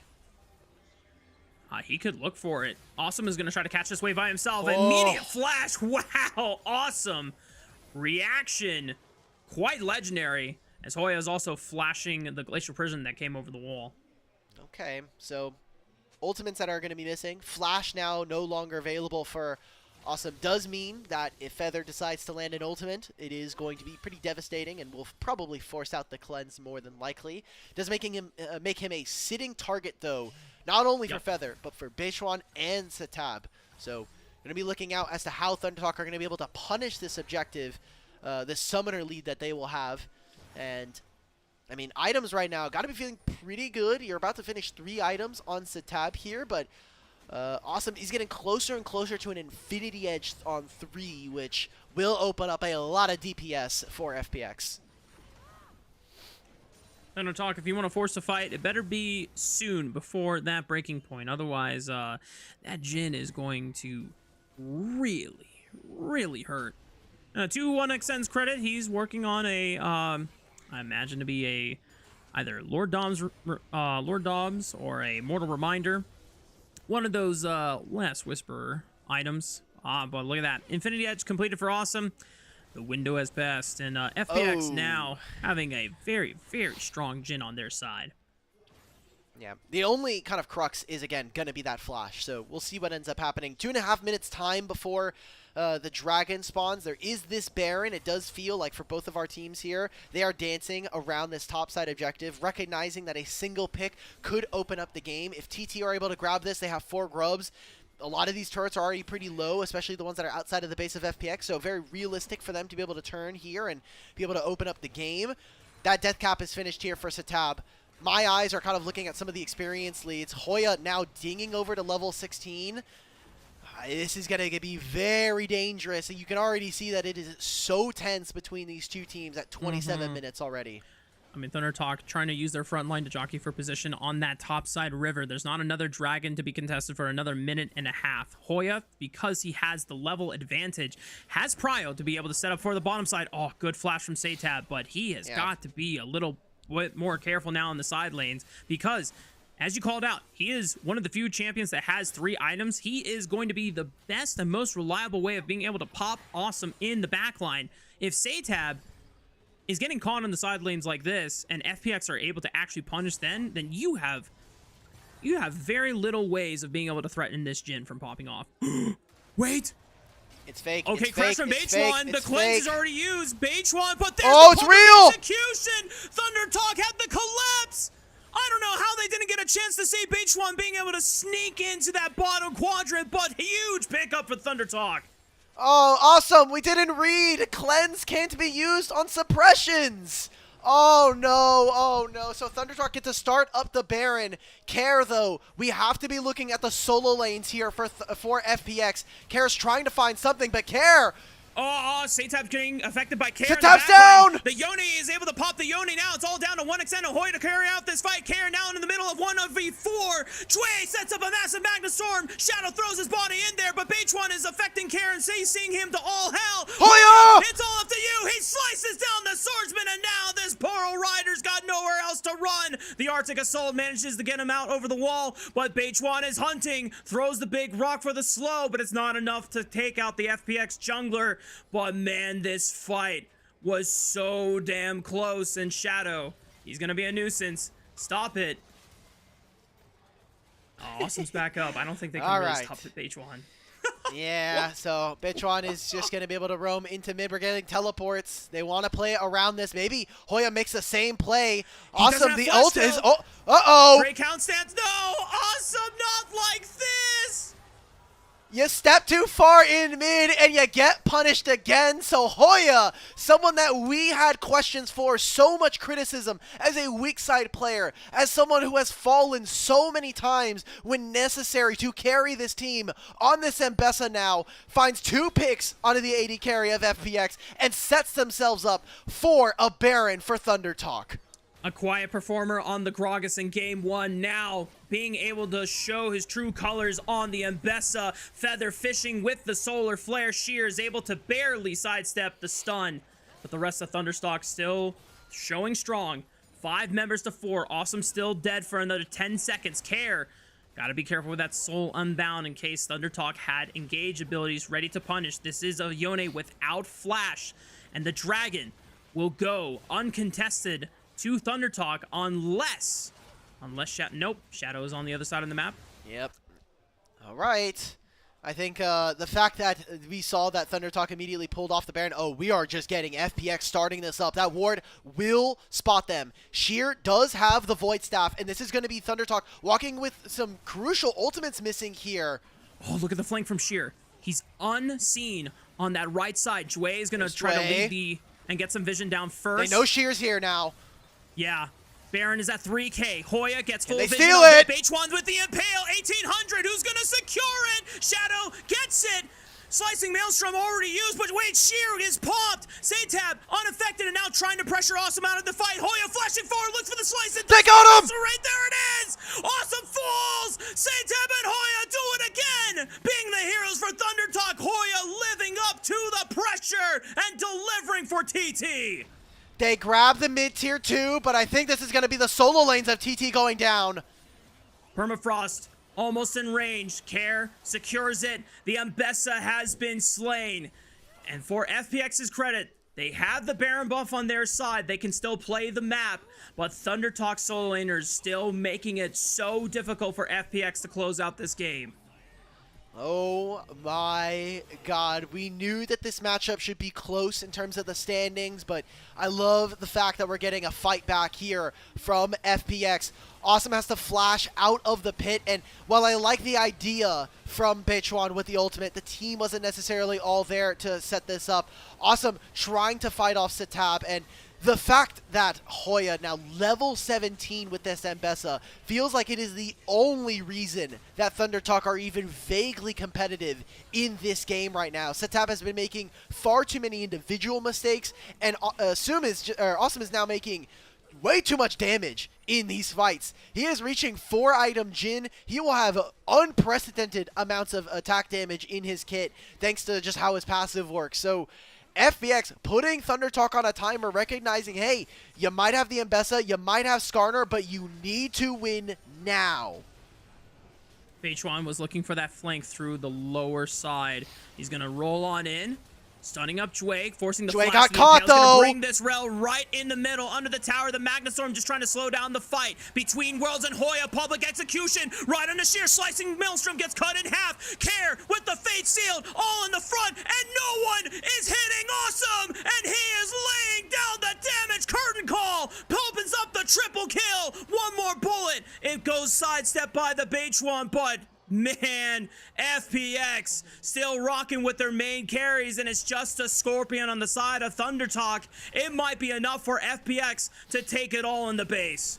How much more can they push for here? I think it's pretty risky, but you look at the timers. Next one up here for Thundertalk is 10 seconds on Feather. It'll be the top lane inhibitor taken there. And so much pressure on the backs of FPX. They want to be able to close out this game. 5,000 gold in their favor now. Awesome's going to be finishing another item. We jump into the replay.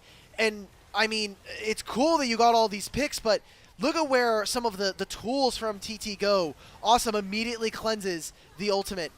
Then we get this pick onto Sheer, but he's able to turn that fight. I love what we got from Care here on the Yone. So much disruption, gets a Q3 in the middle of that fight.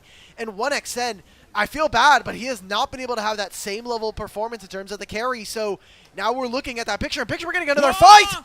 What is going on? There's so many circles on my screen. Beachone had the impale, but the slicing maelstrom stunned them all up. Hoya now rise to the play. Awesome. Having to deal with Satab. He's going to hop in. Just one more auto attack finishes off the Jin. But now Satab's got to deal with the rest of the FPX squad. Being able to dodge the flash shuriken from Sheer. Oh, no. But Shadow is too tanky on the Sejuani, and Satab's got nowhere else to go. FPX just overwhelming Thunder Talk at this point.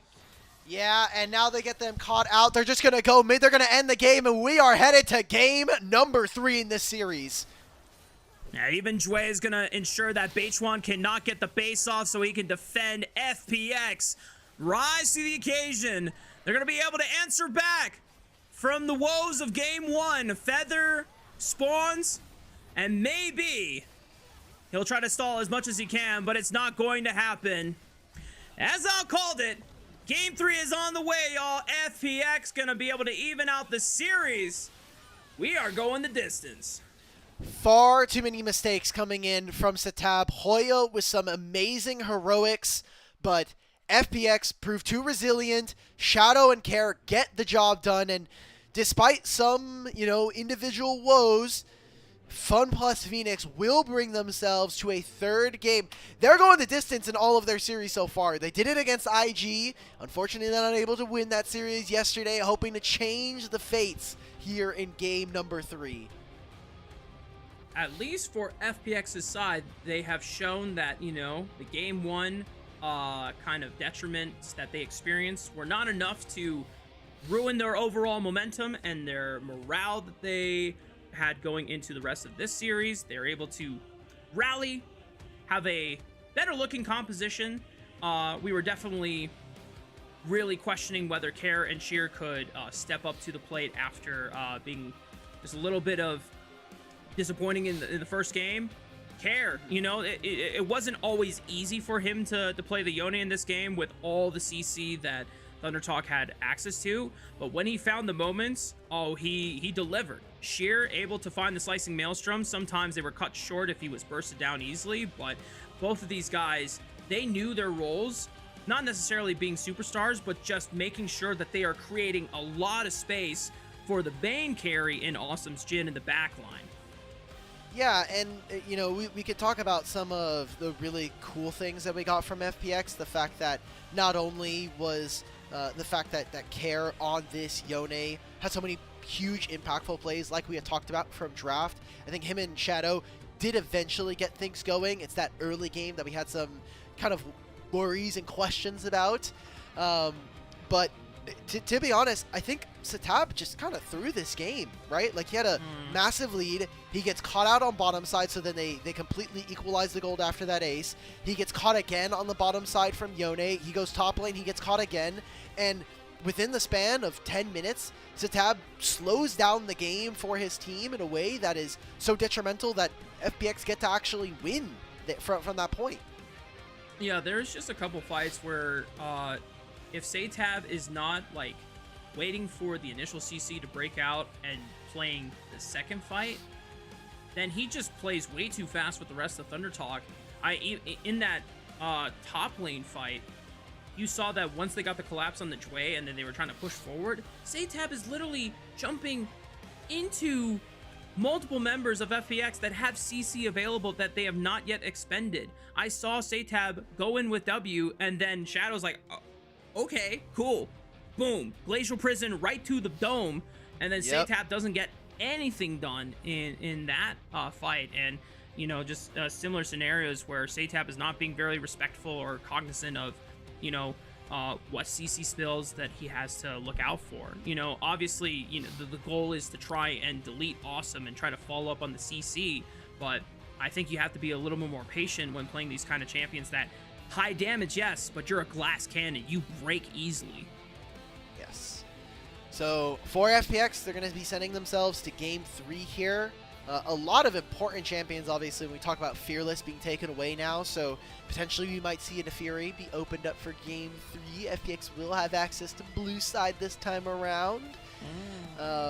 And We gotta start thinking about MVPs. I saw the popular vote from the squad was looking like it's probably going to be Shadow. I think he got so much done, and the direction that this team was able to be given by the addition of Shadow was something that we had some questions for, right? Like, he didn't look good at the end of last year when we saw him. We kind of got subbed in a couple of games in Split 1 over Sorrow, so we're kind of watching this FPX team slowly start to rise up towards the end of Split 2. Or the start of Split 2, sorry. Yeah. I definitely like... It almost feels like if it's not Shadow, then I don't know who else consistently deserves it, because everyone else on FPX had, like, really good moments, but they're all just, like... Or also just a couple head scratchers. Like, I know that Care got completely isolated in one particular fight, and that looked kind of silly. Sheer went in with the Slicing Maelstrom, but got instantly popped. Awesome, even though he was pumping the most damage on the Jhin. There's a couple... We literally saw a sequence where he walks in the fog on the bottom quadrant, dies to the Skarner. As soon as he revives, walks up mid lane past No Man's Land. Hoya TPs in, kills him as well. So, it's an FPX win, but it's very hard to give it to...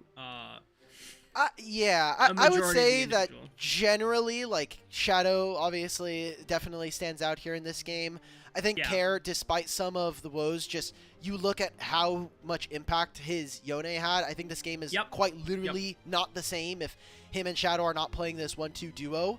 So I wouldn't be surprised to see Care grabbing it. He has been, again, this is kind of those games that you're like, yes, Care. This was the reason why we've had you on the roster for so long. It's plays like these around you in your jungle that are so inspiring and kind of give us a lot of hope for this FPX roster. But it's then games like game number 1, where versus the Rise, we kind of get a do-nothing Ahri game.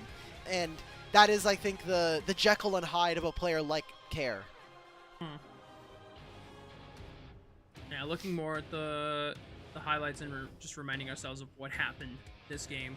I'm definitely still leaning towards Shadow, but I wouldn't mind if they ended up giving it to Care, even if the game was super difficult and there was a couple times where it wasn't as clean as it could have been on the Yone. But at least for FPX, through thick and thin, and through some of the difficulties, especially Hoya's Ambessa, if this game gave like SVP like it does in Wild Rift, like, it would definitely go to, like, Hoya, you know? I think this was definitely one of his better games of the season so far. A damn shame that his team was not able to, you know, pull up the mantle with him. But, yep, as you called it, Shadow, MVP of the game. Yep, good job from Shadow, someone who... I think the last MVP vote that he got was unironically the 17-0 Neferi game versus NiP. So congratulations, man. Good stuff. This one was a real one. Let's go. Anyway, game 3, y'all. As we said, this one's going the distance. Thunder Talk of Fun Plus Phoenix now evened up the score, but only one can emerge the victor. We're gonna find out who that's going to be when we come back after this break.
Gamers, I didn't think we were going to get here off the strength of game 1 by Thunder Talk, but Fun plus Phoenix bounced back. And you know what? This shit's so serious now, I gotta turn the cap backwards. We're going Ash Ketchum mode on this. Oh. Thunder Talk FPX going the distance, baby. Let's see how it plays out. All right, Thunder Talk get to be on blue side this time around, and going to be taking away a lot of the impactful picks that we've been seeing from Jue. So having that Nico taken away, very obvious, I think. So for them on the blue side, Thunder Talk, so many options when we talk about champions that are still up and available. We are looking at the Rumble and the Gwen, as these have been two champions that have been permabanned up until this point. Powerful top lane champions. Hoya has been stepping up and playing really well and kind of outshining Sheer so far in the series, although Sheer being able to at least provide a little bit more impact on that Kennen in the second game. Rumble being banned, not going to see it between any of these two teams. Something else to consider now is how well Thunder Talk can set up not just Hoya for success, but Satab for success. When he was able to get a massive lead on the rise and super durable, oh my god. If you snipe away the Gnar, okay, I was about to say, you snipe away Sheer's blind pick Gnar, since that is, you know, a standout comfort pick that he's gone to time and time again. But I imagine that maybe Hoya trying to taunt Sheer into saying, you need to go back to this Gnar, buddy. Nothing else is going to work. I mean, we talked about the impact in this series, and while Sheer has, I think, been mechanically excellent and has been overall for 2025 the best player for FPX, in this series, Hoya has really gotten his number and been the better of the two top laners. So here for TT, they wanted to secure a very comfortable champion for Satab, and now FPX, same thing, prioritizing comfort as we get further into this best of 3. Sheer, now with this Gnar, you have very clear team fighting. I want to see if Hoya, and what his kind of counter pick is going to be, because Gragas is already gone, there's no Kennen to be able to kind of get underneath him. We're getting Shadow's Viego here. Another takeaway from Bitchwan. It has been a while since we have seen a Viego in LPL. I know it's not like necessarily super long, but a lot of the times the junglers have been, you know, facilitative champions like Sejuani, Maokai, Vi, and, you know, the occasional carry champion you would get would be something like a Lilia or an AP power farmer, Zyra, Nidalee. I'm always excited to see a Viego hit the Rift again, but Thunder Talk going to answer with a staple for H1, Poppy in the jungle. Right. Sion in the top. Wow, so Sion, meaning that Sheer is going to have a lot of priority playing through the top lane, and we're going to be getting front-to-back team fights here. I think the Azir is a huge bait. Azir globally versus Talia is like 0-17. It is very disgusting what we've been seeing as a matchup. Is it really? Wow. That's... I can double check. I remember seeing, I think, DPM post that it was like near 5% win rate for Azir this year so far. But it doesn't even matter. We don't have to talk about it because we've got a Galio here. I think Galio makes this team composition a little low range. So I want to see what engage supports we get, as I mean, Rel, Alistar, Leona, and Nautilus are already taken away. So who is really going to be good at being the go button here? Are we really kind of putting all of our eggs in the Shadow basket for this game? Maybe. Now, anytime I see a Viego on a composition, I want to see reliable burst damage set up somewhere. You're not going to get it from Galio. You're not going to get it from Gnar. I mean, even if you stun up a lot of people in Mega Form, maybe, but that's very conditional. I almost would have preferred to see if you were going to get, like, I don't know, an Orianna, but since the Galio's already been locked in, I think the burst damage is really going to have to come from Awesome, because it is all about trying to set up those reliable resets so that Viego can just go on a montage highlight reel with the resets. Okay. Taking a lot of 80 carries away. The Draven from Awesome is something that we have been seeing time and time again. Big priority now for Xayah, I think. It can be a Kalista game, but I don't want to play Kalista into Poppy, Talia, Scion.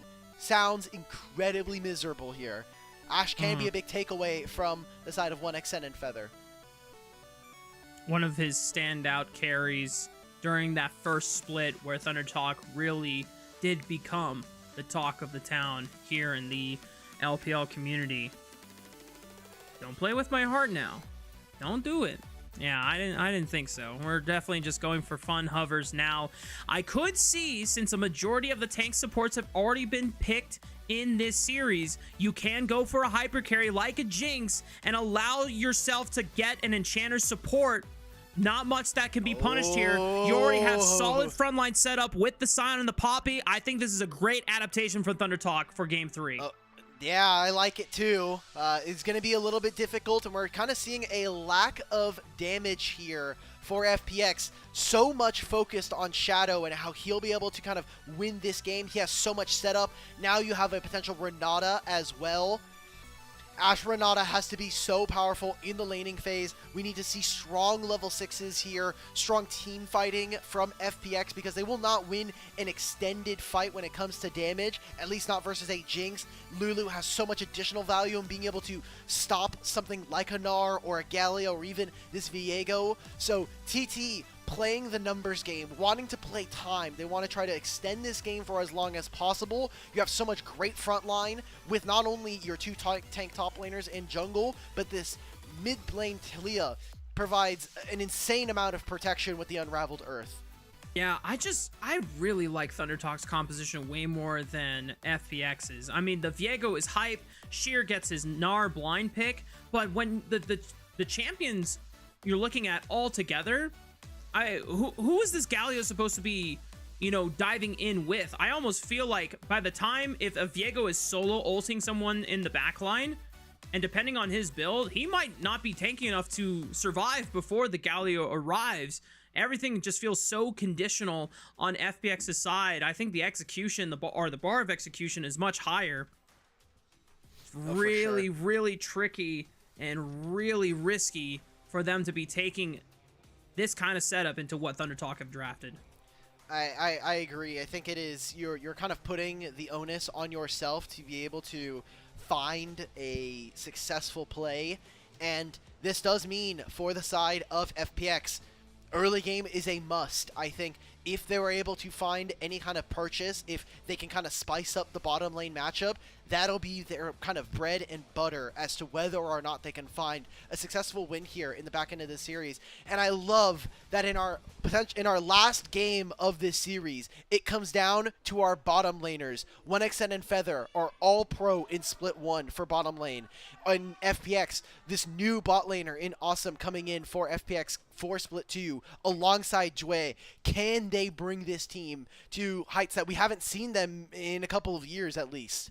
Yeah, we have to remind everyone that this matchup for both Thunder Talk and FPX is one of the easier matchups that they can get in this 8-week double round robin season. After this, both of these teams have to go up against teams like Top Esports and IG. Or at least on Thunder Talk's side, FPX have to play Top Esports the next time they show up on the Rift. Tough schedules ahead of them. And it's so important in a very rigorous schedule like this to get the wins where you can get them, so that you are setting yourself up for a chance to, you know, hopefully punch your way into playoffs. Definitely not going to be as likely against more of the favorites of the tournament. I do appreciate that Thunder Talk had Satab lurking with Feather and 1xN early on in that bottom side just to make sure that they weren't going to get cheese in the bush, so they have bush control, because 1xN has to really shine on this hyper carry Jinx.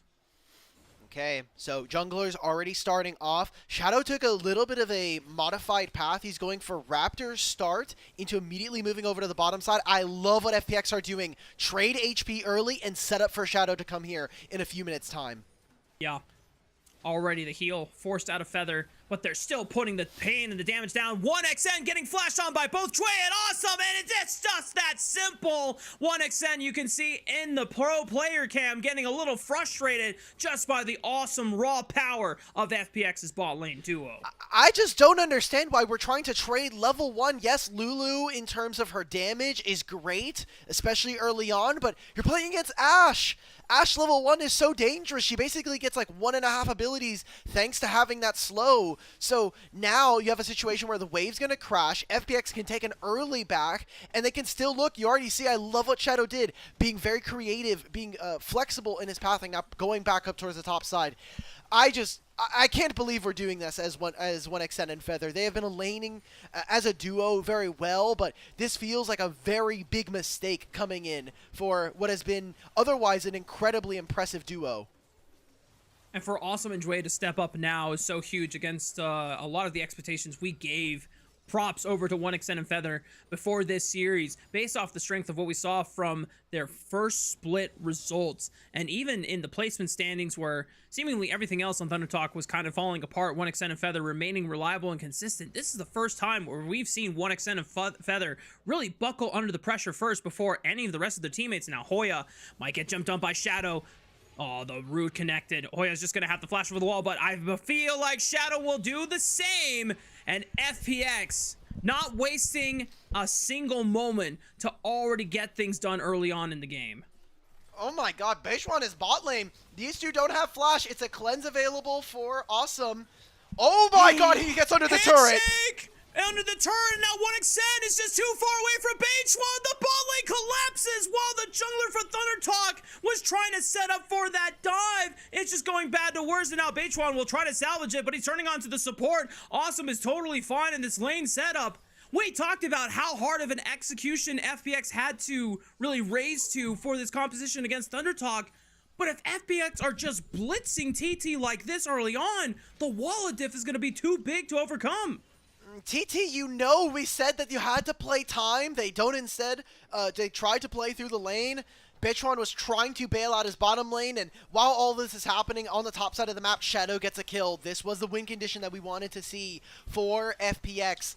This 2v2 has been so insane for FPX. The fact that they're able to get so many of these summoner spells, the fact that this lane is now destabilized in the way that it is such a boon for Fun Plus Phoenix now. I think these two have been playing lanes incredibly well so far here in the LPL. They've been having some issues with some of the better bot lanes, but so far, this awesome trade going over to FPX has paid off in dividends for them here in Split 2.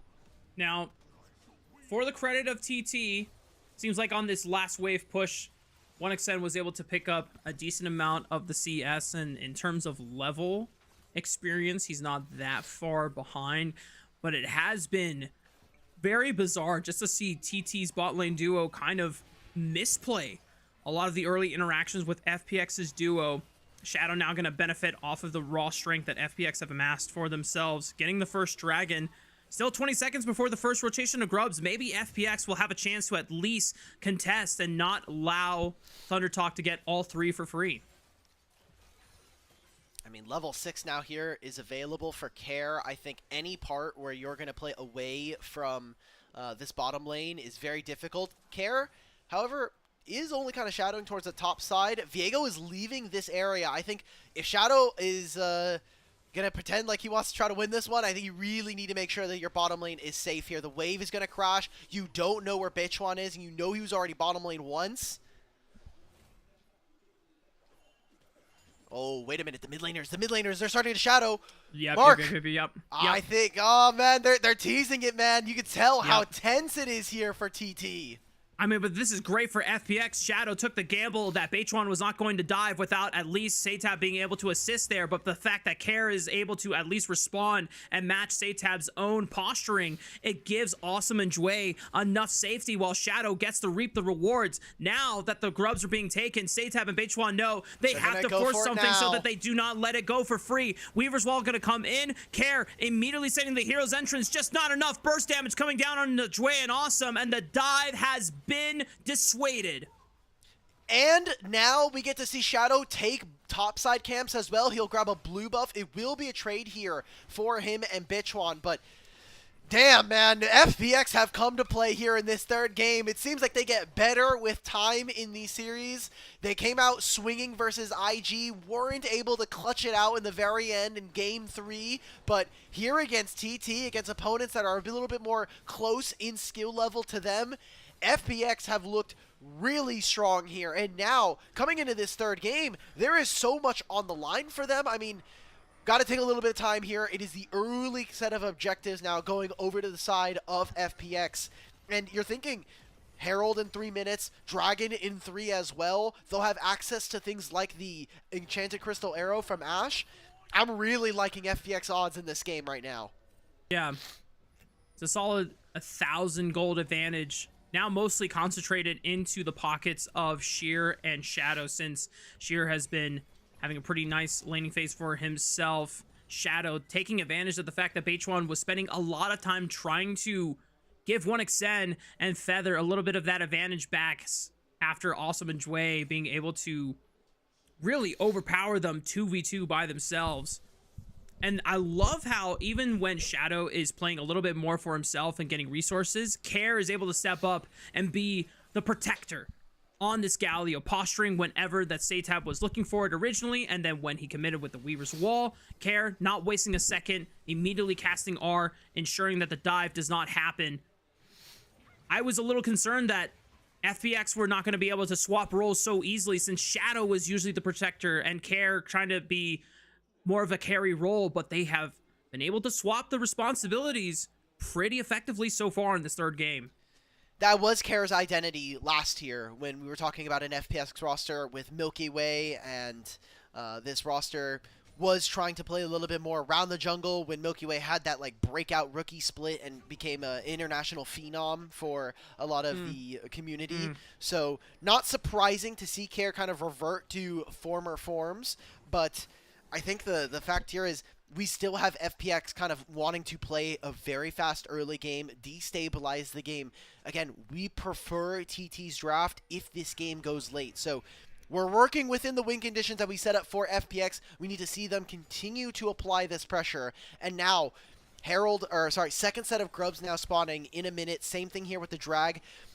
I am personally more okay with trading the second set of grubs just to make sure that we are putting a timer here on the side of TT. Yeah.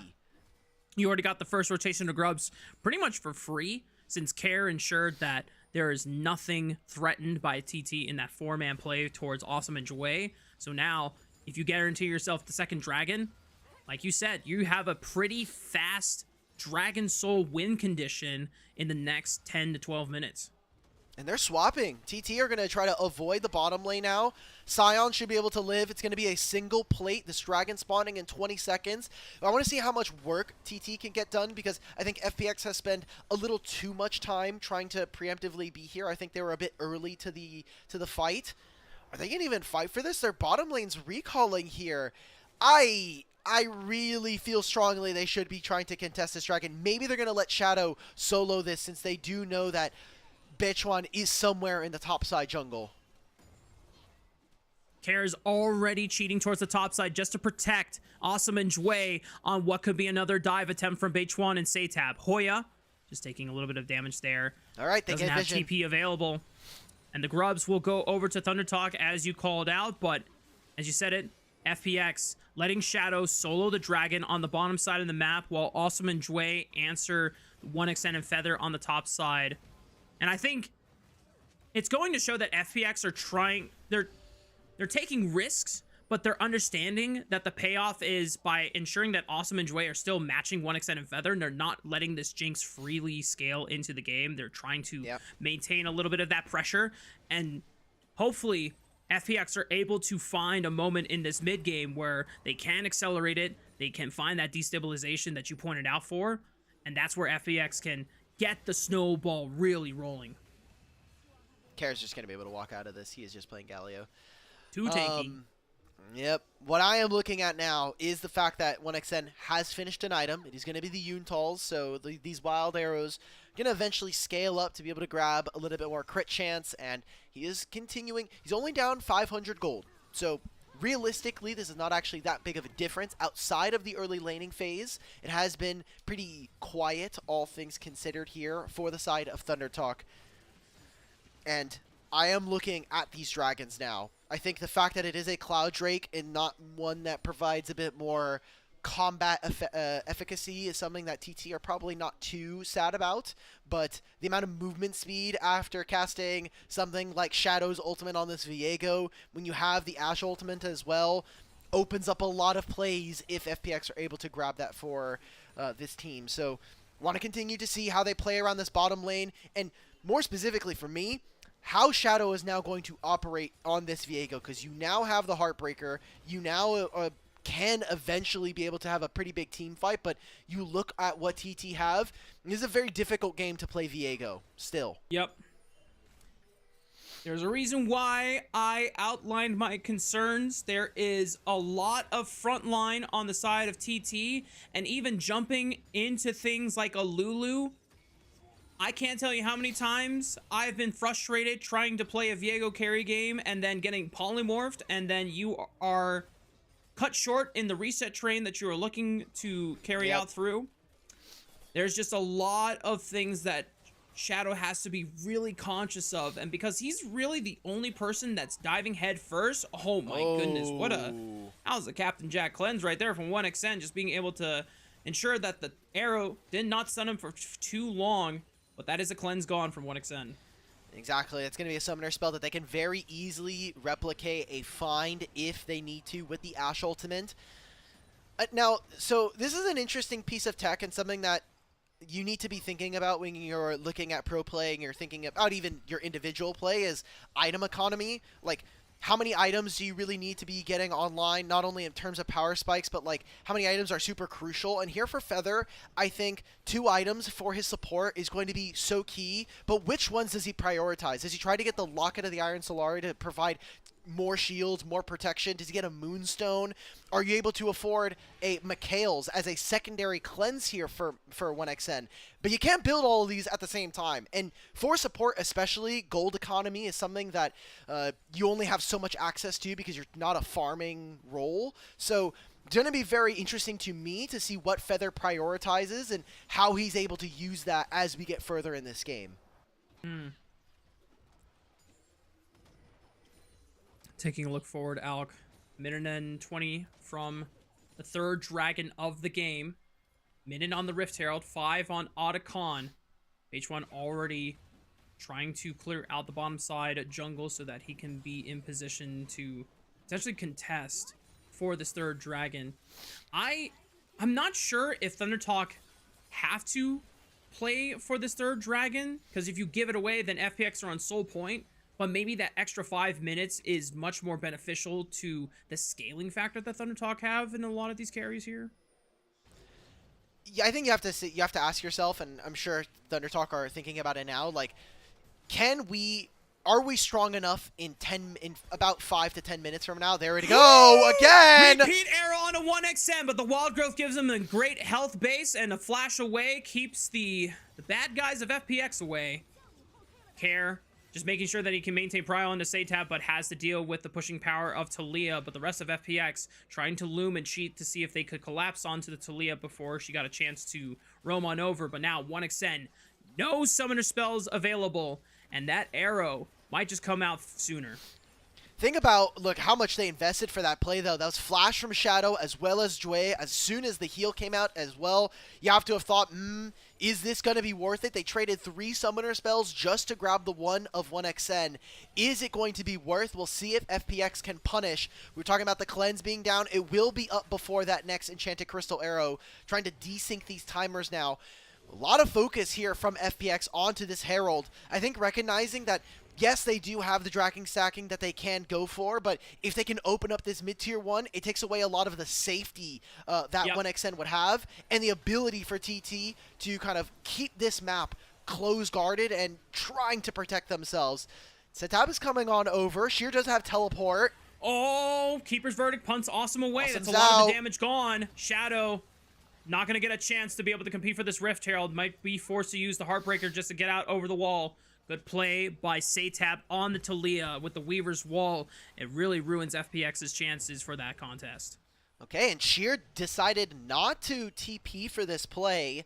Wants to try to save it for a potential future play. It is going to cost Satab to move on over.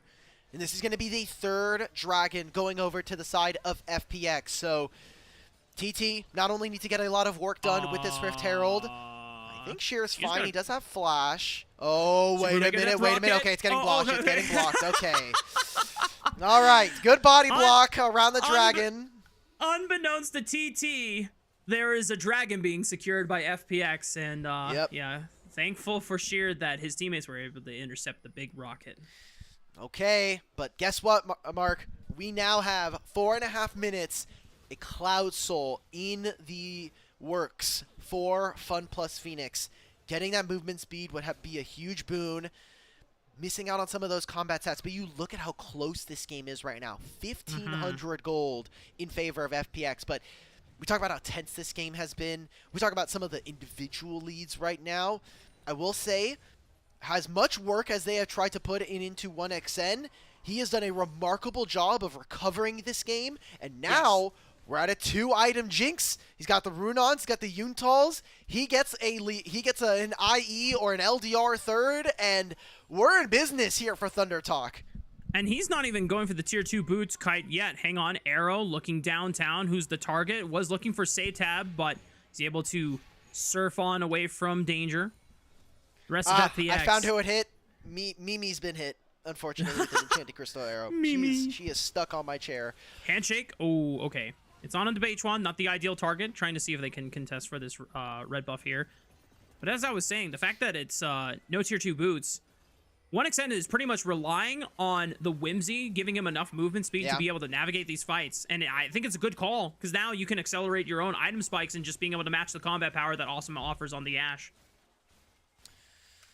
Such a close game here, and I am taking a look. It does seem like Feather is opting for the Mikhails. He has the Forbidden Idol as well as the Kindle Gem, so we'll have access to that. Or it's the Redemption. I really hope it's not Redemption, but I can understand. And now TT, they get the Herald. They can now move this potentially into bottom lane if they really want to. Let's see if Bitchuan has been practicing some drifts.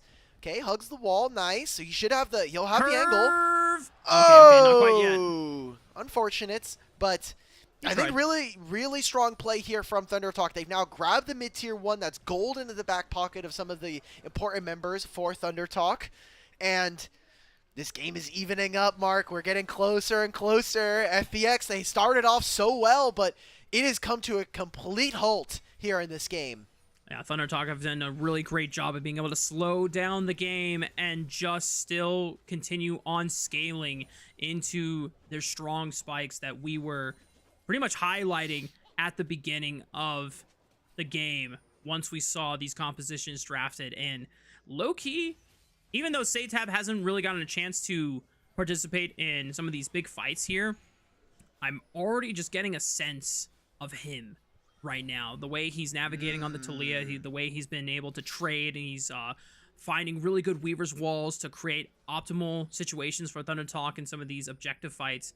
Obviously, hasn't gotten a chance to really explode and find a big hero moment yet, but I'm keeping my eyes out, not just on 1xN, but also on the Talia. Feather's got to be close to getting this Mikhails already, man. He's been out on the map for quite a little bit here. Seems like we're going to be getting a lot of posturing from Feather and the rest of Thunder Talk as they are putting a lot of focus towards this bottom lane. If they can grab this turret, it's nice. It'll be additional gold for them. Potentially a good setup here with Satab next to Feather. Oh, Arrow right onto H1. Do they have the handshake to layer up? The taunt is going to connect. H1 down to 50% HP. The flash on the hostile takeover. My God. H1's in trouble, but he's able to limp away. He escapes barely with under 200 HP. FPX still trying to maintain the defense on the tower, but they're going to have to give it over to 1xN and Feather. And now the game is starting to deteriorate here for FPX. Thunder Talk survived the fight there. All of that damage onto Bitchuan, and you have to think Steadfast Presence giving additional resistances when this Poppy is low. This game only gets harder to play as this continues on. Assume is going to be finishing in LDR second. 1xN is getting closer and closer to what also looks like an LDR. And now Feathers finished the McHales. This doesn't get easier for them. And now I think TT have kind of crested the hump in terms of how difficult this early game was going to be. Definitely a lot of frustrations were shown on the faces of ThunderTalk's bot lane, but their fortitude and the resolve was strong enough to last another 20 minutes afterwards. And now they're at a point where they feel confident and being able to rip the 4th dragon of the game away from FPX's hands, denying that Cloud Soul, at least for themselves. They're going to give time to Sheer to break open the tier 1 on the top side of the map. We'll see how much damage he can get on the tier 2. And your question was, do ThunderTalk feel comfortable enough contesting that 3rd Drake so that they can potentially stop the Soul? The answer is yes. They decided that they did not want to play for that 3rd Drake. It bought them more time, and now they're in a position where they are so much stronger here. Yes, they're down 2,000 gold, but I'm definitely okay with that. It's just that, yet again, like game 1, Sheer is the only one with an advantage. But you look across the board, Hoya has given up so much, and you look at what his team has been able to accomplish. I think you're in a great spot if you are ThunderTalk. Yeah, Awesome was trying to look for an arrow right onto H1 instead of 1xN, but the McHale's Crucible used saves the Poppy. Shadow, oh no. Okay, forced to use the Heartbreaker over the wall. Care trying to open up and then play onto Satab, but H1 steps in, guards his mid laner, is able to escort him out back to safety. ThunderTalk still absorbing the plays attempted by FPX. You can see how frustrating this game is going to be for FPX if they want a chance at being able to go up 1-1 here in their series scoreline. So, insane stuff. I'm so proud of ThunderTalk from being able to hold their cool. I think the fact that we've been able to see such a large majority of this roster play together for so long has contributed to, you know, them being able to perform at a bit higher of a level than maybe we would expect when we talk about the resumes of these players individually. And now we're looking at this game. FPX have not made meaningful strides past like 8 minutes into this game. Shadow has been, aside from that 1 kill onto Hoya, relatively quiet. He now finishes a 2nd item in the Sundered Sky. He was supposed to be the carry as this game goes on. And now we talked about the interaction versus Lulu. This game does not get any... I mean, look at Satab, man. Satab and Hoya are almost level 16 at this point. And Shadow is... Even though he has a 1 level advantage over H1's Poppy, you're looking at the solo laners who are other carries that you want to try and pop. Man, not so much the Scion, but you want to be able to help eliminate this Jinx, this Talia from the fight so that you can carry on the rest of it. Care getting caught out by H1, but he can absorb it. The arrow hits 1xN in the back, actually forces a cleanse. And the hostile takeover buys open space. That's one front line member gone from ThunderTalk. Shadow now looking for another Heartbreaker, just does it defensively. Jway trying to step on forward. Hoya on this Scion is going to step up and grant them vision as the Super Mega Death Rocket connects on the Jway. Not enough damage, and Care moving around the shadows here, waiting for someone to walk up here, but good blue orb from Satab is going to at least scout out the fact that Care was trying to wait for a cheesy pick. But think about what they got for that, right? It was a teleport out from both of our top laners there. It's the fact that Bechuan goes down, but I don't think it's very meaningful. 1xN does lose access to his cleanse as well as his Lulu's heal, so maybe that's something that does end up making a difference, but you look at how defensive this TT composition can be. A turtle around the shell, you know, the shell here for ThunderTalk to play around 1xN on this Jinx. We've got Baron that could be on the cards here.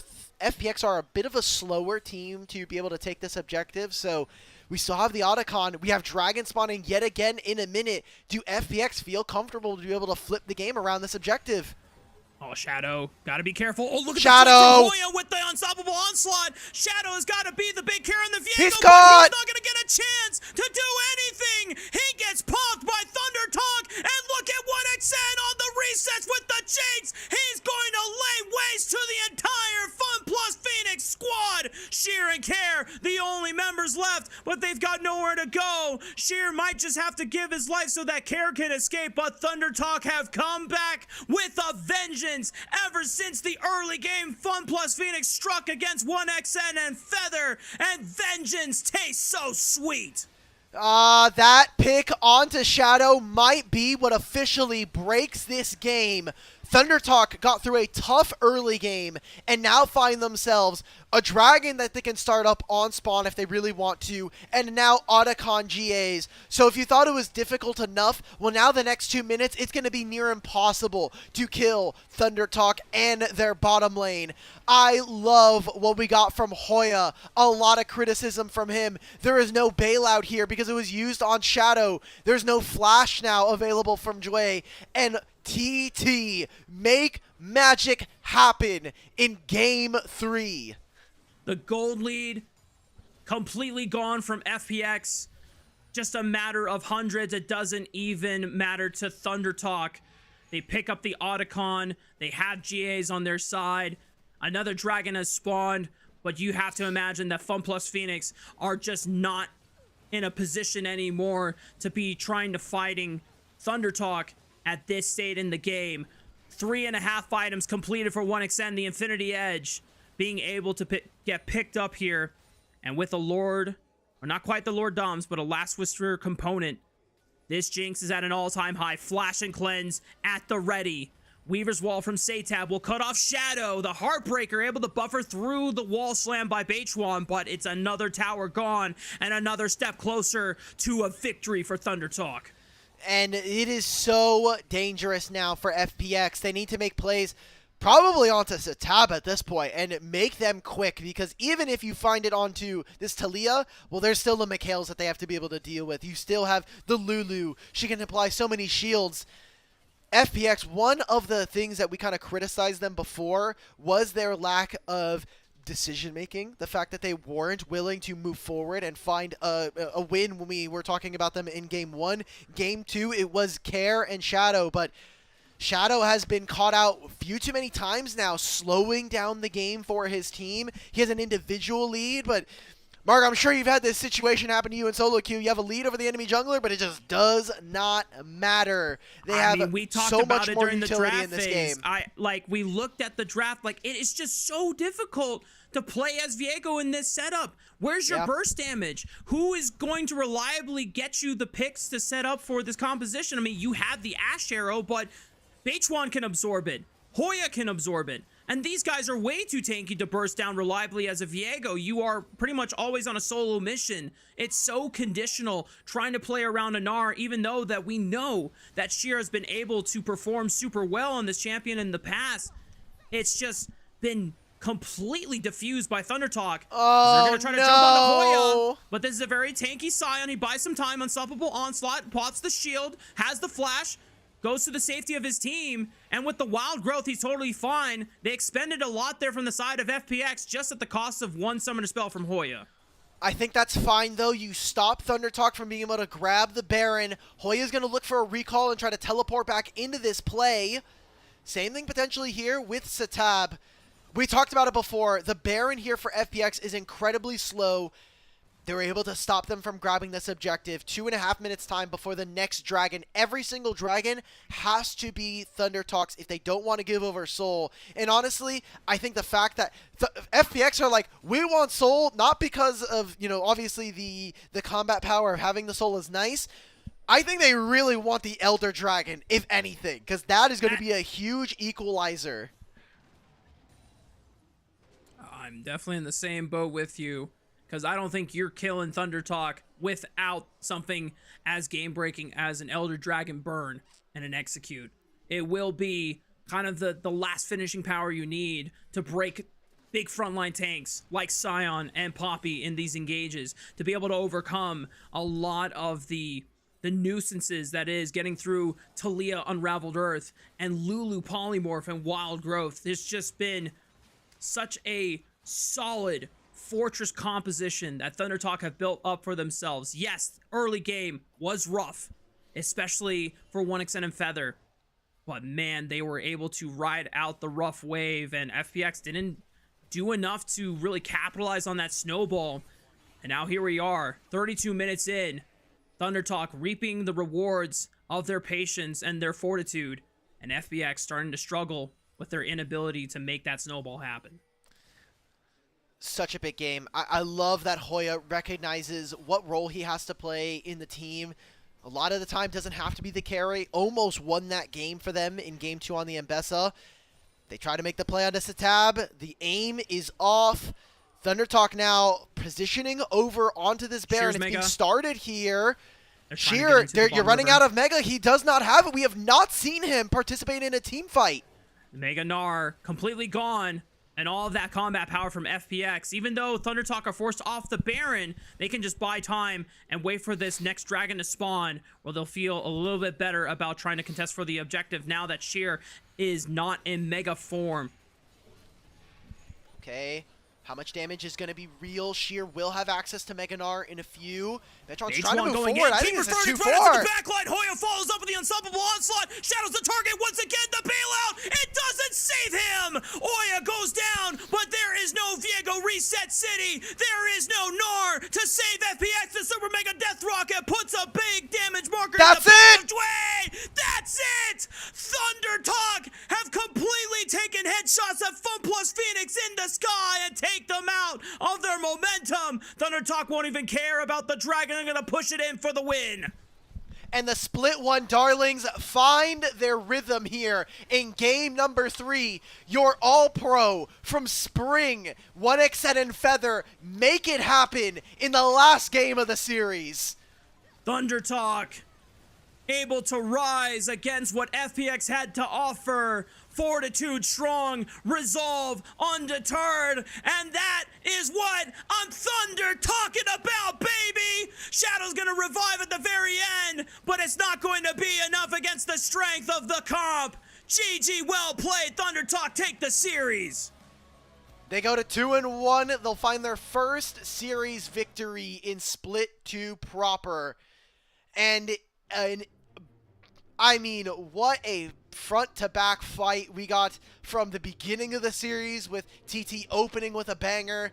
Game 2, they almost won. This feels like 2.5 wins here for ThunderTalk in this series. And FPX riding off of a lot of high from their placement series, but I think maybe profiting off of some of the lower-end teams that they had to play against, the other third seeds from the groups, as ThunderTalk prove that they have come to play here in Group Ascend. Yeah, I mean, so far, the best that I have seen from FPX in this second split was definitely the games against IG. Yeah, game 1. And game 1 against IG, that was truly remarkable. Remarkable playing from FPX, and definitely a shame that they're not able to close it out after being able to bring it back in game 2 of this series. But also credit to ThunderTalk, who 1xN and Feather very absent in that second game on the Corki in particular, gets put into a really rough scenario early on, you know, taking bad trades into the Ashe and Callista lane as Jinx Lulu. You could see that the frustration was starting to settle in on 1xN, but the rest of ThunderTalk able to bail them out. They were able to get through the early game, dodge a lot of any windows that FPX were trying to look for. You know, while we criticize FPX for not being able to get the snowball off, we can't say that they didn't try. They were trying to look off of Awesome's Ashe arrow picks, but I think it was just a lot of great defensive play, being able to absorb that and dodging out on a lot of what-ifs that could have happened had Shadow been able to just break open the game. Satab with the Talia also bailing them out a few times as well in some of those objective setups. ThunderTalk just really being able to come together and clutch up when they needed to the most. I really think that that decision around the Herald potentially is why we're seeing the result here. Kind of talking a little bit more along the lines of those Ashe ultimates. Every time they try to make that play onto 1xN between like 8 and 15 minutes was in the mid lane, but he's only halfway up in the lane. He got the flashback, and he's still sitting under the safety of his turret with the Lulu behind him. If they were able to break this mid-tier 1 and maybe put a little bit more focus, that is, I think, one of the areas where we saw Awesome before, kind of like, if Awesome's willing to step up a little too far in mid lane, maybe there's some play there. I wish that if there is some, you know, some ideas, some vision going over from FPX to knock down that mid-tier 1, you get rid of a lot of the safety for 1xN, and then you can move your vision line. So, I don't know. I'm so happy to see that ThunderTalk are able to pull it together. I want to kind of hone back in on kind of the scope of this game. You are playing against an FPX that were struggling in Split 1, had a very surprising placements only in the qualifier stage. You think about their best of 5 or the best of 1s that they played, they looked pretty miserable for the most part. They got a free win from NiP for no reason, but this is, I think, to be expected if you only watched the main part of placements and Split 1 as well. Yeah. Which is pretty funny. 40% damage share!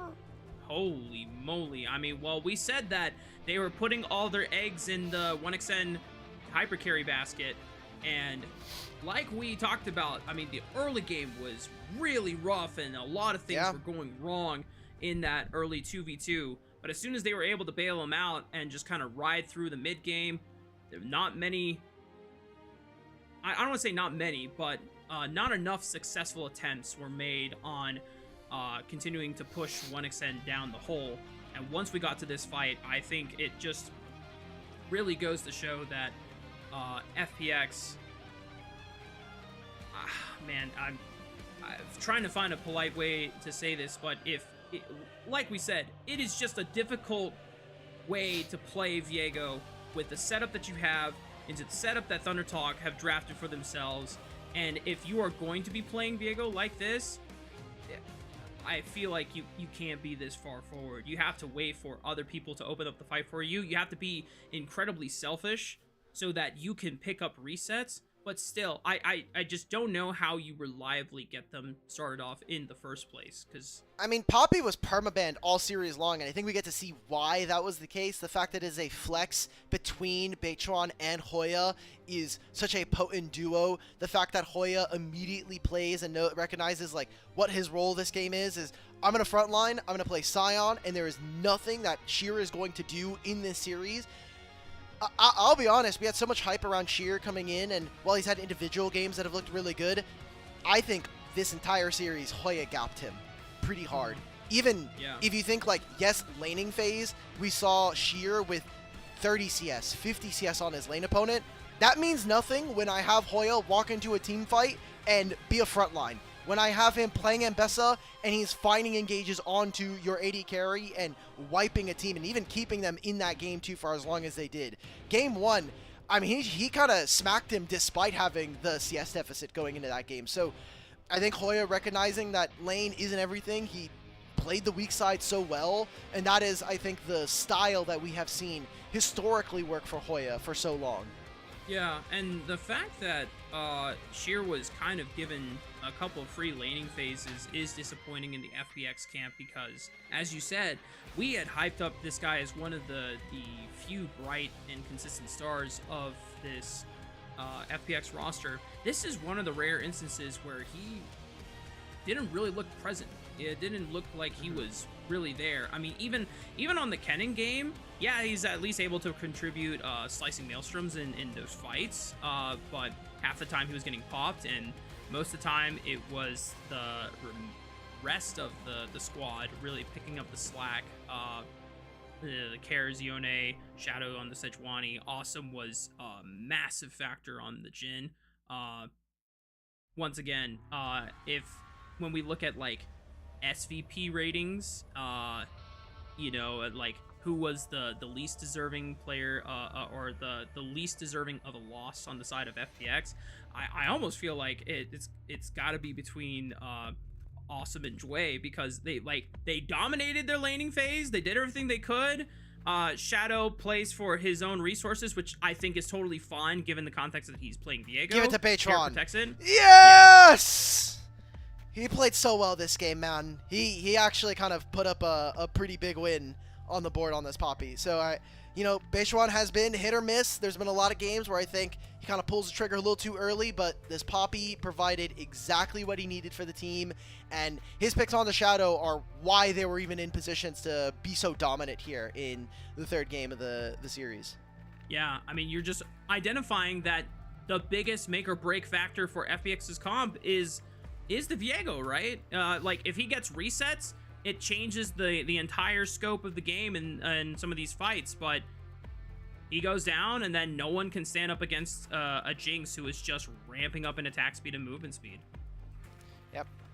Well, Mark, we've had some fun games. We've got 5 in total, so not 6, but, you know, kind of similar to yesterday. Yours were front-loaded with your 3 games. But that is going to be the end of our time here, at least for tonight. We have another pair coming in. Rude Dude and Mazel are going to be taking over.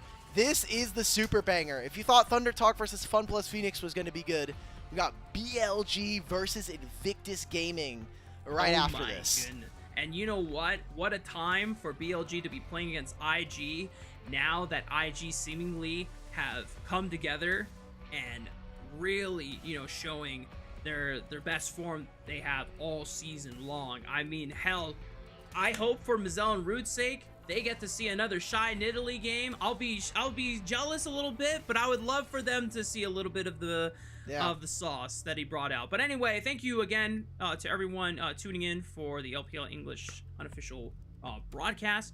It's a fun 2 series on the top of the day. Still got 1 more series on the way, and Mazel and Rude will be taking over. We'll see you all next time, and more gameplay after this break.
Welcome back, everyone, to LPL English, your unofficial home for everything LPL. I'm Mazel, joined by Rudy. We're filling in for two great casters in Rafa and Alk Battery, who just got to cover the last two best of threes. We're going to round it out with a 1-2 punch of super teams, IG versus BLG. I couldn't be more excited, Rude. No, me either. I mean, this is like one of, again, this is the power of Ascend, is that pretty much every single day we're going to come in and go, these are two titans of the LPL that are going up against one another. And today we're fortunate enough to have Billy versus Invictus. And again, just the name power of these two organizations, the players that are on it, promise us to have a good series. Yeah, I hope we at least get 3 games. That's all. I know it's going to be a long night for everybody, but we got to hope. We got to hope. Let's go ahead and take a look at these rosters, though. First and foremost, we got IG here. And this team, I don't think they need any introduction. I'm going to do it anyways. They are a returning team. There's a lot of pride behind this team. I think, obviously, the undefeated record is going to feel really good coming into this stage of gameplay, but it's really about what statement they make at the top of the table here in this split 2. Yeah, I mean, coming out of the groups with a 6-0, I think was a really important win for their IG, especially after what was a pretty shaky split number 1, don't get me wrong, but the name power here, right, we know that it's going to perform in those tough circumstances, and I think that when we've now got this round-robin group stage, we're going to get to see those players really come to the forefold, looking at some stellar performances so far already from Gala and Mako down in that bot lane, so hopefully those can continue. Hopefully we get to see a little bit more from the solo lanes as well, because JDG also yesterday just stealing the objectives, taking games by storm. Like the power that this organization and that these players have, again, incredibly high. I think JD and Gala had a heck of a day over there, but I also have to think, getting pushed all the way to 3 games might not be the most clean start you want to have to this second phase of play here itself. So thinking about that a little bit moving forward, did you have any big takeaways from them here coming into another day, back-to-back days of games? Yeah, I mean, I think that for IG, this is a pretty important series for them. There's an element in my head of, was it disrespect because they were playing versus FPX, who we have, right, being probably one of the bottom 3 teams from this group Ascend or roster of teams, so maybe there's an element of disrespect sort of in their head to begin with, which is why it got pushed to 3 games, but they were playing rather disrespectfully. I think playing versus BLG today, they need to show up and sort of deliver that high caliber of IG that we expect, right? This is a team that threw caution to the wayside with their roster for this year. Previously had been an organization that was homegrown talent through and through. We'll bring up the rookies and make them work. This year, nanas to it. We're splurging, we're buying a super team. And so far, it pulling the shy out of retirement, right? Literally. And in 2025, split number 1 wasn't a success. Split 2 so far, though. I mean, they're 1-0 in this stage. They got 6-0 out of placements. It's looking better, but now they've got a real challenge in BLG. Yeah, they do indeed. I love that you bring up quality, because we've got some quality memes being made over there by IG. It was so funny to come across. I know it's been a little while since these have been posted over on Weibo, but they were recreating famous memes, obviously, together, and I love that Mako's the mediator in this one. Yeah, there's very clearly so. This one's my favorite. I mean, it has to be. This is incredible. The power of branding everybody, I think, is really important. And IG, at the very least, attempting to give their players, not that they really needed it, but even more personality. I mean, this is the type of thing that fans will fall in love with. It's the type of thing that me, as a fan, I really enjoy to see. Humanizing the players as well. It's very easy to just be like, oh, they're guys playing League of Legends on the screen. No, they're real people, right? That at the end of the day, enjoy this and do it for the reasons that they do, because they're incredibly talented, but also to be able to see them as just individuals and get their personalities out as well. It's very fun. I also, now that picture is out everywhere in the world, the Gala is officially cat, because that's from that meme where they put those two together, the woman's like yelling at the cat. Anyways, that was our fun with IG, but now it's talking about those would-be potential champions, the ones that fell this last split and were not able to claim a back-to-back-to-back championship. It is BLG. And this team has high expectations, rightfully so. They came out smashing in their first series of this split. Yeah, I mean, looking at, Bin, Wei, Knight, Elk, and On from top to bottom, they had a statement to make yesterday, right, playing up against TT, that Cinderella run that TT had in the group stage of split number 1, up against BLG in particular. There was that element of putting the doubters to rest, because even though they played again in the playoffs and BLG did come out on top, it only helps prove the doubters wrong when you could do it again and when you can do it as convincingly as they did yesterday. So BLG, like we've talked about, are again incredibly powerful. We know that this organization, being double champions in 2024, is expecting great things, and they really started out their campaign in this group stage on the right foot. It was really nice to see them kind of come into their own in that way. Obviously, the placement stages going their way too pretty handily, but it really is that next level for this team. This team that feels bad about not winning that last split, right? And not being that representative over at First Stand. And then tragically what happened at First Stand to the team that ended up going. So this team has a lot going for them. I know a lot of pride behind them, but also that performance in that first series backs it up, and that's what you love to see. But now you're having to start ramping up that competition here, start ramping up the opponents that you're going to be going at, and particularly now against IG, trying to see what that strength test is going to be, because you have to remember it is double round robin rather, so we will get 2 best of 3s between these teams, and trying to figure out what this first blow will be. Yeah, and I mean, especially for honestly for both of these teams, I think this is an important statement, because they both had matches yesterday which were probably against weaker teams in Group Ascend. Now is when, I think for BLG especially, where we'll get to see them challenge more teams in the LPL. I know that Invictus Gaming, it feels like they've been at least able to challenge a few of the top teams that we've seen from the LPL, but BLG have been sort of shoehorned into Thunder Talk, losing to top, or weaker teams who are now in Nirvana, right? So getting BLG out into the rest of the LPL is going to be really important, and this series as well is going to give us that litmus test for where actually, in the scale of 16 teams, do any of our teams end up landing.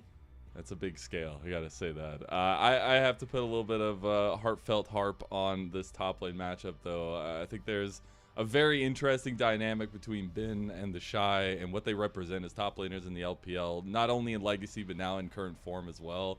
And there's actually a documentary that was put together about Bin about 2 years ago, and there's a section where he talks about the Shy. I want you to pay attention as we play it here about what he says is a good top laner, what a top laner represents in the LPL.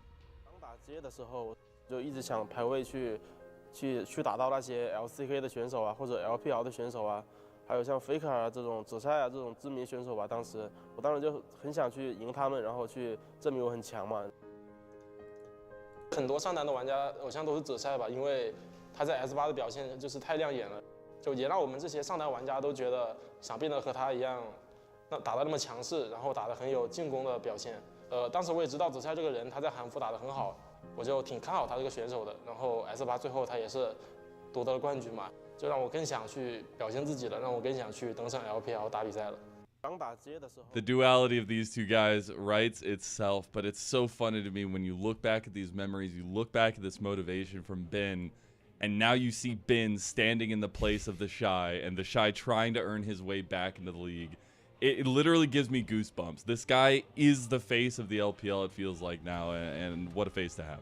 And certainly for top laners. So whatever it is that we see from Bin today, it's going to be on the shoulders of the Shy to reassert himself as one of these top laners in the league, because Bin is that benchmark so far.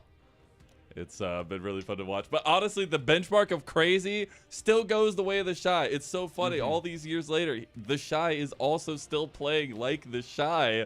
And maybe trying to give Bin a run for his money. We got the Nidalee last time. They won with it, by the way. So, yeah, 100% win rate on the Nidalee. But we'll see if they want to go with any functional kind of crazy picks here as we come out to the stage. Yeah, and we get to maybe reminisce a little bit about Nidalee top laners from times gone by. And the Shy, I mean, just yesterday, we can again argue about how effective it was for the most part of the game, true. But what happened is the Nidalee won, and that is all that the scorecard will read. Exactly. I remember there was like a 1v1 versus Sheer like 20-30 minutes into the game. He's a level up on Sheer, an item up, still loses. I'm like, oh yes, okay, well, maybe Nidalee's not the answer that we thought it was. Even still though, the idea that these two top laners get to battle against each other when there is quite clearly as well that amount of respect from both of them as well, it's going to mean that this top lane matchup should at the very least hold some good cards. The funniest part about this is the 1v1 that we have for side select isn't even the top lane 1v1. No. I believe it is JDG who will be playing.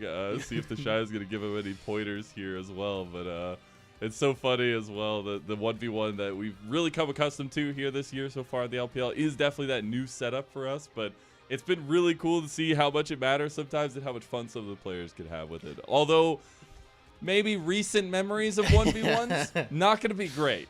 No, I'm looking specifically at the one that we just saw to start our I have my series. eyes on Sheer, just saying. Yes, I've got my eyes very heavily on Sheer, in fact, and on top laners as a whole by proxy, especially top versus junglers, where, I mean, he was probably going to beat H1 had he not just Omega sent it and lost the entire game by recalling into the fire and then struggling to, well, just failing, in fact, to get himself out. Hopefully, I say hopefully, Bin won't make the same mistake here. We're expecting He doesn't know the that streets of the 1v1s, man. He's too young. He's too young. No, that's true. That's true. He's not familiar with the recall timers. He still just presses B and gets back when he gets back, you know? Hey, what is 8 seconds to a man like him? Yeah. What can it be? But I do, out of that narrative focus about Bin and the Shy, we'll see if they have actual impact in the game. I think it will be interesting to see how many resources are given to them. But I think this game obviously comes down a lot to what these setups are going to be around Gala and around Elk. I know we're getting into this 1v1 here, but I think if we can set that pretense, it's really big because these two guys have been on fire, and I'm wondering how much of that trajectory can be levied off of just these two carries. Yeah, I mean, the bot laners, well, let's say in general, have been magnificent for these two teams, even through 2025, right? Not just in these first games that they played yesterday, even though, don't get me wrong, again, Galakaisi yesterday, crazy, right? But we got it. We know that these two AD carries are going to be able to help you, and I think that then that leverage is a little bit towards how well they can be facilitated, and that does come from every area of the map, right? It's how many top lane TPs are we getting in? Am I getting mid push into roam? Am I getting support counter pick, for example, down on that bot side?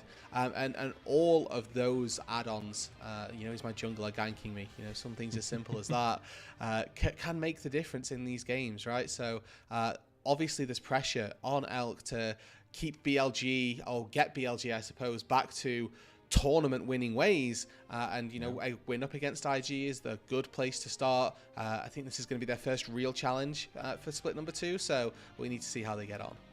All right, well, we're getting into our picks and bans of the 1v1 between Bin and JDG. It will be BLG banning away the Lee Sin and the Varus. They're trying to take away maybe some crucial pivot points for JDG. It will also be the Draven ban. We get the Renekton, the Gwen, and the Rumble, the tried and true classics of the Bin arsenal. Yep, we don't see Heimerdinger yet, and we don't see Corki Lock yet, it, Camille. so go crazy. Just kill the Corki. No. Ranged is fake in these 1v1s. Okay. No, come on, please. Bin, I believe in you. You can lock something melee. You can do this. There's still time to change. Different. You could be a different person. You can be a fix better him. person. Please. Bin. It's going to happen. It's going to happen. I'm so sad. Well, who knows? No. Maybe it's not about the champion, but how you pilot it. All right? That's literally, pun intended. I'm really curious at how they're going to approach this one. Hopefully they don't just approach it at a farming nature. And hopefully they don't recall into the fire. You know, there's a couple good things to cross off the checklist. Yeah, I mean, as far as 1v1 fundamentals go, recalling into the fire, I mean, it took us until week 2, I think, for the first one to happen. Or split 2, I should say. Excuse me. But yeah, that was... I don't know that we'll ever see it again, and it's good that we got to see at least one of them. So she are going to be living that one down. I hope maybe, it goes maybe never. onto highlight reels. I hope. Oh, I know it won't because it's not, but I don't think it will because it was just a 1v1. Like nobody ever watches the 1v1. I feel like they just go into the game. We'll see. We'll see. Either way. Well, it will be a Corki versus Corki. I will say I used to do this content piece called Bot in an ACL where it was like hands checks pretty much. I'm just saying when I put supports and jungles with skill position players, it didn't go very well. Maybe JDG upsets that today against Bin.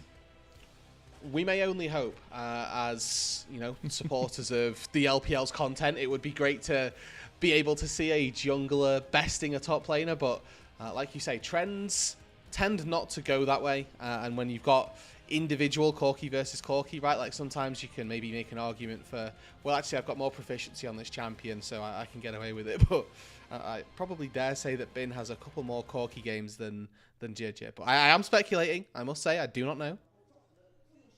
Well, guess we'll find out. All right. So there is a little bit of difference, a key crucial difference, Rude Dude. We have to pinpoint. It's a Ruby Crystal versus a Longsword. Ruby Crystal. God, the crowd goes wild. Now typically health is a little more valuable than damage earlier on in the game. So maybe that ends up being the difference maker for an early scrap. But what they're looking for at the minute is proccing bone plating, and then they can start going in with your Gatling gun. Obviously, that's assuming that they want to fight. And what the reality of this is that they will be right-clicking minions and then right-clicking more minions. Did you see how good Bin got those minions, man? Yeah, man. Got them so good. They're both 6 out of 6. Mazel, this is the high-octane, exhilarating performance that we need from our top lane and jungler, respectively. This is how we start off the 1v1. Okay, we just go all the way in with the Valkyries on both sides. Just going to give about half health trade. Bin getting the favor of that one, though. Yeah, and JJ here, it's worth saying, has a little bit more mana to work with, so might expect to see a couple more Foss Bombs coming out for Poke. And importantly, again here, JJ missed a minion there under the turret. So, oh, no. In the rare case that we go to that 100 CS mark, JJ, first of all, dropping the ball with one single creep. Okay, the Foss Bomb. It was a zoning Foss Bomb. He's checking for Evelyns. Yeah, for sure. There's definitely wild Evelyns on this map, for sure. -1. Oh, he's tilted. He's tilted. He's tilted. -1, the cannon. Immediately Valk forward. He knows. Now Bin gonna go in on Tintia. Here hits the Foss Bomb. Tintia, oh no! He's getting so low. We'll be able to back away, though. That's the beauty of the 1v1 map. Yep, and Bin here with a pretty sizable advantage coming out of the first initial engage. Double back, or long sword doubled up for JJ as he goes back to base. Bin going to attempt to push this wave all the way in under the turret, and you can see JJ spending a lot of time still in that base. Needed to make his way back and have a pretty rough time of things. Managed to spend all of his gold, which is nice, but you can see 600 gold advantage for Bin here, who's going to go back to base and have a much better buy. The CS differential is massive. What do you think? He probably plays everything. What do you think Bin's off roll is? Like, what do you think when he's queuing solo queue? What his off roll is? Now it depends. If he's trying to climb, then he puts mid because you never get mid if you put it as your secondary. But what I also hear, and again could be entirely wrong, is just that pros will put Phil so they can get a better understanding of what their teammates need from them when they get off-rolled. All right, Phil Gamer for Bin. That's the personality he gives. For me, it gives ADC. For me, it gives, if I can't carry in top lane, I'm going to try to carry in bot lane. Yeah, that's fair. And then he gets to appreciate how useless the role is. Okay, I think JJ has just given up. Here, he's going to barrier. Oh, the burn. The heal is huge, and JJ's alive. All right, that was honestly a lot closer than it probably should have been, right? This is a full phage advantage for Bin here, and JJ gets tagged by that big one. Will be able to get a reset in here, but it's going to be a continuation of pretty negative gaming experiences for JJ, and Bin will continue to force his advantage, sort of leveraging that early trade pattern that he found and just being slightly more mechanically in tuned with the Corki. He's a Corki main. That's what I've decided. That's what I've gone to. Just jump to conclusions. Why not? It works. Yeah. Oh no.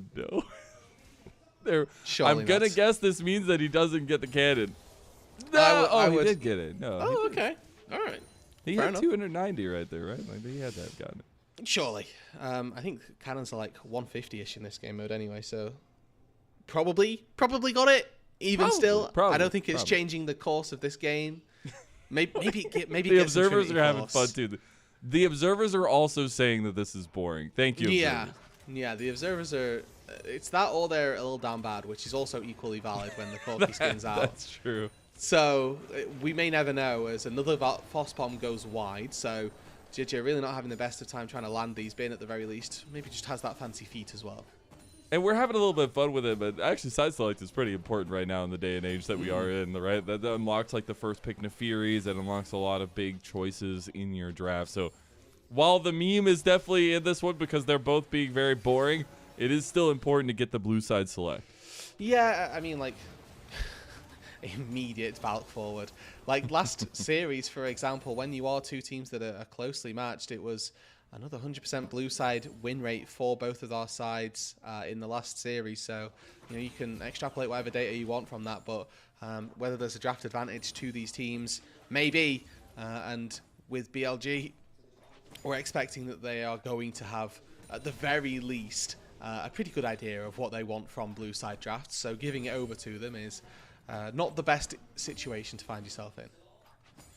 Now I'm wondering how we start looking at this pressure on the turrets, or if we're just literally waiting the 50+ seconds that we're going to have until that ring of fire starts coming down. Because right now it does feel pretty even in cases, but it feels like once Ben goes back and spends his gold, it's going to be a little bit of a diff.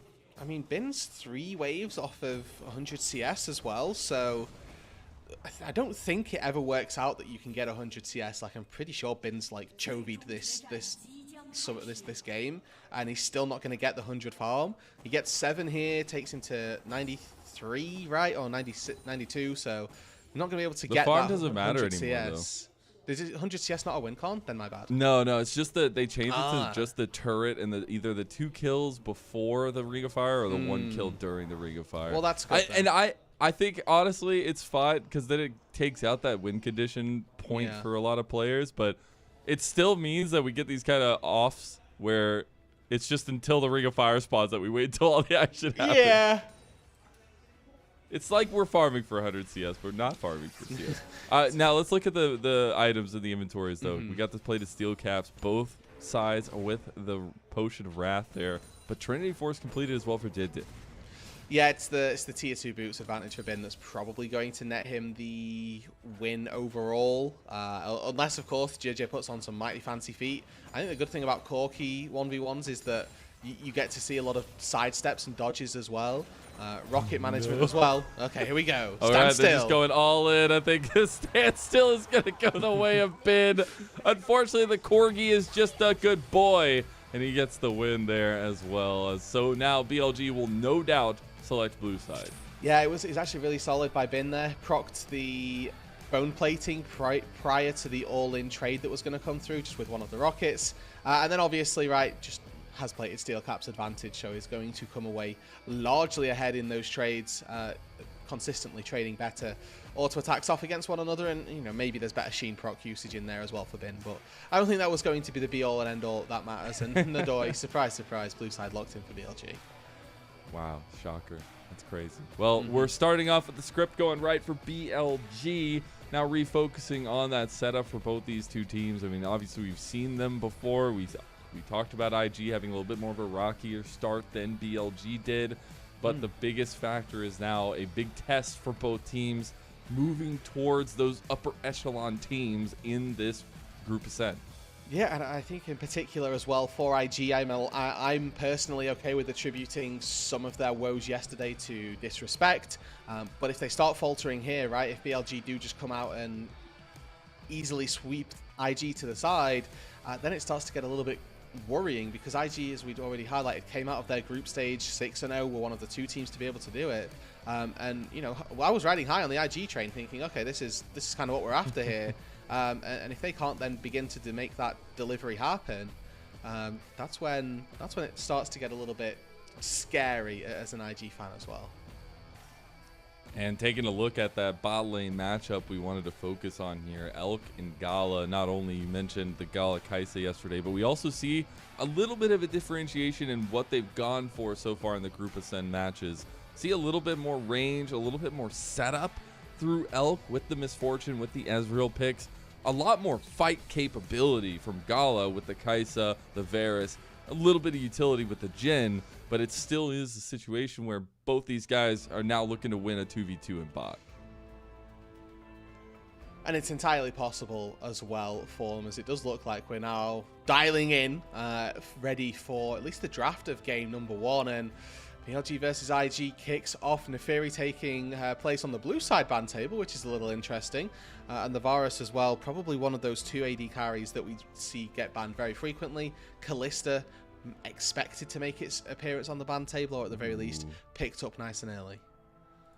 Gala's Varus also going to be targeted by BLG. So BLG doing their homework here.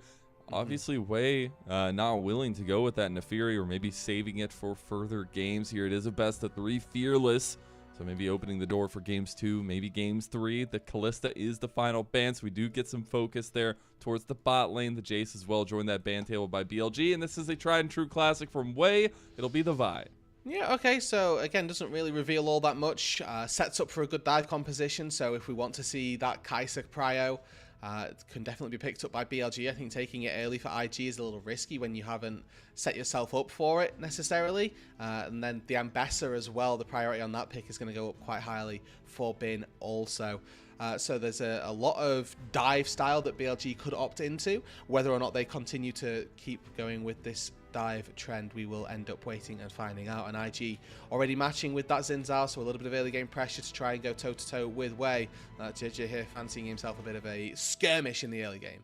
Yeah, hey, Wei and JJ heard we weren't going to focus on them, maybe giving them a little bit more oomph to the tank here with these skirmishes that can happen in the level 3 mark, or even once they hit that level 6. Gala will go ahead and take that misfortune, so not only taking that away from Elk, but also going with that setup potential of their very own. I expect BLG to get a lot of lockdown here. I think Leona even rises in priority. The Ambessa, now that Gwen is gone, gonna have that public execution to reach out to that misfortune, and the Talia locked in as well. Yeah, and I love Ambessa versus MF in particular, because the second you see the MF channel her ulti, you get a free public execution. So it synergizes really well for BLG. Vitalia is a great combo as well. You lock them up with that cease and desist. Seismic shove is impossible to hit. But I love this response so far for IG, taking the Renekton as the typical answer that you will see into Ambessa. We expect to see a very good laning phase for the Shy on this Renekton, just because of the nature of the matchup. The Renekton typically comes out very favorably versus Ambessa. I feel like the narrative just writes itself, man. I know maybe I'm looking too into, maybe I'm too far into the LPL system, but we have the new age champion Ambessa on the new age champion of the league bid. We got the old age champion Renekton on the Shy coming in. Oh, it's gonna be fun, but also, like you say, the Shy definitely gonna have a little bit of the advantage there. Now we're in the second phase. We look at the bans. We already get the Jhin utility ban away from Elk. It's going to be the Poppy ban as well towards IG. Interesting. I'm looking at like setup champs for this MF. So Nico, Rel are your 2 typical go-tos that we will see a lot of when we see Misfortune locked in at support, or locked in at AD. So the supports that I'm looking at being banned by BLG were as followed. But Poppy is probably just a really good ban to get rid of, as you've got Vi plus Ambessa. Still looking at the Kai'Sa, to be honest, for IG to take away here, knowing that this is going to be a dive-esque composition, and they do opt into it, just saying, you know, even though it's going to be a good laning phase in terms of when we get to that late game, what AD carry is going to be best suited to help out a Vi and Ambessa, let's take it off the board. Now, we did say that Elk has been willing to go for the Ezreal, maybe an option here for some survivability for him, but also some poke damage layering on top. The Renata is going to be the ban towards Mako, so trying to take away some of that reactionary play that IG could go for. But you have to think, what is IG going to be using their counter pick for, and what do they grab here? So probably, I mean, they can counter pick mid now. They see Talia, so they're going to take mid, and then 5th pick for support has become really common. Wouldn't be surprised to see that be taken by IG.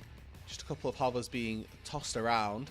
As yet, they do didn't want lock to pick in the skin, you know. no, that's true. So they lock in mid lane here. This makes sense, and they now see the Talia. They're able to match with the Ahri. So again, prio, and it's also a lot of safety in that facet as well, because you've got 3 charges of your Spirit Rush to maybe get out of danger. But whatever BLG take here, there's going to be an answer for IG. So you could go Braum to try and block the bullet time and interrupt it as well with your ulti, but then you get opened up to potentially really having a tricky laning phase. You can go for something that's going to disrupt the engage as well. I think Alistair's a really good solid pick, knowing that there's a likelihood of a Nico, a likelihood of a Rel, and Alistair is really good at headbutting both of those away.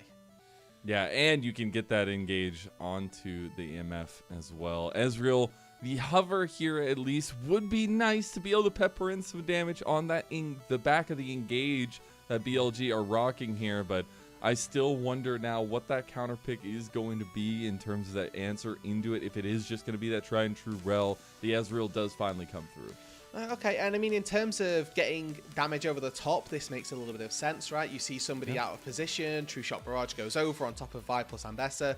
Not many AD carries are going to be able to survive that, so expectation of the Ezreal to be able to pump out DPS from a little bit longer range definitely is meeting it. I do fear for BLG's composition a little bit in terms of their actual true consistent DPS profile, but they have got 2 bruisers, double backline threats, so that their damage isn't low by any chance. It's just not a traditional hyper carry that they've picked up for themselves down in that bot lane. And then matched as well finally for the support, the Rakan gets locked in for Mako. So really a large emphasis on these 2 supports to make the fights happen. I think that it's a lot more on Mako as the Rakan this game to find a fight, whereas BLG, they've got tools from Bin, Wei and On to get themselves a fight going. Mako is really the only one who can look for those true engages in his own.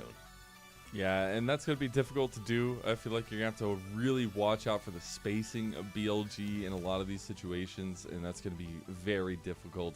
A team that plays so well together because they've been together for so long. I know Wei is finally that solid piece in the jungle for them, but this is a team that has built so much camaraderie and found so much strength within themselves. That Split 1 not being the champions of that first iteration of our new format, it's definitely got a sting, but here they have a statement to make in Split 2, and especially against the first real competition in IG. It's the new guard versus the old guard in a lot of ways, but it is an IG that is also looking to be dominant, that is also looking to be that super team in the LPL. You look at all those interviews before the team was put together and all the emotion, all the passion that these players have to bring respect back to the LPL, to bring respect back to IG. And now we get to go into our first game of this absolute giga banger of a matchup, one that we get to see 2 times here in Group Ascend, which I am so excited about. See the differences between the 2 teams as time goes on, but I know that these teams are looking to make a statement on the day. You're already getting the dios out before we even hit onto the Rift as well, but here we go, game 1 of BLG versus IG, kick it off now.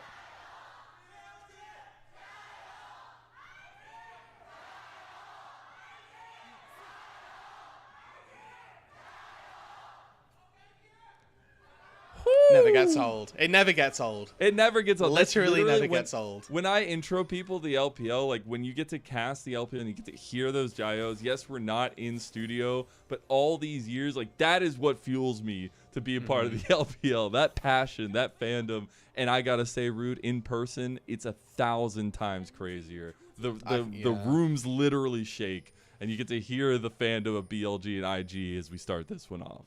And for these 2 teams as well, definitely high expectations on the cards. BLG coming out of their group stage 5-1, a loss versus Weibo, but still a very strong showing, a very worthy opponent to have to take a loss against. And for IG, a 6-0 out of their group stage placements. And really, like we've highlighted, Marcel, this is the first competition for both of these teams in split number 2 that we're expecting to have some real merit to it. So BLG, they faltered already a little bit once with a Weibo Gaming defeat, and in a best of 3 now we'll get to see what BLG are able to do, what they can provide, as already down on the spot side, seeing Elk take a couple of autos from Gala that could argue probably shouldn't have done.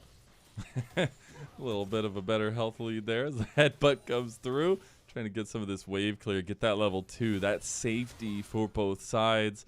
Got to take a look at the jungle matchup here as well. Opposite side starts a little bit of vision game being played by both. Gala now losing half his health. Wow. Massive double headbutt pulverizing Gala, forced to burn the barrier early.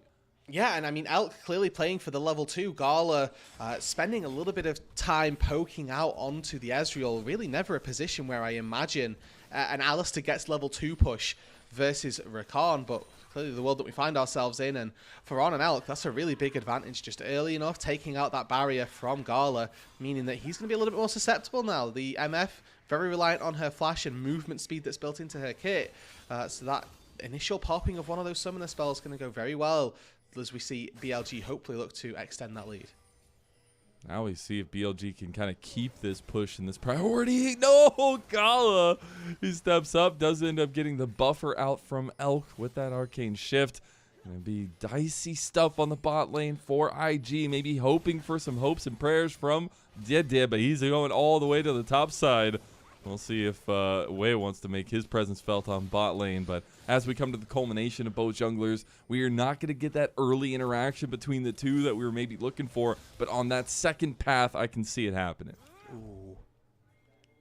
Second time round, maybe those junglers are going to meet. But unfortunately, I think last hitting that cannon there from On has sort of messed the wave up a little bit. You see Elk was taking a reset knowing that the wave was pushing into him, but the big execute on the cannon minion might have just turned the tide of that wave to go a little bit worse overall. I mean, I think as soon as Gala gets there, he's going to start pushing it in anyway. A little bit of vision being laid down by JDG before they do end up going back to base. Very traditional style of jungle clear right here as both junglers take a quick ward over the blue buff wall, so they're going to know where their junglers go for the second clear. And we do have to start thinking about positioning for both objectives. Ooh, a little 1v1 going on. Okay, the Shy gonna back away to start it off. I like to see some of the shenaniganery starting off here on the top side. Spin gonna go for a nice little trade on the Shy as well. We got about 40 seconds for that first dragon. It is Infernal Dragon, so that maybe ups the tempo here of what we see in the dragon focus. But a lot of teams in the LPL have just been hyper focusing on that first grub spawn and readapting their entire map state to it. Yeah, and it's those early recalls as well that we see that typically indicate it, especially for our bot sides. As taking a quick glimpse into that mid lane, it's good to check in and just recognize, yep, they're going pound for pound, blow for blow in this instance. And yeah, Rookie's taking a bit of a rough trade here, but Knight and Rookie are both very much even on that farm department. Same to be said for this bot side as well, despite the early lead that we saw Elk and On grab. The MF not really feeling too worse for wear overall. Cole picked up in the inventory as well, so we'll be happy to sandbag just a little bit earlier on, knowing that they're going to move into a mid-game power. But also worth saying that MF notoriously one of these picks that doesn't have the greatest late game. Yeah, so you really need to spike on that mid game and spike hard and find those entrances in the fights, but more so just I feel like I've been pretty proud of the LPL misfortunes in terms of the reservation of using the ultimate, and we'll see if Gala can do so this time around. Mako going to stop the back of On. This is merely a distraction, though. Mako going to go around the corner, see that BLG. We're starting up the dragon, maybe trying to force way out of the pit now. On will turn back around, and this is just a little pressure from Mako, but it might get a little hot and heavy for him here soon. Going to use the grand entrance to get out of there, and just being a menace here as BLG will take the dragon in perfect timing to go contest on the grub side of the map. And that's just, you know, honestly the best case scenario right here. As we look at it for BLG, been attempting to try and hold a freeze down on the spot side. That minion barely not crashing under the turret, but it does mean the Shy's going to have to step up into what is typically a very risky position on the map. Now, JJ, the one who started off these grubs, doesn't look as though Wei is making his way up to that top side, but just the way that the Shy is positioned here, not even like he's playing aggressively, but he has to catch these minions, and he's in a bit of a tricky spot. Oh, I think he took the bait. He's going to try to slice and dice, but the big public execution for Bin. The Dominus is going to be popped. Wei is struggling to find an entrance into this. He went back and forth, but now the turret is going to help. And oh, the Shy. He's going to survive for a little bit longer. He has the CC, he is a ruthless predator. He wants the Shy. The Shy gets the solo right back, and Bin, you found your master. 1v2, 1v3, the Shy does not care. He will take the fight to Bin, take it even harder to Wei, gets the Weaver's Wall out of Knight as well, which is giving an advantage over to Rookie. Just all of a sudden, one small play has given IG a bit of a lead here. That's actually so massive. I just love the commitment from the Shy in that moment, realizing he does have a lot of strength with his Dominus pop. Now JJ, oh, he went back in. That was asking for too much, and now Elk gets a kill, and that's on his way to glory on the Ezreal. Mako able to get out of danger as well, but the jungler for Invictus Gaming not nearly as lucky. Now Gala walking on vision, beelining it for the buy. I love it. We're just getting fisticuffs between these two teams. And this is here early on. Now finally Gala gets a big bullet time because he finally got his ultimate. And Odds going down to a double kill to Gala, but Mako's getting low. An auto attack from Elk will claim his life. And now Knight, without mana, has to back away. It is bloodshed on the Rift here. And somehow in the 4 versus 3, it's IG that come out on top, just knowing how much stronger they were, I guess, in that position. Than BLG, able to come away with a couple of kills for Gala is exactly what they would have been after. Little replay of how the bot lane skirmish went down. The Shy we thought had been sort of reeled in hook, line, and sinker. Soon as that public execution comes through, Dominus matches it, and the Shy, sick of playing Ring Around the Rosie, just decides, okay, well, I'll get my little bit of health back that I can off of these minions, and this is the power that Renekton has. A nice level up as well does come through, so maybe he's tracking that HP bar and the XP bar as well to know that he's got a level dink coming through. And this is the fight back on that top side. Again, looking at your minimap, this is 4 versus 3. This is BLG with a numbers advantage, unable to come out on top. Mako goes in, knocks up Wei, and the bullet time from Gala finishes off the job. And it's unfortunate for Mako that he does just go down. A very good Mystic shot from Elk.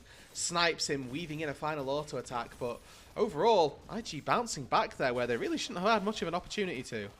Yeah, that's actually really massive. The funniest thing about that bot lane play, by the way, is that Bin kind of knew what was coming. He walked way back to the wave to try to get a little bit of health back, obviously. But unfortunately, Wei did not get the message and just walked straight into a crocodile. You know what they say? You should not walk into a crocodile.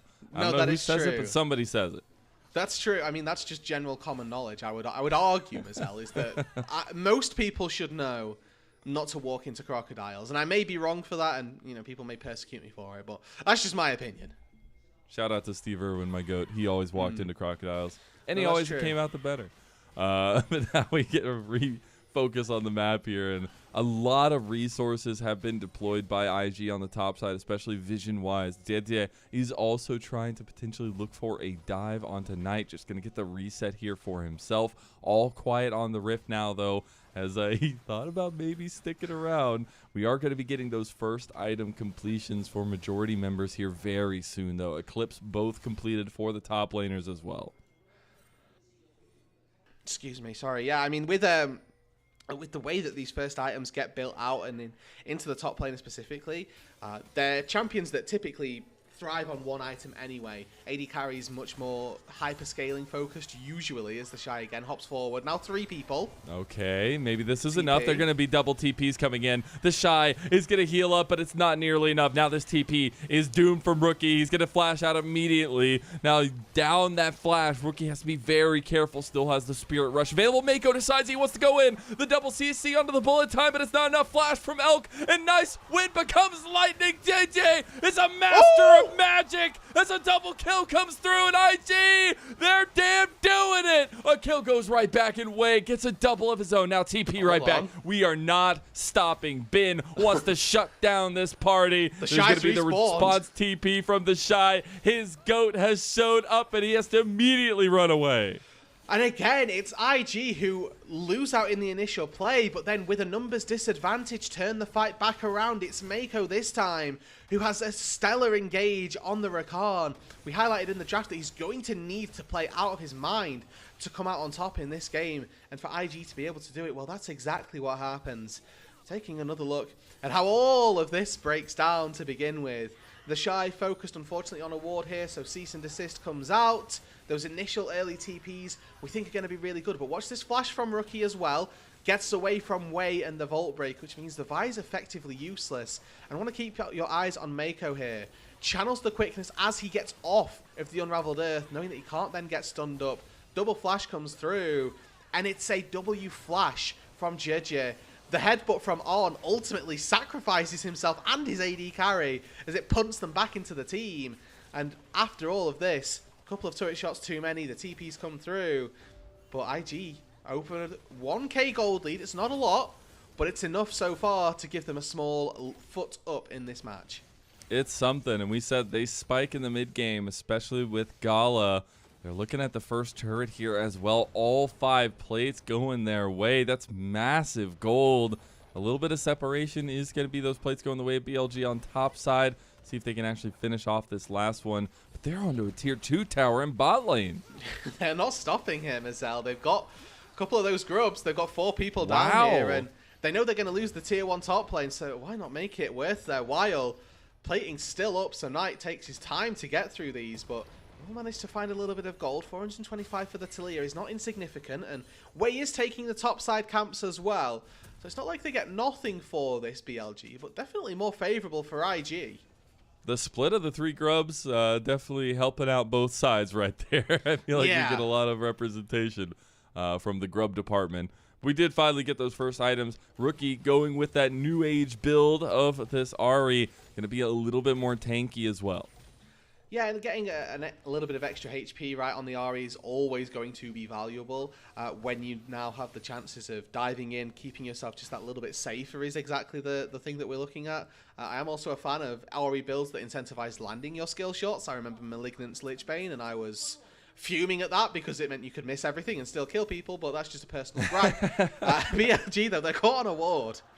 They were just standing there. Finally, they realized what's going on here. The crowd got a little bit rambunctious with that one for sure. But now it is a situation where Gala is the man in charge right now, 4-0 on this Misfortune. We were asking how this setup for this pick is going to go, what kind of spikes they're going to be able to play around.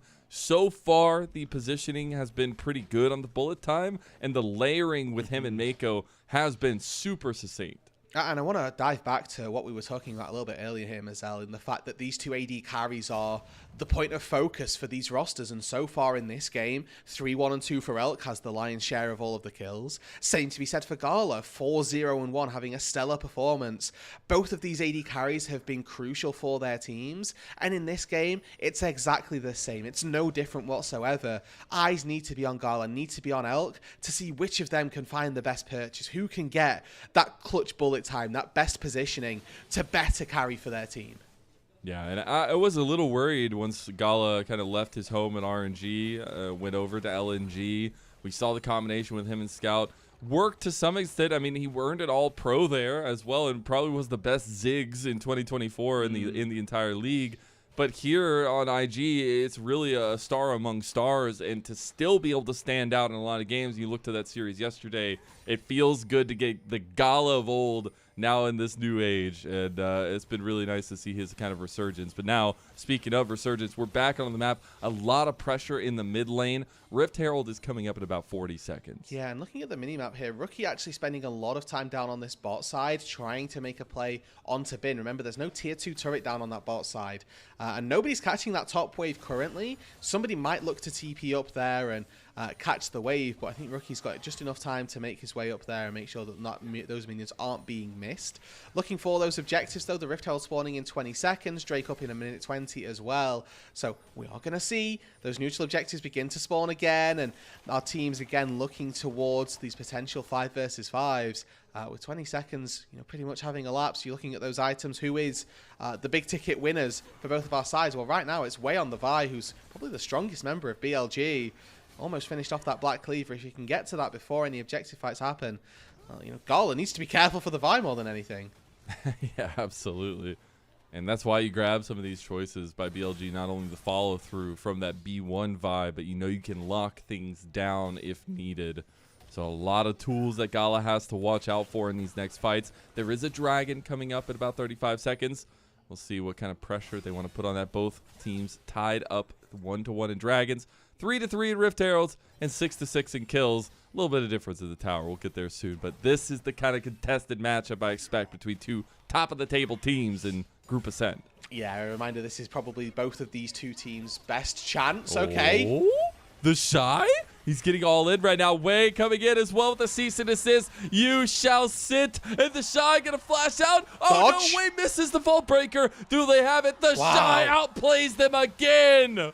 It's a great sidestep on the Vault Breaker. Wei would have definitely taken out the Croc had that landed, but a little backstep keeps the Shy alive and nets IG a Rift Herald on this top side. TP immediately back down to this bot lane. I see some pings heading into that mid lane. The Dragon has been started by Wei, probably going to be finished off as well. But looking at this mid lane transition, JJ forced to flash. The important part here is that on the top side of the map, Rookie is getting himself a tier 1 turret, and it looks like IG have actually bullied Wei off of the Drake. So he was so low from that initial dive that he actually can't do anything to get that Dragon. Oh, the Shy is back.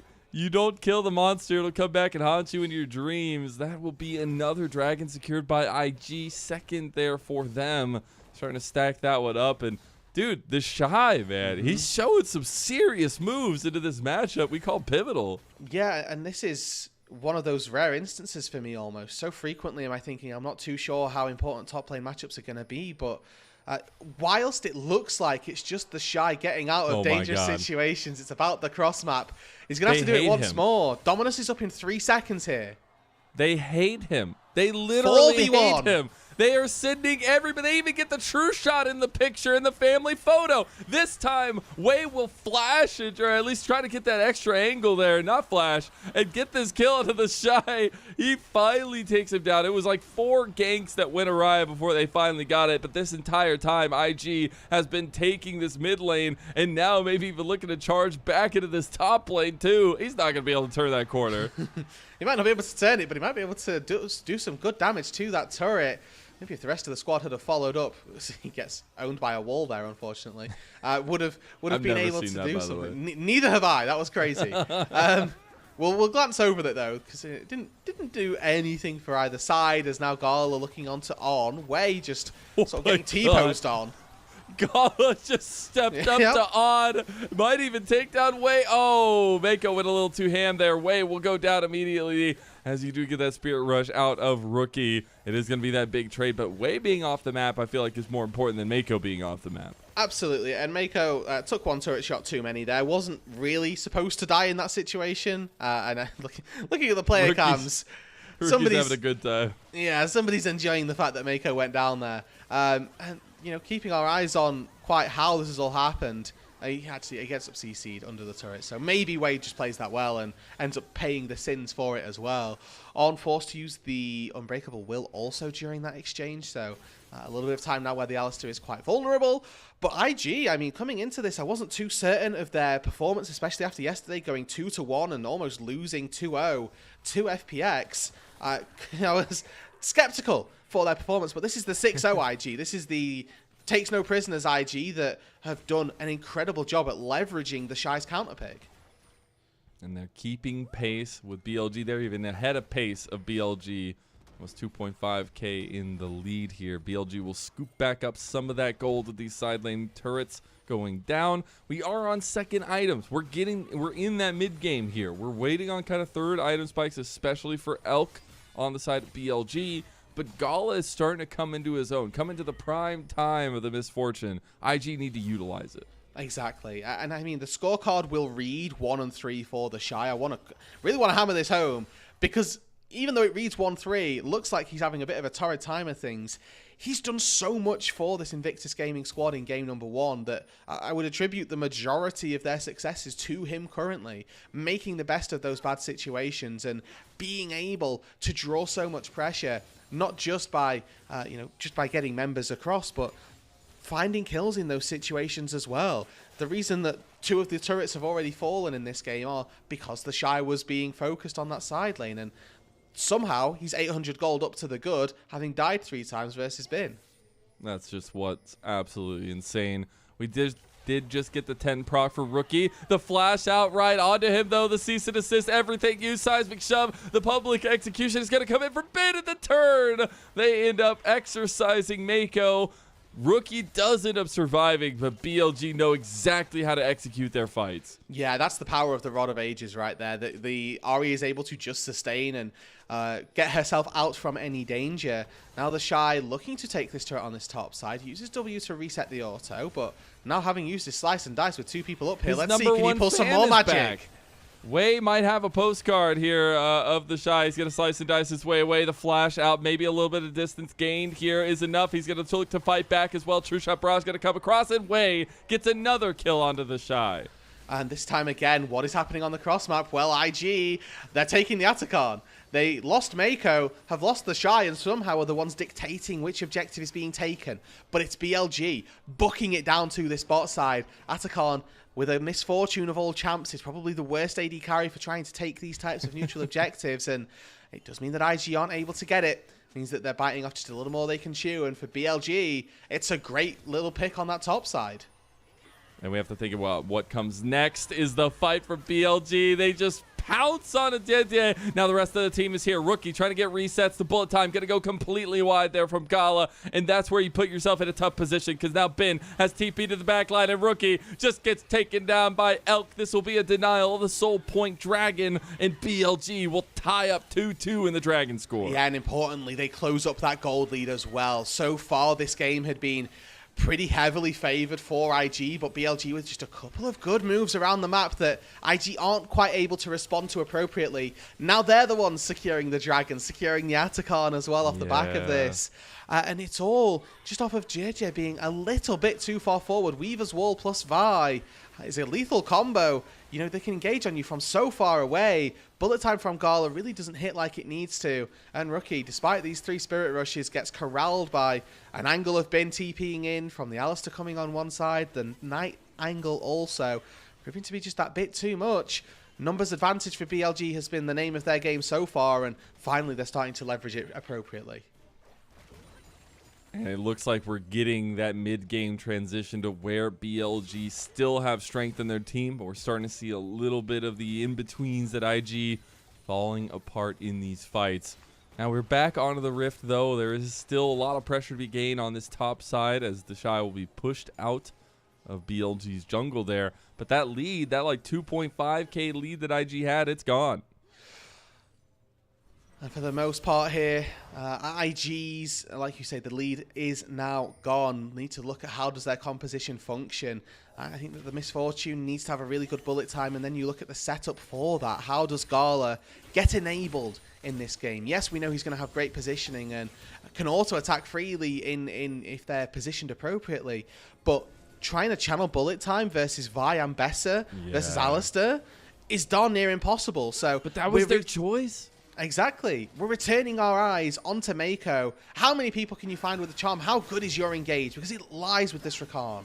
Oh, there is a rescue effort coming for Ben. He is a man stranded out in the water, and the Coast Guard is on its way. Maybe talking about the Coast Guard. Here comes BLG to save Ben. Ben is still alive. Ben is going to dash and finally die. Wei is still in there, though, and he's going to find Big Picks. Gala's here, though, and BLG, they are the ones that bitten off a little bit more than they could chew. Elk's going to right that wrong here and set the pace for this fight. We still have 3 bodies versus 3 bodies. A reset trying to come through from Rookie. He's not able to get any setup of damage, but Elk now going to get engaged on. Bullet time stopped immediately by Gala. He realizes what was coming his way. IG have to separate. They need to throw the white flag up just like their colors, and they need to run away, but Elk will sit him down. And we talked about this pick for Elk. It is a crucial one, and it's coming up clutch. We talked about the pick for Elk. We talked about Elk for BLG. He is coming up clutch, Mazel. In these fights, untouched, unchecked, just rattling damage, mystic shot after mystic shot, landing, lethal with his accuracy, and starting to really put BLG in the forefront. This guy is absolutely cooking on 3 items now as well. And this is the precipice that the Ezreal always loves to get to. This is where you feel like you're an unstoppable beast on the Rift here. Have to keep an eye on Elk again, 6-1-5 on this performance to start off this best of. And this is a great replay to see just how much these 2 teams have been focused on the side lane. The second there's a little bit of focus, everybody descends. There's Weaver's Walls, there's teleports, there's people charging through the jungle to get into this top side. And it's Wei, for the most part, who's just absolutely laying waste to the backline. He takes Rookie to about 30% HP, destroys the Xin Zhao as well. And then we get to see this re-engage where BLG, with just a little bit better execution, come out on top. Not sure if Gala was looking to find a channel onto Elk, but just with a good timed arcane shift, is able to render that bullet time useless. Oh, where's my finger tapper? Where is it? I need it, man. The best meme to come out of recent history, but it's so good. I need my finger tapper because that, I don't know if that mystic shot hit, bro. But we'll see now. Riot seemed to think so, okay? They were happy enough. They seem to think so. They have their own finger tapper, and it's got weird dimensions. There's another dragon, though, coming up in about 40 seconds. It will be Soul Point on an Hextech Soul for either side. And BLG definitely in favor here to still dead even in gold. But they feel like they've taken the upper hand in these last couple fights and now leading the tempo in this mid lane push. Yes, that momentum that's on the side of BLG. IG had the advantage for the first, let's call it 10-15 minutes, maybe even up to 20, but as of recent times, BLG have just been making slightly better moves on the map. They've evened up that gold lead. They've put themselves in that slightly better position. I think that Elk in particular, if we look at the AD carries once again, 2 levels up. Gala just only dinging to level 15 on this mid-wave, where Elk feeling pretty strong. Level 16 on the Ezreal, 3,000 HP just because of the build path you get to go. Getting on hold of the Ezreal this game is going to be so difficult. Remember, the only engage for IG really is coming out of Mako that's consistent, that's reliable. This Drake's been started, it's already gone down. And now IG, they're split. Oh, Wei is going to take a fight at JD, but I don't think he has any teammates there. There's the flash coming out now. Mako trying to buy some time for the rest of IG. Look at the Shy. He's going to be engaged back into the team. The Shy, he is caught, and he's the focus. He is down. Elk takes him out, and now BLG will run down IG. I think they might have this vision play here, though, that they can play into for IG's favor. Gala still having the bullet time. One big grand entrance for Mako can make the difference if they can pick anybody out, but it looks like BLG will be safe for now. They get the Soul Point Dragon, and now they extend their lead by just a little smidgen. Yeah, the inside track on mid lane doing great work here. This is a 30-second death timer still for the Shy. You can see IG sort of doing damage control. Baron is very much on the cards for BLG if they're able to make their way over to this. Just sort of with that death timer, they might have been able to look for it, but I think the good little positioning from IG, getting that mid wave shoved first off, making sure that BLG don't get an easy route back into that mid lane, actually does them a good amount of success. As Chopper might. He's got some fancy feats. Yeah. Could have been the Unbreakable Will being burned, but it's not going to be the case. Hold on. Oh, JJ is in there. Okay, the Charm point blank Goals, bullet time goal, over team. top of it. IG, they found some big picks, and IG's getting resets now for Rookie. The Charm connects again, and here comes the hurt. IG, from the brink of losing control of this game, will retake the lead and go for the Baron. And out of nowhere, IG spring a trap. They take down Elk, the player who'd been playing on the knife's edge but so perfectly this entire game, finally falls. And just like that, it's IG who claim the Baron, who claim a massive set of shutdowns, and that are all of a sudden right back in the driver's seat. Yeah, I mean, they just put BLG in the backseat in this one. Didier with the flash win becomes lightning combo. That's twice now that he's been able to pull something off like that. And it's just the follow-up, right? We were asking for the engage. Didier decides, hold on, there's no arcane shift on this Ezreal. I'm going in. And go in, does he? Rookie follows up with the Spirit Rush, another Charm Flash over the wall. And it's just that... Danny. Being on the same wavelength was so powerful there. If Didier goes in and there's no follow-up, he's inting. But the second Rookie flashes in, the second Mako follows up as well. It's an amazing play that nets them the Baron. And now you have a 6-1 Rookie with a 5-0-5 Gala. The 2 hyper carries now going to be enabled for them. They have these spikes almost on 4 items now as well. The Baron buff to boot. And looking to get some more of this side lane turret gold down. Gala trying to step in here, get this one down, maybe even looking at an inhib turret. BLG will have a good defense. The Shy was looking in mid lane. They're trying to go for a 4-1 setup with potentially Didier going to rejoin the team in top side. Bot wave, maybe a little bit suboptimal as they do for an engage. Okay, well, Mako gets completely caught. He also burned the quickness there, so he'll be down for 45, and the defense will be good from BLG, I guess. I guess they get nothing from this Baron. 45-second death timer plus the 30 seconds it takes you to walk out. Yeah, they want more. I like this from BLG. Do. Oh, he doesn't stop him from going in the portal. Oh, man, they're just chasing down because the Dragon is in about a minute and 20. A Hextech Soul, again, would be so massive for BLG, especially with Elk there pumping damage with the Mystic shots. And they want control of this side of the map, so they'll force a little bit of late resets from IG, but they're going to be in plenty time for this next fight. Yeah, remember they've got those Baron buffed recalls as well, so they're able to get back, get out onto the map nice and quickly, and with that Hextech portal as well out of the base, makes recalling and getting back out onto the map pretty trivial.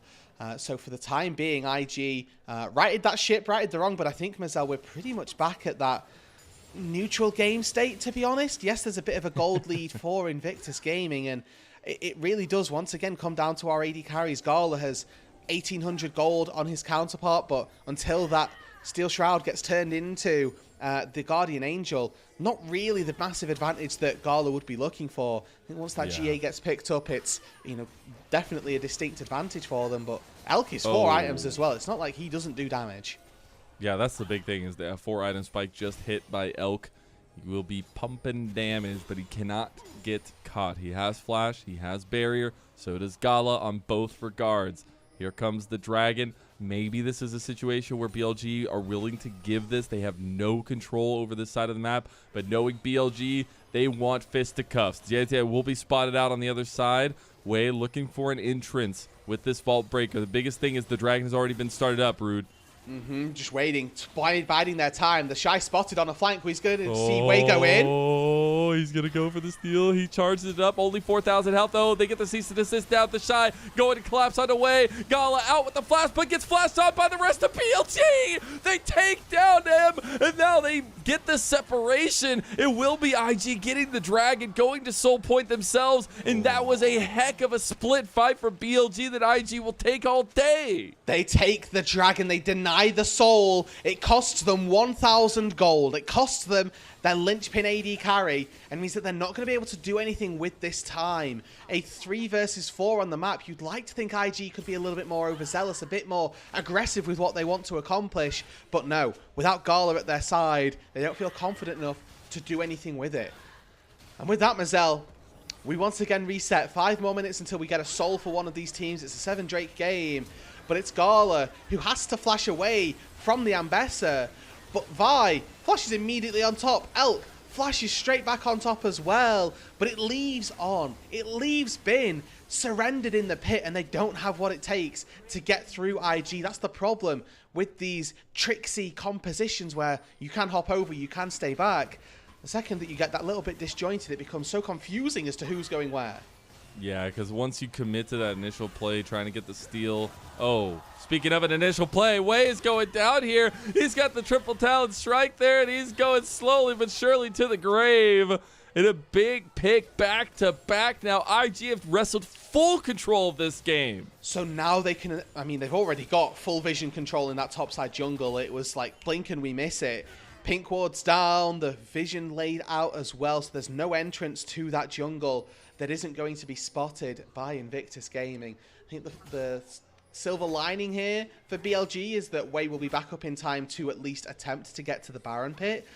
But what this means is that Mako gets a chance to go back to recall. He's going to have a fresh stock of wards ready to go to deny any vision that BLG placed down. JJ also able to get back his final little bits of items that he wants to pick up, another couple pink wards picked up in his inventory. And BLG, with that Baron spawning in 25 seconds, need to reset themselves. They found one place where they were able to come back into this game. They need to do that again. And I'm just going to say this game 1 of this best of 3 is delivering. We got 18 to 15 with 36 minutes in, and it is feeling almost dead even in a lot of regards. Yes, there's a small gold lead, but at this point in the game, it only matters about those completed items. Mercurial Scimitar has been completed for Elk, so he is on full build. We're waiting for that final item completion from Gala. Baron is on the table right now, Root, but BLG have no vision on this top side. Yeah, and Rookie's full build as well on this Ahri is 20 stacks, by the way. They go for the engage. Wei is trying to go full in here, but he's already chunked out. Public execution on the back line. Look at Bin. He's trying to make the difference here. Is Gigabit activated, or is it Super? The Shy is Elk getting the cleanse immediately there with that Mercurial Scimitar. The Shy getting low, but he's getting pushed back. Bullet time coming back out. Wei gets tagged at the very end. It goes down, but look at this engage from Knight and Elk. Elk sits one down, looking for another. Treasure Breath flashed out of, and BLG, they are sticking to their guns. These fights are delivering, Mazel. 2 for 2 in the end, and nothing to split these two teams. BLG get the push on midwave, but Rookie's limping away. Mako's 2 HP, and JJ just barely able to stay alive. That Guardian Angel paying dividends already for the Xin Zhao. Both topsiders go down for BLG, and it's once again an engage that comes through from BLG. That dive onto Gala hits, but he himself does not fall. Tanks cease and desist, Tanks public execution, but the Shy and the rest of Invictus Gaming rally around their marksman, rally around their AD carry, who they know will carry them through. But it's NiP on a re-engage. Rookie goes forward, trying to snipe out way, but just in time, able to flash in, catches Gala as he's trying to crush that threshold, and just barely does Mako get out to safety. That flash going to be something of a safety there for him.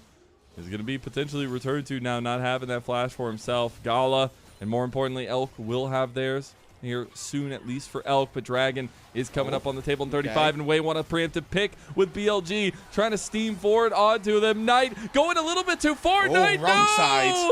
The golden left hand has crumpled into dust, and now Rookie trying to get Elk is going to get that Mercurial, and now they have the pressure onto this Dragon. This is Hextech Soul, Rude. 20 seconds. That's 30 seconds of my Knight God. being dead. They try to go for the Shy getting low, but he's Dominus. He's going to go down. Now, look at Elk. Elk has been free pumping. Bullet time coming in and on is down now. Ben going to be caught, going to flash out, but look at Elk. He's going on to Gala. Gala's caught. Gala needs one auto. That flash came up right in time for Elk, but his GA isn't enough. True shot barrage. Look at Elk, man. This guy is popping off, and he's got mad Elk disease. He's in there like swimwear, and a double kill for the BLG super carry. The AD carries this game have been crucial, and when given the time, when given the space, when given 6 items and a can-do attitude, it's Elk that comes alive, that saves the fight for BLG. He had no mid laner, he had no support going into that fight, but he steps up and finds the man, finds the target, finds the soul, and finds the Baron as well.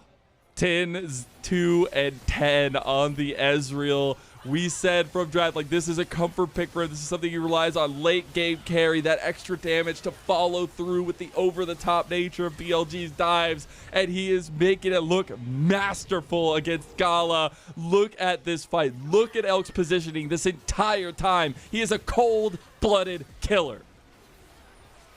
This entire game has been based on BLG having a numbers advantage and them looking to make plays on the Shy, looking to make plays on the split map. But this time round, they're the ones who are threatened. They're the team in a 4 versus 5 scenario coming up in the clutch. The Shy barely goes down, but look at Arn's HP here. This Alistair, again, completely removed. 3 people chasing onto Bin, but Elk, just the smallest sight of Gala, and he's in there. IG this time unable to protect him. Good timing on the True Shot Barrage to take out Gala. Great timing on his damage as well as the Shy. We come back, and he is almost taken down. Look at that, David. What the hell is that graph? Oh my God. In one team fight, Mazel, 16,000 damage from Elk. What One the single hell? team fight. The next highest was like 8,000 on the other side of things. Elk is pumping here, and they are looking with this Baron buff to put the final nail in the coffin of this game. Number 1, the lead has gone back the way of BLG, and this is truly the essence of the LPL, the back and forth nature of what Group Ascend can offer us, and BLG's siege will be put down here as On, forced to pop that Unbreakable Will. Yeah, Rookie with a very high value Spirit Rush. Remember, level 18, this cooldown comes up very quickly, but he just burned Mercurial, which is 90 seconds, and the Alistair ult. Oh, he tries to use the public execution to get a little bit of distance, but Bin is now caught. This play was in seeding their top lane, though, and they lose that inhib turret. But importantly, it's only the turret. The inhibitor stays strong. That pushing set of waves won't come out for BLG. Looking at the timings of this, it's going to not really mean too much for our neutral objectives. It just puts a stop to BLG's siege. They would have loved to end this game with the Baron. They've got the soul at their backs as well, but Bin steps a little too far forward, gets caught out by Mako. And IG return to a state of normality almost here. Still, 25 stacks on the Rookie RE. I mean, this series we touted as both of these two teams' first real test for split number 2. We are 42 minutes in, and there is 400 gold to separate these two teams. Exactly that, and we've been over a kill a minute here as well. And just the exact kickoff to this best of 3 that I would have wanted. Another inhib turret actually goes down. And now JDG, he's going to be caught. Gets the crescent guard out there. Is able to defend. Will not get popped just yet. His GA is still up and available. But now the pressure is on. The siege is on. And Elk is there to try to put the pressure on this inhib too. They're going to burst it down. Maybe this Baron buff is not going to hold on. So it's going to have to be a back off of that siege. But then you also have to think about BLG's escape form now. They have this Hextech Soul. They have so much poke damage layered on top of everything. They could maybe even look for a fight. Eyes on the Ezreal. Eyes on any of these empowered Qs by night as well. Just laying the groundwork to have a truly pop-off performance in this blue side jungle. True Shot Barrage is some good poke here. And Elk at the very least just going so crazy. I think for IG, it's got to be Rookie. Like, I think Rookie just has to have a masterful. I mean, he's got 25 stacks on the Magi's. He has that charm that can take down Elk in that single blow potentially, but Elk having that GA now that he switched over is going to make that way more difficult. And this is why you draft this kind of composition. You're able to siege down these structures very easily, and another one goes down in favor of BLG. I mean, unfortunately, Rookie wasn't really able to play with the advantage that he got, right? Okay, hold on. Oh, Mako gonna flash out of there. Doesn't get seismic shoved. That was a really big defensive flash from Mako. And will end up surviving. Because you have to think, I mean, the death timers are like over 60 seconds at this point. Once you're dead, that might just mean the game. And as well, right, I want to harp on what you just mentioned here, Mazel, that Rookie has to be that person to find the crucial fight almost. Gala at this stage, don't get me wrong, incredibly powerful, but he sold his GA because it wasn't up for a stopwatch, because he knows that if he can immune either a cease and desist or a public execution, that keeps him safe for a little bit longer, allows him to pump out that little bit more damage. But Rookie, who has been clutch with these charms as well, 10-1 and 8, comparable to Elk in terms of scoreline, but it just feels like the QSS that he's got, the Unbreakable Will on the Alistair, the Zhonya's that comes through for Knight, there are just a couple too many answers to an Ahri. We're getting the full build here across the board, Rude Dude. This is so hype. And now Dragon on the verge. 20 seconds till the Elder comes up. Another GA purchase. That means BLG have 3 GAs across the table for them. And they have this push with these super minions in mid lane. This is going to give a big leaping off point to that Dragon. And if they get Elder, it might just be the saving grace of BLG. It's now about this setup on that bot side jungle in particular. BLG have a lot of control. They have complete control over the river. Oh, Dede might get his GA popped here. It's going to go with the bullet time on top. He's not down. He has not gone out. Big charm there for Rookie. Rookie trying to get resets, but here comes Bin. And now the Weaver's wall across. Knight going to knock them down. And the Hextech Soul is doing work. All of a sudden, you look at IG. They are missing arms. They're missing legs. And now they're missing heads. BLG have come to town, and you gotta pay the tax man. Twice in this game, BLG were thwarted. They were set behind, but with clutch factor, 2 LPL championships from last year, they rally, they come back, and they're gonna take game 1. What a game 1. I'm just sitting here like the gladiator meme.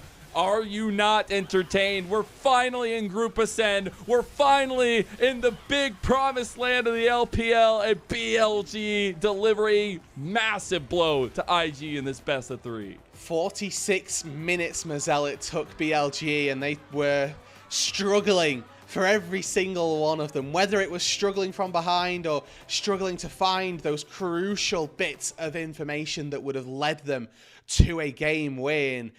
They managed to come through, and they managed to pull out that upset where IG, again, for the most part, were ahead in this game. They had got a good foothold, kind of had a really good advantage as well. The Gala Misfortune was going crazy for a large portion of that game. It was.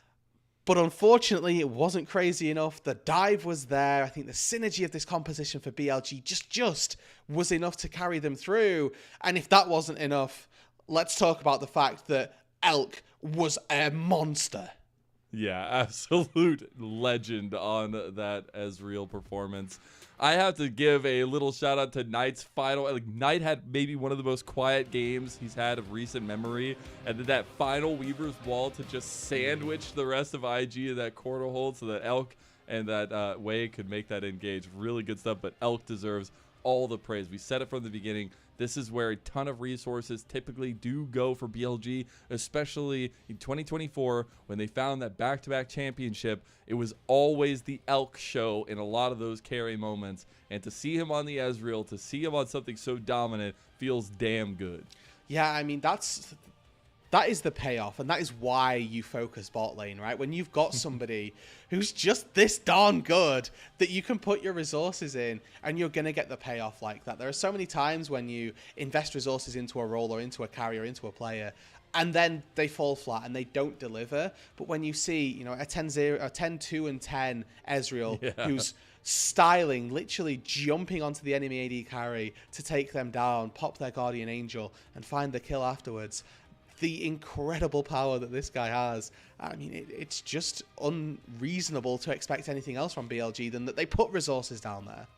Yeah, it's so funny in that one clip where he goes to the side eye on Gala. Like, I'm just imagining him as a predator in the jungle, and all of a sudden he just gets a little twitch of the bush and just immediately turns over and takes him down.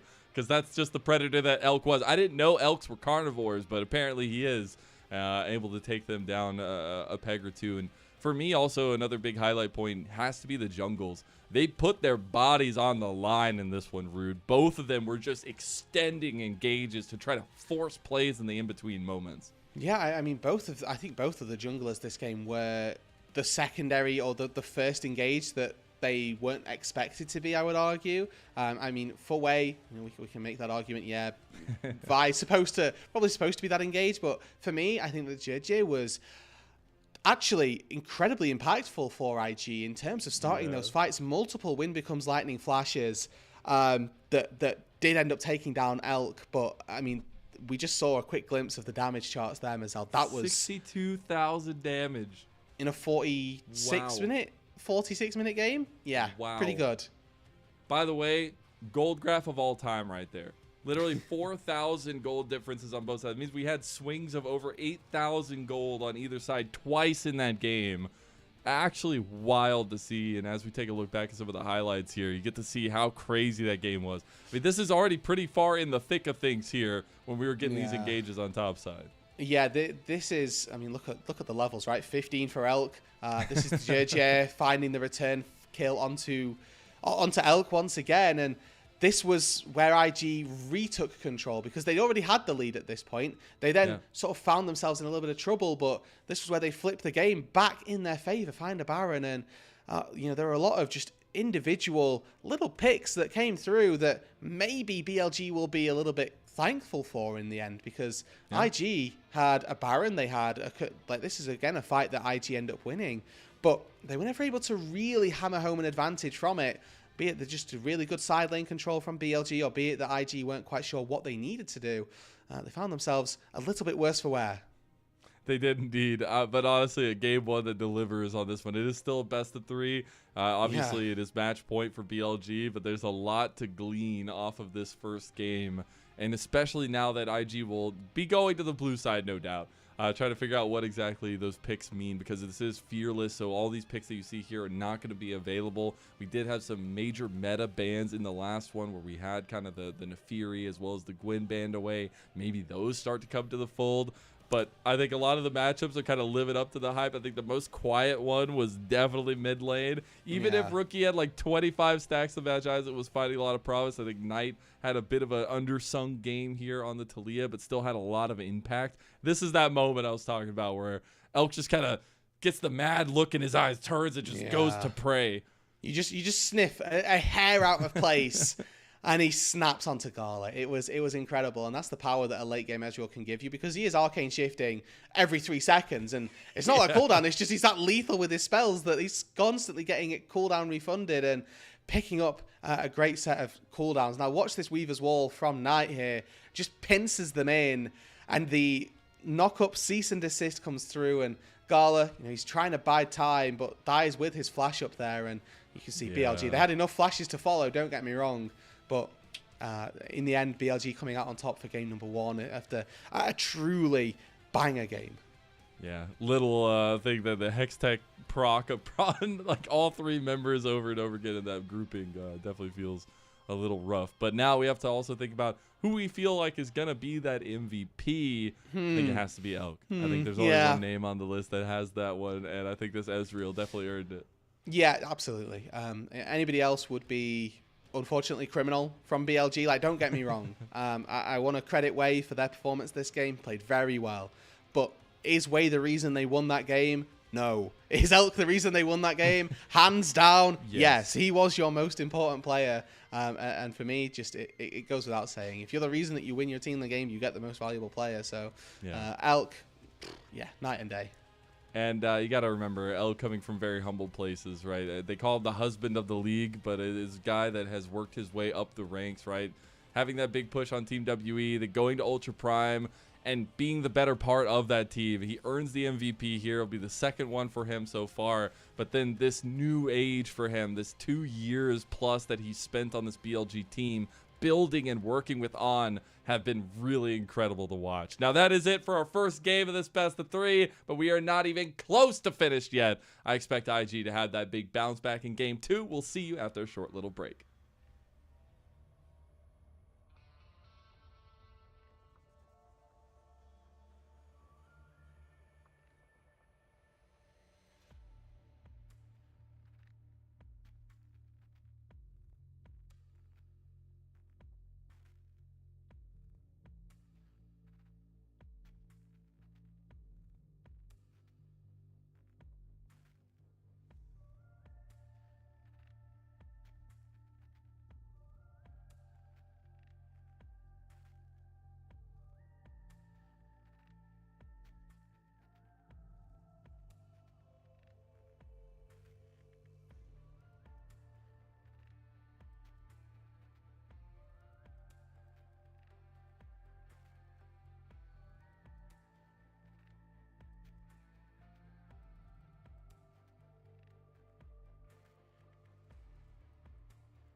Tell me where do I go? Tell me where do I take us? Your heart is starting to slow. May the water be safe as I dive in. Blood stains washing underneath the waves. I'll be reaching out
everyone. We made it. Sorry about that. We had some OBS shenanigans. Obviously, we love running a remote broadcast. It's a great time. Shout outs to Mickey for troubleshooting through that and getting us back into the game, since we did not want to miss a beat of this IG BLG super banger that we got going on. And it's just the beginning of a group ascend. Now, that Nefiri is going to stay on the ban table for BLG. They do not want any part of it. We have a couple big bans there as well, but importantly so, first pick of the Jace here, countered by the Varus Lilia pick into the Ziggs for Gala and the Leona for Mako. We're just playing with ranges. That's all this is right now. We're saying poke versus poke, and those are our compositions. Jace with the long range, Ziggs long range, Varus again. Poke Varus expected to be the build here. We've got Lilia who's going to be swirl seeding from Narnia as well. Now we need to find for both of these teams somebody to tank that poke first of all. So somebody either that's going to build a Bloodthirster or that's going to have 5,000 hit points. For BLG, it's the latter. Sion slammed immediately. I love it, man. Ben's bringing out the Scion into the Shy on the potential Jace. There's still some flexibility there for sure, but I do expect to go to that top lane. Now we're already in the second phase of bans, so we have to think the Gnar ban as well. They do think that Jace is going to be flexible on the side of BLG. IG, though, big focuses, I have to think, are going to be towards this solo lane in mid, or maybe the supportal setup to try to get a better matchup.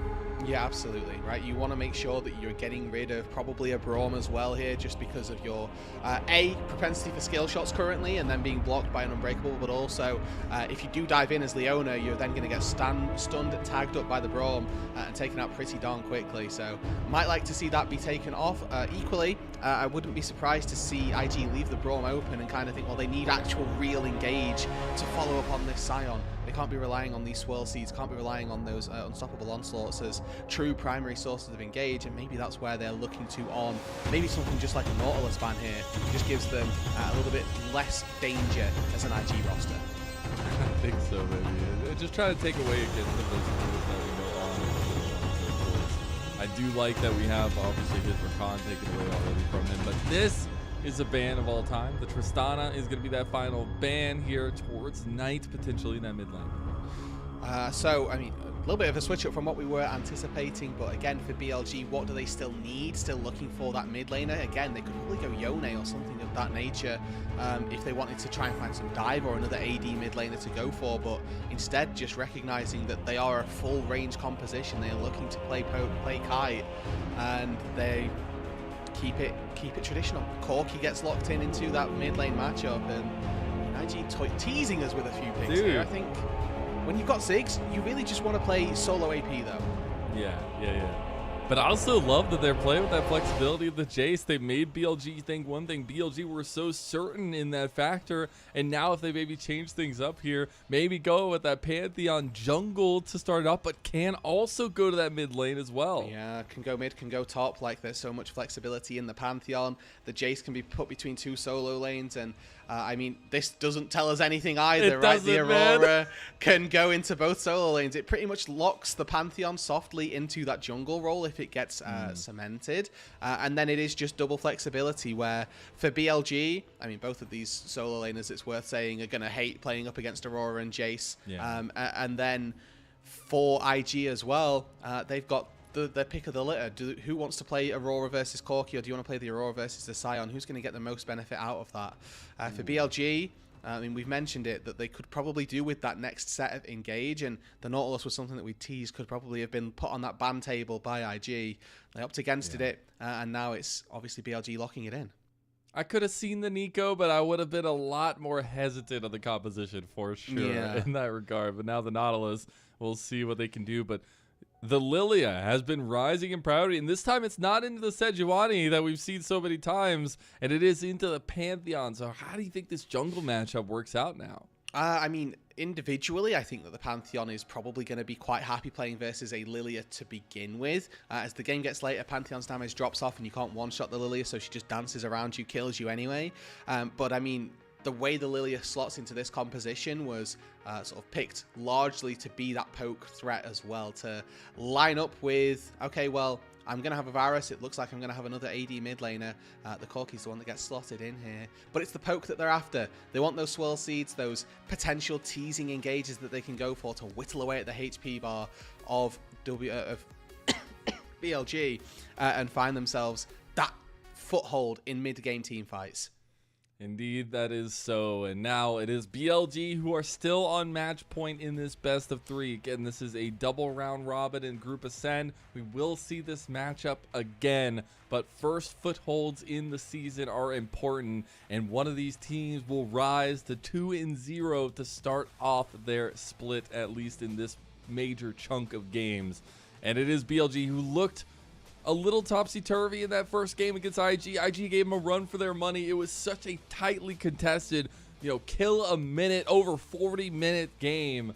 And I'm hoping we get a little bit of that gumption here in game 2 as well. I know IG on the blue side going to feel a lot more comfortable with this composition. They have some really nice flexibility they were able to use. And it's the Shy picking out that Aurora. We're getting a level 1 in top side as those Gios roar.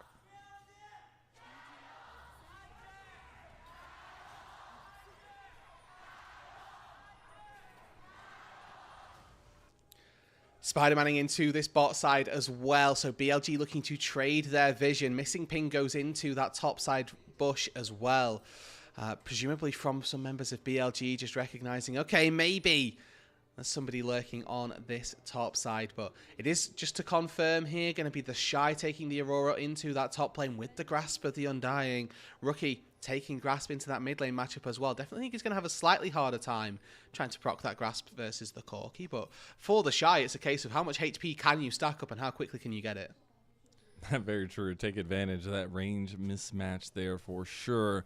Another big focus point that we have to maybe preempt a bit is this bot lane focus. I talked already that last game, Gala was one of the best, or if not the best, Ziggs in 2024 for the LPL. Gonna be on this one again, giving his team a ton of flexibility here, but it is against the Elk Varus that was banned away in that first game, at least on the side of BLG, and then on this Nautilus. It's gonna be a little difficult to find promise early.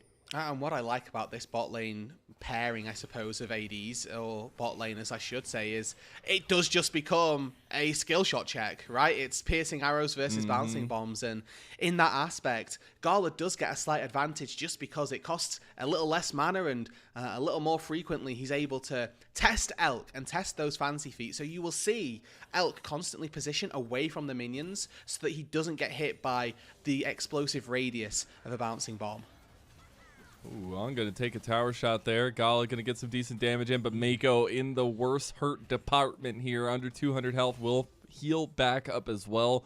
Some good vision coming out from BLG's side of things here. But now taking a return back to that next big focus is the jungle, as they are going to be getting to the ends of their clears. It is that mirrored side start for both of them. So we'll see potentially. Oh, satchel charge level 2. Okay. All right, Gala, using a little bit of the tech there, try to get on under turret. Not going to find it, though. And now you have to think about what influence Wei can potentially have on this bot side, if any.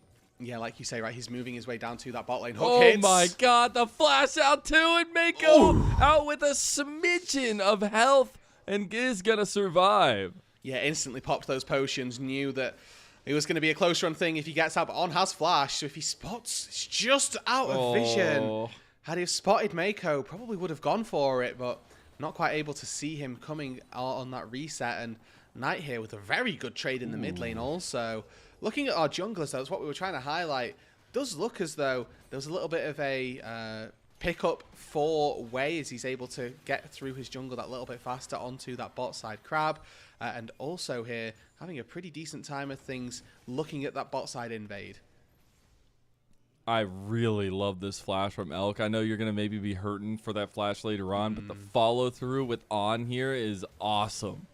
And this is why, everybody, we take bone plating on supports.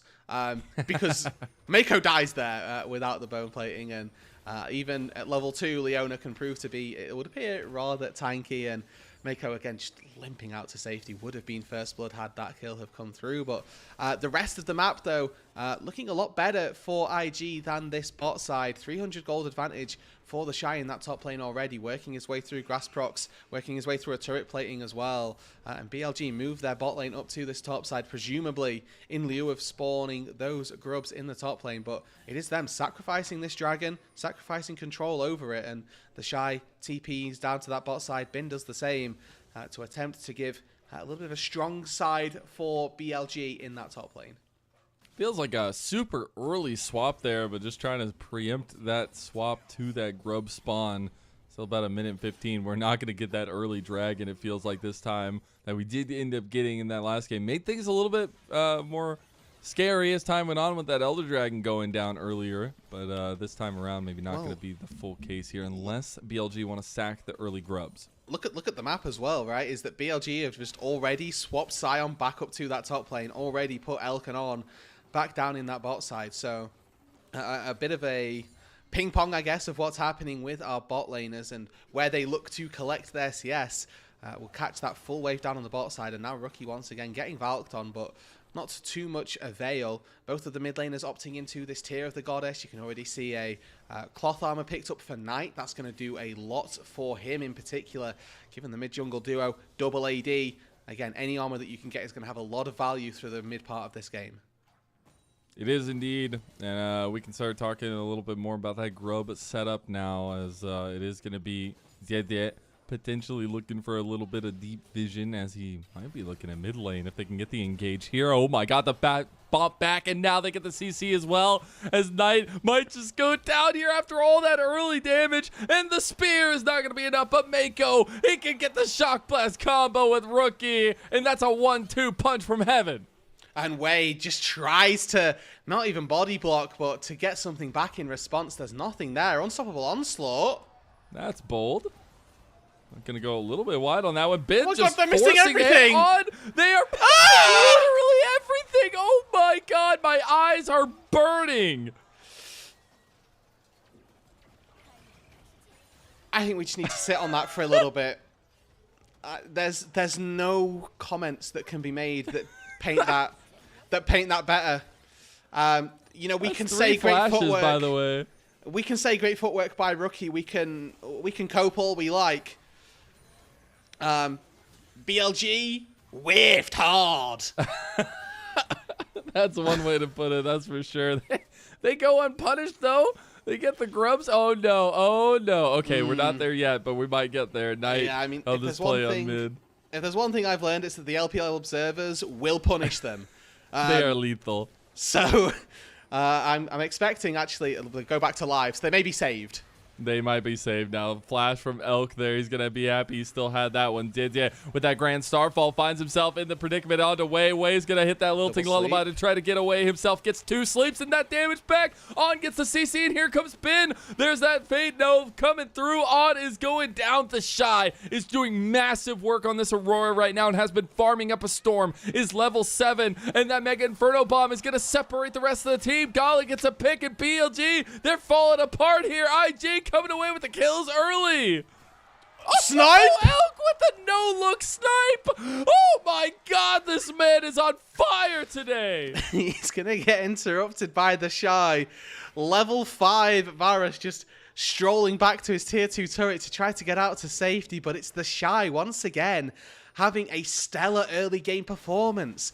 In game number 1, he was capitalizing on all the pressure that he absorbed and allowing his team to move around the map, generate advantages elsewhere. In this one, it's leveraging a top lane advantage that he's got from the counter to be able to make the impact in this team fight. On just goes sniffing, looking for somebody to try and find a fight with, but Mako was not the target he was after. JJ follows up in a big way, and I think that Wei here, just stepping too close to the Pantheon, gets a little bit overzealous. Yes, we get a great little channel here on our piercing arrows, but the difference between the Shy and Bin in this fight, unfortunately, very favorable for IG, as it's a really good sidestep. Occasionally here, Wade just about able to get out from the Lilia Q. Does end up falling to a bouncing bomb after the fact, but I mean, even still, BLG fighting with everything they've got, and it's Elk who just spots JJ in the initial path and thinks, this is where he should be, and that's exactly where he was. What a play there from Elk. And after all of that, I will just say, yes, okay, awesome. IG had the lead in kills. They got kills across the table. Elk has 2 kills. If there's anything to go off in this series so far, is that Elk is on 1 today, and it is officially business for him to put down IG. Gonna miss that Chains of Corruption there as the caster curse comes through, and IG now gonna look to this dragon as they want to press it, but BLG, they're moving in. They do not want to give this one up for free. Way is on the other side of this pit, but it's JJ trying to hold on some time here. Mega Inferno Bomb across. Knight is in the back line against Gala. He's trying to chase him down, but Elk is going to go down now. Unstoppable Onslaught has joined the fight, and there you go. Bin has been activated. On, going to chase down Gala. Died to the supportal combat there, and IG, they've started to lose more than they came with, and it's another big pick into the Shy. He's gonna have to flash out, and Rookie might just get CC'd. Rookie so close. The Rocket dodges the rocket from Knight. Not able to get it as BLG, but it is chaos across the rift. Okay, other than the fact that we need to put BLG off of skill shot champions, they are coming alive in these fights. Grand Star falls. JJ has flash. Oh, he tried to get the separation. Oh my god. Oh no. Oh what is no. happening on my screen right now? Skill shots, everything going wide, flashes going wide. Knight is now here to try to separate onto On. On's gonna flash over. Here comes Elk as well. IG have overstayed their welcome, and they get booted out of the house as Ben comes in as the bodyguard to get one last knockup on a JD, and BLG, they're running away with this one. Slow start for BLG, but a mighty fast turn onto game number 2. Last time round, we mentioned it took them probably 15-20 minutes, and now they're TPing down to the bot side. Gala's going to get this turret, but it's going to cost him maybe quite dearly. That's an 11-minute first turret with all 5 plates. Win. TP's coming in. Yeah. You got saving bodyguard Rookie coming through to try to put Knight down as he's going to try to get to this blast cone. Mako coming down. Knight, you're in some trouble. He's going to try to get away. Mako, he does not have level 6. Can't hit the Zenith Blade. Can't get the CC, and Knight is out of there. But look at the top side as well. Second set of grubs is currently going over to BLG. So the first brick falls on Gala, actually. Massive recipient of gold as he's able to explode that final turret plating and finds himself 2 turret plates, first brick gold, all in the one fell swoop. So this is actually massive injection of gold, but with 6 grubs going to BLG, and now their chance on the top side to focus out of the Shy. Nice hop out, though. He will dodge away. Let's end up getting a little bit of damage back onto On. This turret is still very healthy. On going to Spider-Man his way out. Trying to get away from Mako. Mako still hasn't hit level 6 yet, and that's tough. Gala now looking for the counterplay onto Knight. Yeah, Once one more hit and can get it. The satchel charge into the wall. He gets it. Oh, the flash out the last second from Knight. The Chicky Nuggies will not do enough damage, and now we're going to the top side. This is the LPL, baby. It does not stop for 1 second. 12 minutes in, and we are just going ham. As Elk not going to get caught again. Dude, if Mako had ultimate in any of these fights, it is a completely different story. Mako has been running to lanes, dying, and then running back to them. He's level 5, where there are people in this game that are level 9 already. He needs to just get a little bit more XP so that he can be level 6 and actually start going for these slightly longer range engages. No, he's going to get another reset. He's going to walk into another fight. Dude, he's almost down 2 levels to On. And he's going to get bound. Oh. Maybe that's a good thing. Maybe he's forced to stay for the XP. Yeah, he can't now. He can't recall now. The tempo would be too bad, so he's got to stick around. Got to try and farm those creeps. He has no choice. No, he's support. He doesn't need to farm anything. He has a choice. Okay. But he has to protect his top laner, though. That means he's allowed to stay under the turret. I mean, everybody is walking up to this top side, by the way. Look at the minimap. If he can hit level 6, Grand Starfall, they want to collapse on an Elk, but Elk's going to dodge out and hit this Chains of Corruption. And here comes On with his own preemptive engage. Again, Mako still has not hit level 6. He finally does. Solar Flares available. Lilting Lullaby going to come in on both members, though, and JJ getting low. JJ going down. Look at the other side of Rookie. He's trying to make that save grace. He's Spider-Man on that tram, and he's pulling the cars together. He's got another one, and Rookie is going pop-off mode here. Mega Inferno Bomb from Gala. That's a triple kill from Rookie, and the Shy has now come into the fold. Ben is not going to have enough against this damage profile that IG have, and Ben will slowly, like a skyscraper, be toppled to the ground. Mako going to get out there as well. One more bomb from them. Oh no, Gala missed it, but the satchel charge is enough. They get the pick, and IG are right back in this thing. And just like that, it's another fight that IG spring from nowhere. It's carnage on the Rift, Mazel. Game number 2 is just a complete wash. This is absolute carnage.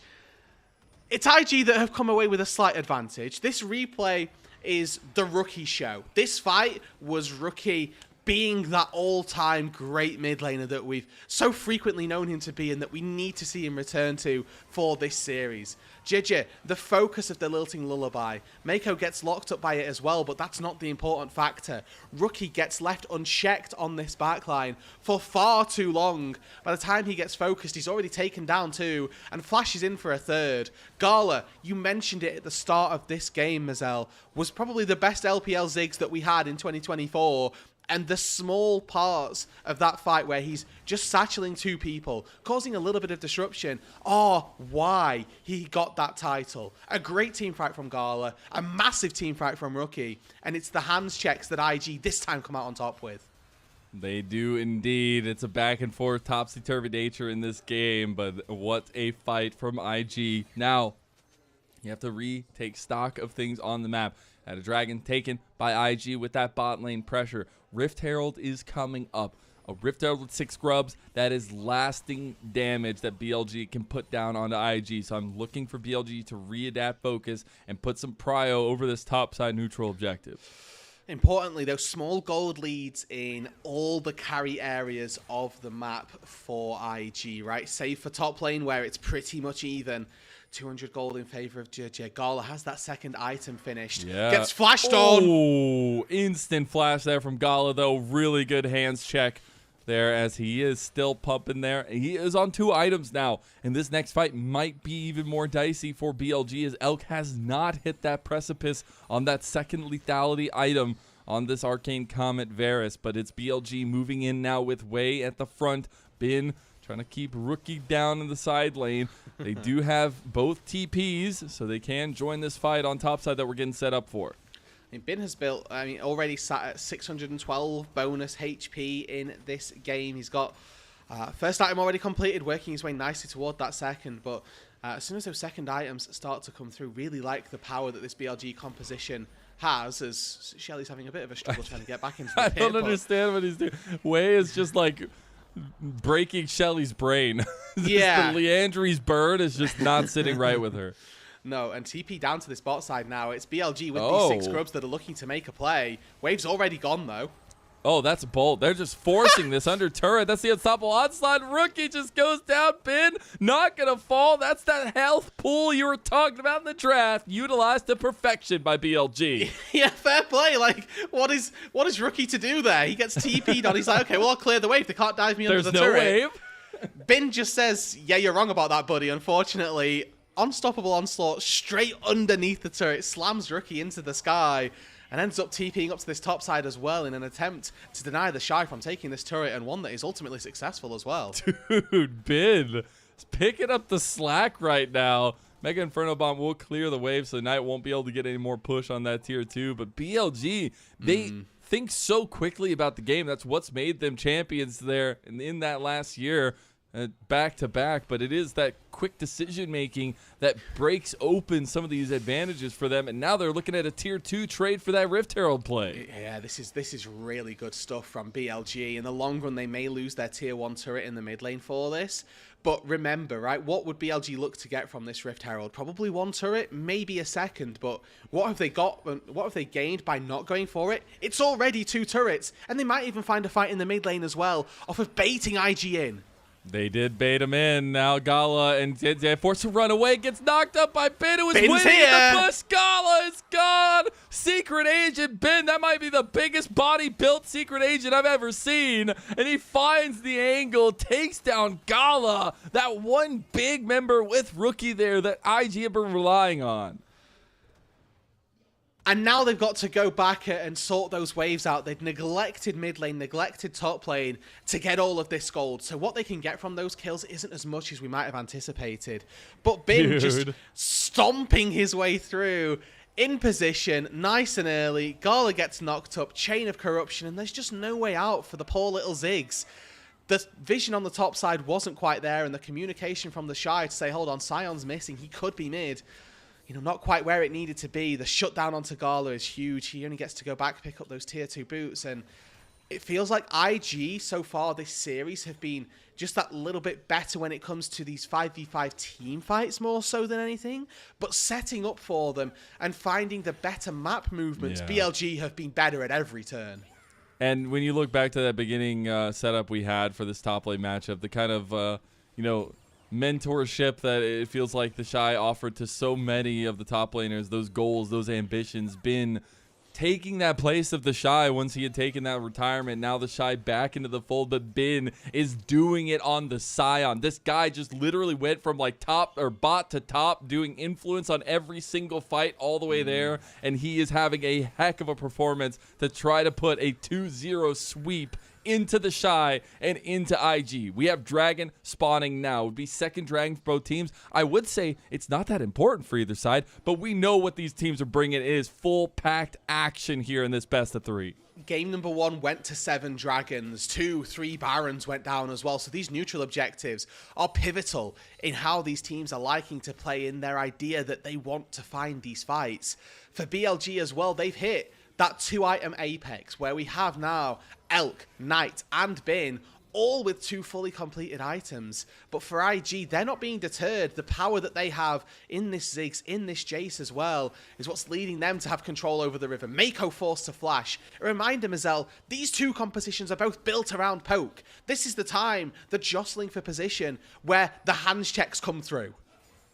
Way, actually hitting a swirl seed there onto JJ in the middle of the fight there. Now the Shy able to separate a lot of distance. Look at Ben. He's got this pincer maneuver into the fight, into the unstoppable onslaught. And that Dragon will be taken by JJ. So it'll be a nice one. Grand Starfall coming into the back line now. JJ looking for impact. Going on to Elk, but Elk dodges out. Elk dies, though, to Rookie. Hammer slammer there, but now look at Knight. Knight has been picking apart pieces. Gala is the big damage remaining. Mako getting Logan to use the blast cone to get out. The Shy is still there, but Knight needing to get in the fight. The CC lockdown. Knight missing the rocket. That was so close, but now he has to run away. It's Gigabin! It's his Gigabin status, and he is built like a mountain.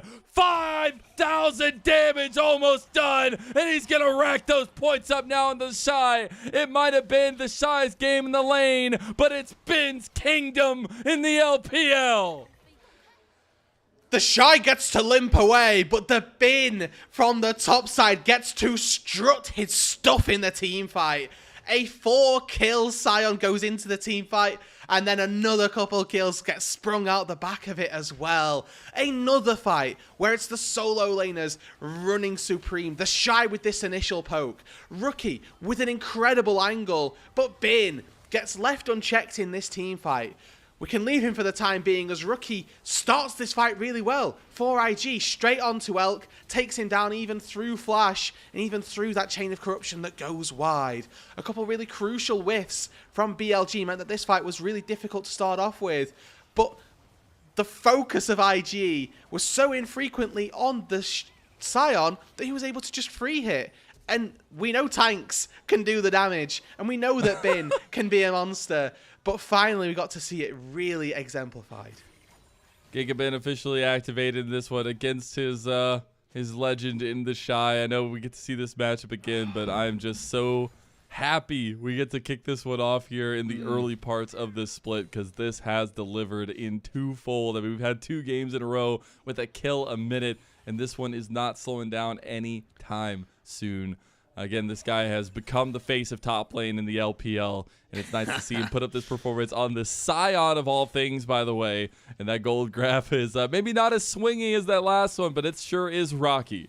Hey, Mazel, remember, we're only halfway through game number 1 in terms of game time at the minute. Now we're looking for another fight. Oh, Solar Flare onto Elk, though. That's a big trouble. Now they pincer him. He's getting everything thrown on top of him. Rookie hits him with the Shock Blast. Big lilting lullaby, though. This is massive. And now Knight untouched in the back here, too. Maybe Bin going up big with another fight. He is so damn tanky, man. The wall does not fall. And Bin able to separate the rest of IG out. Knight using his big defense as a massive leaping off point.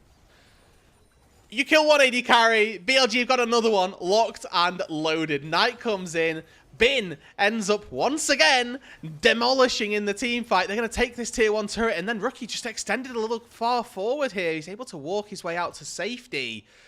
But another win for BLG, another win for their top laner, because this has been, in combination with Wei in that fight, a great lilting lullaby sets them up, but that is able to carry the team on their back.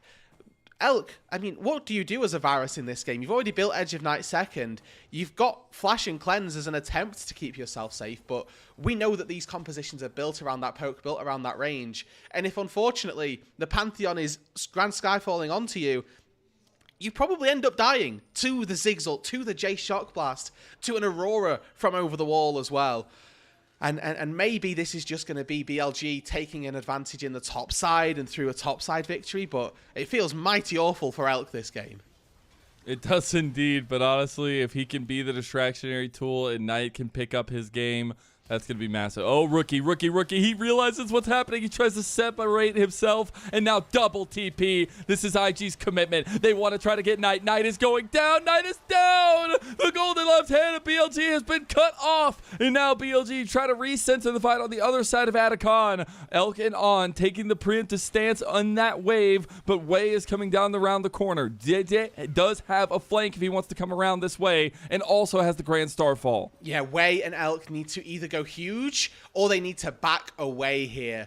The poke from the Varus, the poke from the Lilia is what's going to disturb IG. I think that with the threshold that they could have, I really think that IG might have looked to try to take that just because of the choke off that they can use Ziggs for, but Bin, again, just proving to be a little bit too big. Maybe there's just something in the back of IG's mind that actually they want to focus this dragon, right? Infernal spawns in 5 seconds time now, so they back off of the Atacon, recognize that it's a bit too flippy to go for it. Focus their attentions back down toward this bot side because they do have an advantage. Time. Oh, man, it's Dragon time, and I couldn't be more excited. I got to say, though, if there's one big saving grace for IG, it is that Rookie has gone Super Saiyan in this year. This guy has been on one in both games, but now Dragon, a pivotal point for IG to try to grab this soul point and have a lot of decision-making prowess on the Rift. Wei is just going to start this one up immediately. Just look at the difference, though, between this Drake and the last Drake. Now it's BLG dictating the span of where the river goes. Grand Starfall ready. Leona engage ready. Maybe they can find it. Rookie on this flank here. BLG feeling a little dicey. They get split there, but the Dragon does go their way. Trying to collapse on a Rookie. Bin has to maybe give his life here. They do end up getting the catch on a Rookie. And that's a big shutdown going that way. And the unstoppable onslaught. Bin, you masterful menace. He makes it away from that engage of IG. He flashes the wall, he ultis out to safety, and now they have a numbers advantage. He can back, he can TP, he can be a part of this fight. Oh, you can't get caught here, though, by BLG. Wei trying to stop Mako's. These sidesteps on Mako's seated blade have been dirty as the Shy comes in with his interest, but gets step charged immediately. Rocket going to go wide. Knight trying to get away. The Shy stepped up. Bin's back! Bin's back! Bin with the flank! Giga Bin activated! And IG are gone! They're dusted! And they are completely forfeit! A triple kill for Wei! BLG destroying Victus Gaming. It has been destroying IG, setting up the team, setting up a 2-0, and setting up this Baron. Against the Shy, against that guy that he looked to be, to replace, to find that angle that he's always had the motivation for. This has been a long time coming, and he is finding the difference in these fights. This Scion is going insane.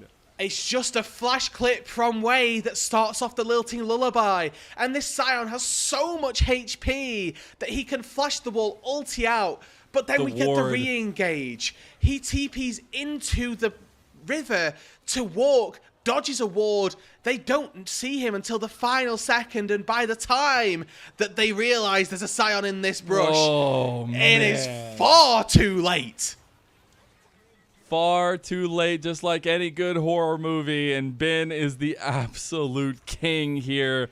we said so many times. I mean, this guy has been the face of the league here. I mean, with BLG, he's built such a name for himself, but even before then on Weibo Gaming. And now, though, Elk is the engaged target, but he might be able to get out. Mega Inferno Bomb coming through, and JJ will get that pickup kill. So IG trying to pick things up where they left off, but then they lose the Shy as well. And here comes Ben again. He's in there. Is now Way going golden. Look how much damage Ben does here. Oh my God. They are eviscerated, and Knight comes away with a triple kill. He takes down the Shy on the top side. Big one for Mako, and JJ falls as well. BLG, the full combination of this top side has been lethal. Somebody has had to bear the brunt of the IG engage. Unfortunately, that's been Elk in this game, and after his game 1 performance, you can understand why. But BLG have got more than enough answers for the rest of the Invictus Gaming composition. They've got Bin, who does not die. They have Knight, who refuses to let his AD carry die in vain. And Wei, who has gone quietly very, very nuclear in these team fights. It is the multi-headed hydra of domination by BLG. When one isn't performing, the others do. But in this moment, it is all about these decisions being made by BLG and Bin's pincer maneuvers he's been able to pull off time and time again. And it feels awful for Invictus Gaming because they are doing what most teams would see as the correct thing, right? Kill AD carry, try to play the fight afterwards. But it's a little misstep from the Shy here, who gets caught out on that top side, opens up for a 4v4 that then looks good for BLG. And it doesn't even feel like IG are playing awfully. It just feels like BLG are playing to their 2024 level, where every map move they make is made with such clinical precision that they are just destined to win out in it. And for these two teams, again, we were saying that this is the first real challenge. BLG have stepped up to that plate, and IG, they've stepped 90% of the way there, but just don't quite have that final 10% in them. I mean, the BLG are on the verge of hitting a record-hitting home run here on that first at-bat. I don't know, man. It's looking real good from this team. This team is angry. This team is wanting and hungry, right? Not being that first-stand representative, not getting more international experience after having a back-to-back first wins in the organization's histories, and now IG say they want to pull the trigger. Again. They try to go on to Elk, but that Chains of Corruption is massive. They now turn on to Bin. Bin is not the target you need to go for, IG. You're being slept, and now BLG were being slept on in this fight. IG had no respect, and they will pay the ultimate price. The GA will be not nearly enough to save IG from the dark fate that is a 2-0 sweep of BLG. And BLG, 4 versus 5 in that fight, are able to come out on top. Yes, Knight turned up at the end, but Bin was just tanking and tanking and tanking, and look how much HP he's still got. This guy hasn't recalled, by the way. It's just that IG were tickling him. They did nothing to thwart the Scion. They did nothing to preempt what he would be able to accomplish in this game. And now, without a Baron, without a Soul, BLG have broken open the base. It's so crazy how much damage went into Bin, but none of it stuck there. And you have to think that it's just so impossible to deal with. You have to find other avenues here for IG, but they just can't when he's up in your face and blocking a ton of your skill shots coming through.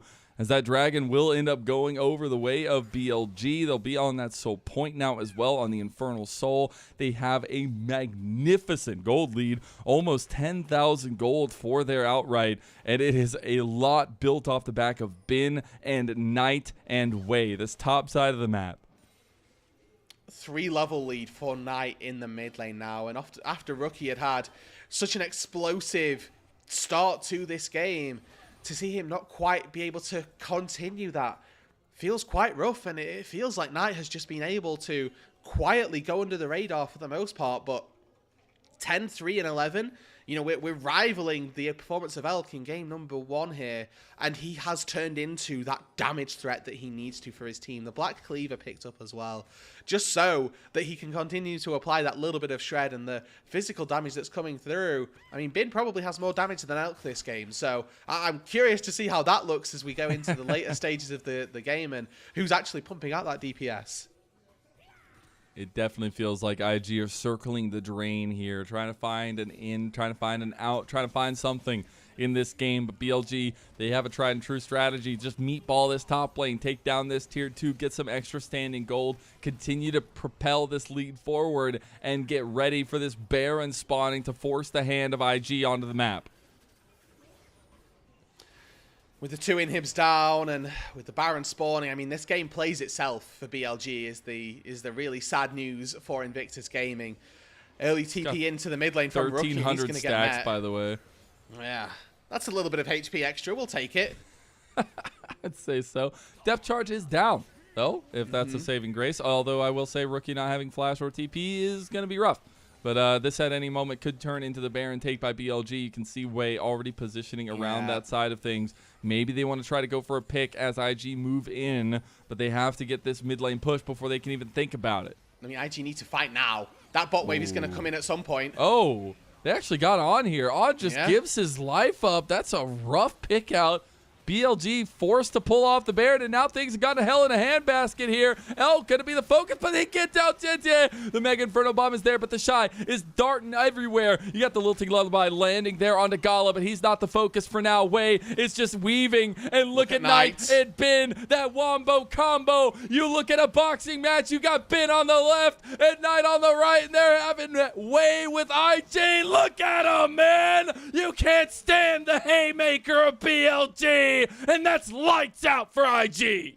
Solo laners solo carrying in game number 2 here, Mazel. Bin and Knight step up huge. Wei also, right in their back pocket, comes up massive, and this is going to be the game.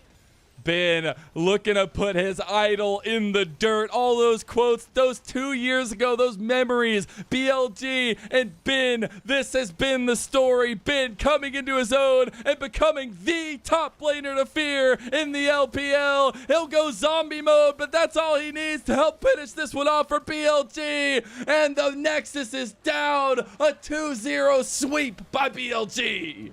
That was an incredible series. A 2-0 that delivered in every single second. Every single chance we got, there was a fight. Every opportunity for an outplay, for a misstep, for a thrown skill shot that could have hit you or I, Mazel. It was there. What hit my fridge? Like, there's some serious structural damage right now that has been thrown from China across both ends of the pond.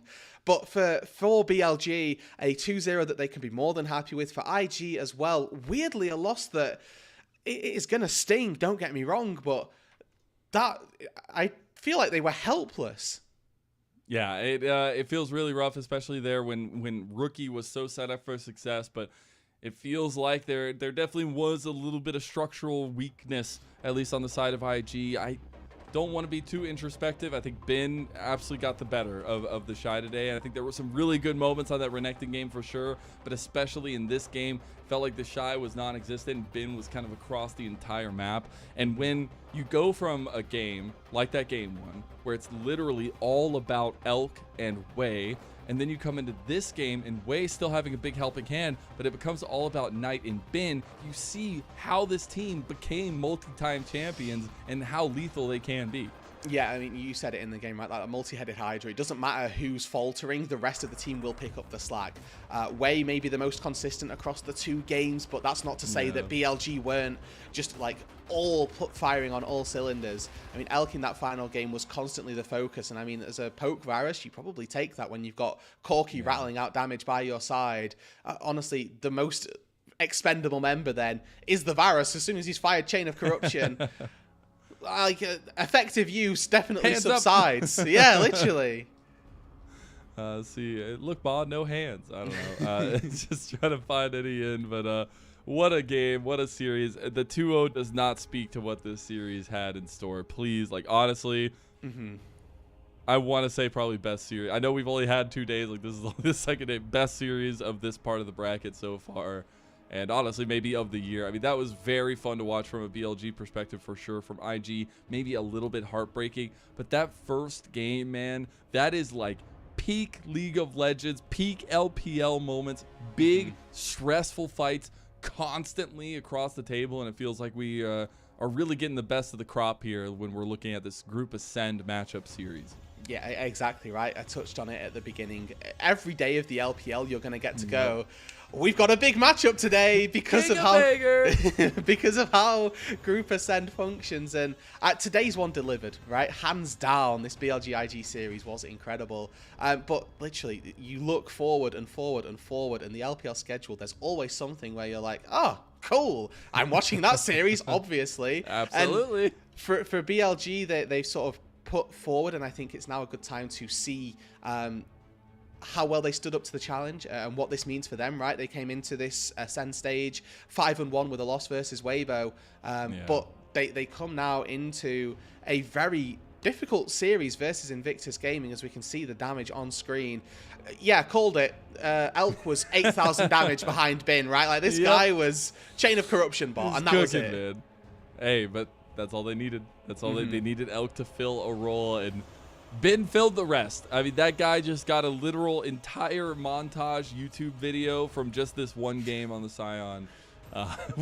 Dude, the fact that he was like Splinter Cell agent in so many of these fights as a big burly Scion, it was nuts. Yeah, there were so many, like you literally called it, right? Hidden agent Scion moments where he just sneaks into a brush and all of a sudden knock up, triple you get knocked up. You're like, wait, what?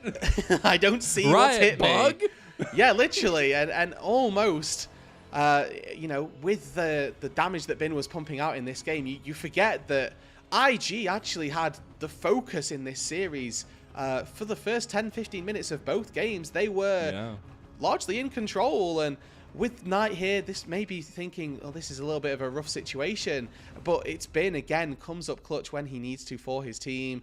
Elk constantly found in trouble, and the way that this Varus just did not get to play, truly comical, to be honest.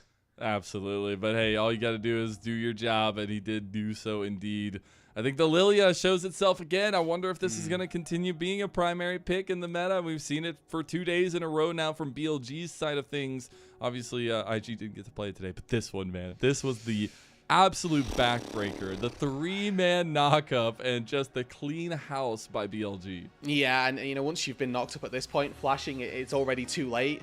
I mean, there's nothing more to say for Bin. We've sung his praises not far too much. We've sung his praises a lot because he deserved it in this game. And there's only so many times we can say just the amount of flanks and everything that he was able to accomplish were instrumental in how they took this game by their hands. And this is a situation as well where they're looking for another fight, and this is 4 versus 5, the highlight that we've got right now. But this is where Triple Sleep gets the focus of all 5 members, goes golden. And Bin, look at his health. Look at Bin's health. He's been just so fine the entire time. It's actually just so insane.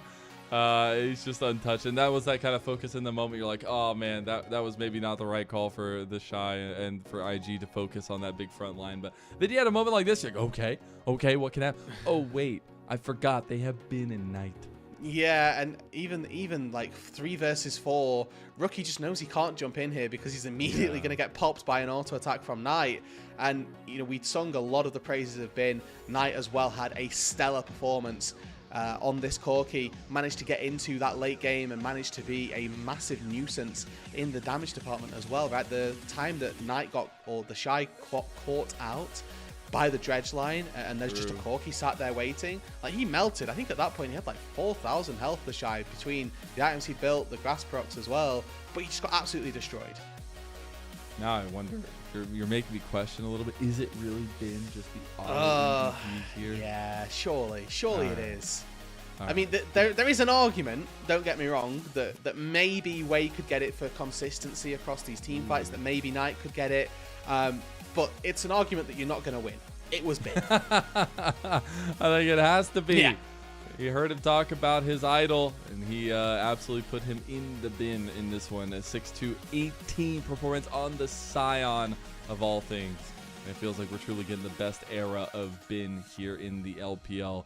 I do want to take a look, though, now at BLG's remaining setups here in that next week. Obviously, this will be the end of this week, this short little week as we started out. But it is AL next up for BLG, which is another big banger. And a lot of momentum now going their way with some of these flexible picks they were able to get. Do you feel like they're pretty prepped up for that AL series? Yeah, I mean, Flandre, one of those players who can go toe-to-toe with champion pool things, right? Like, we know that he's going to bust something out that might be a little bit crazy. Sion Prio in a best-of-3 series, I didn't think I'd need to say it, but could very well be one of those linchpins of this next best-of-3 that they have to play. Yeah, indeed that. I think it'll be an interesting matchup for sure. On the other side of things, you have IG also facing AL. So maybe we'll get a little bit of track record there. Since we have a lot of games throughout the week. By the way, some of these teams are playing like 4 best-of-3s in a single week later on down the split. Especially, I'm looking at BLG in like week 6 or 7 or something on those lines. So there's a lot of games to play for these teams. Oh, yeah. But it was an absolute pleasure. It's good to see that BLG did handle business like they were expected to coming into this one. Now, Rude, before we have to go, we obviously have to give a very, very special thank you to our elite coffee supporters, Aaron, Soup, and Mung. Thank you so much. We got a new one on the list. We're so proud and so happy. Thank you so much. Your pledged financial contributions help level up the broadcast in so many ways, from this cool graphics package to be able to provide a little bit of income to everybody that's been volunteering so much time on this broadcast. So we thank you, and we strive to bring you as best of a broadcast as we can to give the LPL the broadcast it deserves. Rude, it has been a pleasure to come in and close this one out. Huge shout out to Rafa and Alk for covering those first 2 series. And the biggest shout out of all to Mickey, who has literally been sitting behind the screen and doing this broadcast the entirety of this one here for all of these best-of-3s. So massive shout out to Mickey. And we'll be back same time, same place for tomorrow for some more LPL action.